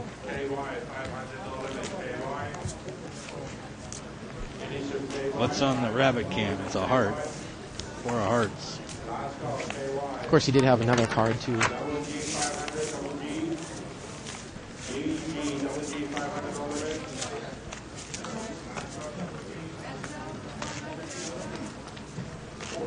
Kind of a quiet table, like you said, Denny. Again, there's, different types of players that come and play at these levels. This game is not a small game. It's a big game, Denny. And a lot of times you'll see people who are here who aren't professionals that might own businesses, have a lot of time on their hands, and might not get the satisfaction out of playing like a 6-12 game. They have a lot of money anyway, so that's what you usually see commonly at a mid-level. And then there are people, of course, grinding it out, trying to do it for a living, like myself. So it's usually a mix of those types of players. Well,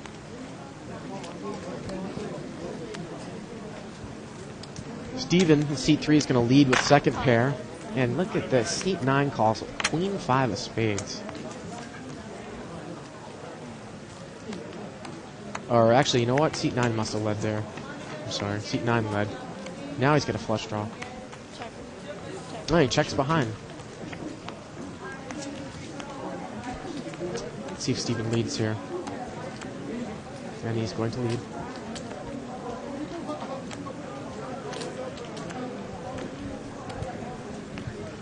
A little acting going on here. He's going to stall and lay it down. Well, sometimes you might want to keep somebody honest and call from back position with ace high if you check the turn trying to get a free card, because a lot of times, Denny, if you check the turn on 4th Street getting a free card, somebody from up front will bet into you regardless of what they have on 5th Street, so you never know. Of course, he had queen high, so no, there weren't a lot of things that he could have beat. Now, he lies about his hand. He had queen 5, but I don't know why you would say you'd have queen 2.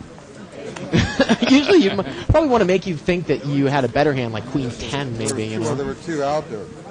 I just stayed for the check. So. Oh, but he's saying queen 2, making it sound like he had a pair, because it would be so embarrassing if he said queen 5 when no pair was on the flop. I get it now. That's why he said queen 2.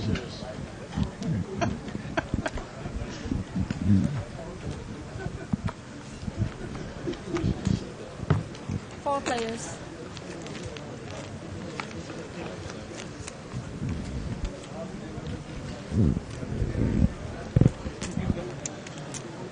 Oh, seat 7's got the nut flush draw. A bet from Gracie in seat 5. Well, at least she's in the blind. Well, she's got a gut shot straight draw. And he raises. And she's chasing the gut shot straight draw with 2 diamonds on the flop, Denny. And now ace 9's got to love his hand with top pair and a diamond draw. You know what? I don't think I'd call. Calling for the gut shot again. She's drawing to the 3-4s that are not diamonds. She got a 7. And that might make her call here on the river. She might want to raise here. Oh, it gets checked down. Gets checked down. Poor Grace. She's having a bad night. Yeah, she is. And look who she's playing against. Again, it's Sean. So it's, Thank you. I think Grace needs a glass of wine or something. Well, you got to adjust to your players. Why would you want to go up against a squeaky type player when you know that they're really making a move almost 100% of the time with the goods? So. And Sean checked there. I think I would have put in a bet. I think she missed a value bet. Sometimes you see people who are really tight miss value bets. She should have bet there, and I bet you she would have got a call from Grace. So she ended up winning the pot, but she probably could have had $60 more.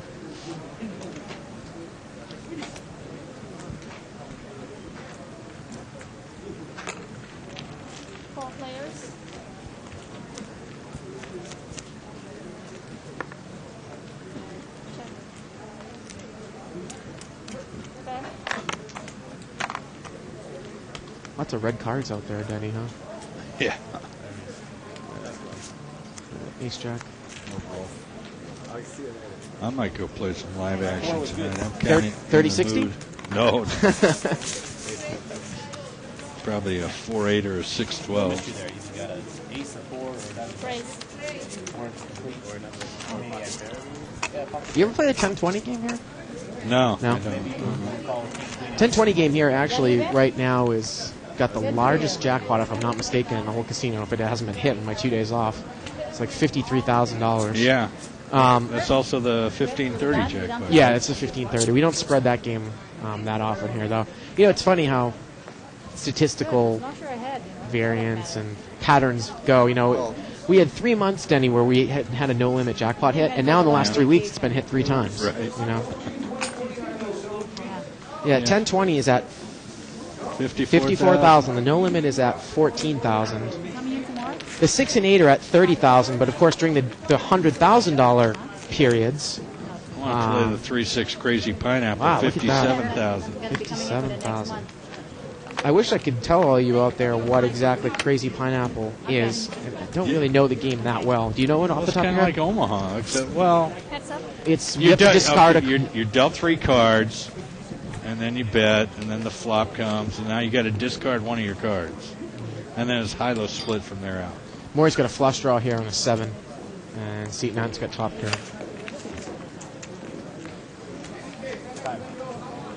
Ooh, and Maury's, let's see if Maury shuts down here. 7. Wow, it gets checked. No, it gets checked down. I definitely probably would have put a bet in there if I was Seat 9. Yeah, I don't know why you didn't. He's got top full house on the board. So you discard a card, right? And yeah. And then it's high-low split. High-low split hold'em. It's high-low hold'em, right, which is interesting because you never usually see that game. So, it's a version of high-low hold'em. And then I always hear people gripe that sometimes you actually have to discard. I mean, obviously you discard a card, but you're not necessarily reminded by the dealer to discard, and sometimes you forfeit your hand when you forget to discard. That's right. It's not necessarily something that is brought to your attention, or it's never brought to your attention, right? It's your responsibility. The dealer will announce discards. If you're spacing off. Yeah. You're tough luck. 57,000. That's actually the biggest one in the house. I've never hit 3, a 6, and jackpot. 4, 8. Crazy Pineapple. Never hit a jackpot. Never been at a table that hit a jackpot. I'm just plain unlucky. Best I've done in a lotto was 4 out of 6.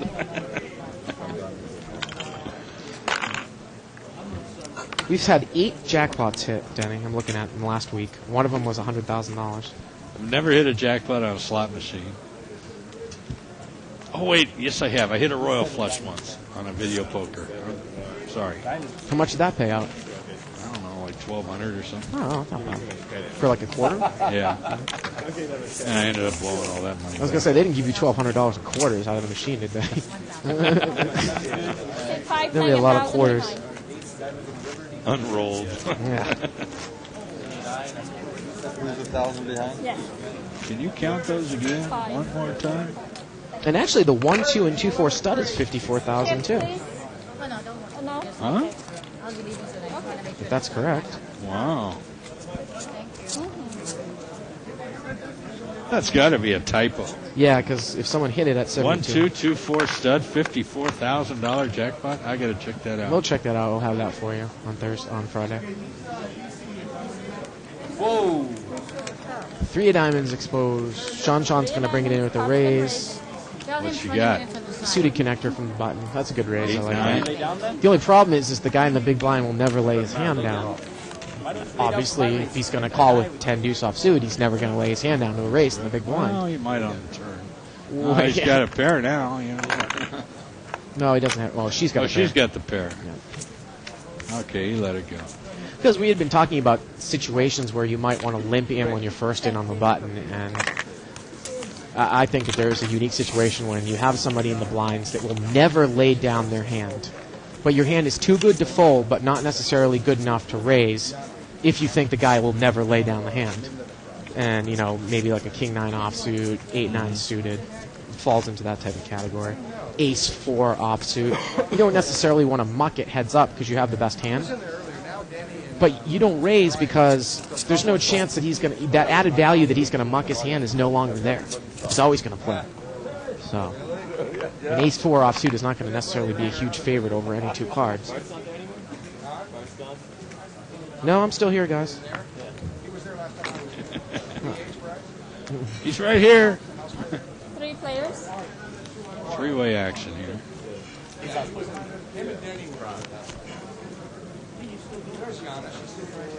Ace, Queen, 10. Check to your Grace. Seat 9 with a deuce tray. She's commentating here now? Grace bets with 9-8. She's got a gut shot straight to him. And she wins.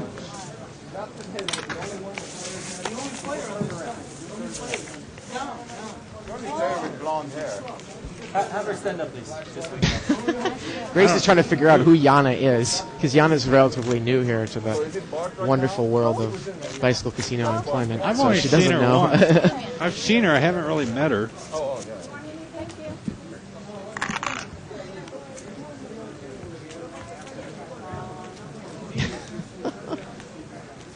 Grace went to go track her down. She wants to see if she's prettier than she is. I was thinking the same thing. I got any competition? Grace, you got her hand. Thinking the same thing. Grace is going to run back. Just raise blind. That would be the best. Okay, yeah, that's me. Okay, I'll play this. She's got Queen 6 suited. It's Queen 8 suited. There we go. There's only one blonde in there. Yeah, but you're wearing a black sweater.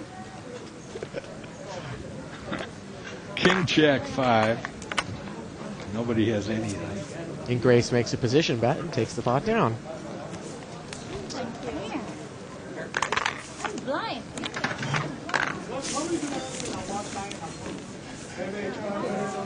I think this is going to be the last hand of the night. The girl that was commentating. Yes, it is. It's the last hand of the night. I have to go past this and past the rail. So we saw some action early on. It's kind of slowed down a bit in the last few minutes. But I actually want people please email us or post up on 2+2. What do you think about the limit games compared to the no limit games? Again, this is we're still only in our second month of doing this. I wish somebody would write us a theme song for the show. Send it in. Of course, I'm always accepting suggestions of what Dave Tuckman's name's going to be because people have been calling him Bart Jr., the other Bart. Doesn't like that nickname. 3 players.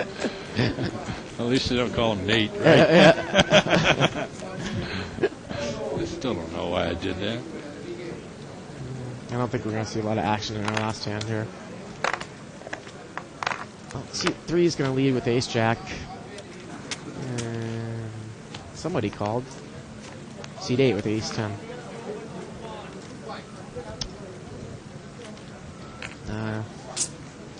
Bet and fold. And that's going to do it for tonight, Teddy. All right, Bart. We'll see you Friday. I'll be here too. And this is Live at the Bike. Join us Wednesday through Saturday from 6 p.m. to 10 p.m.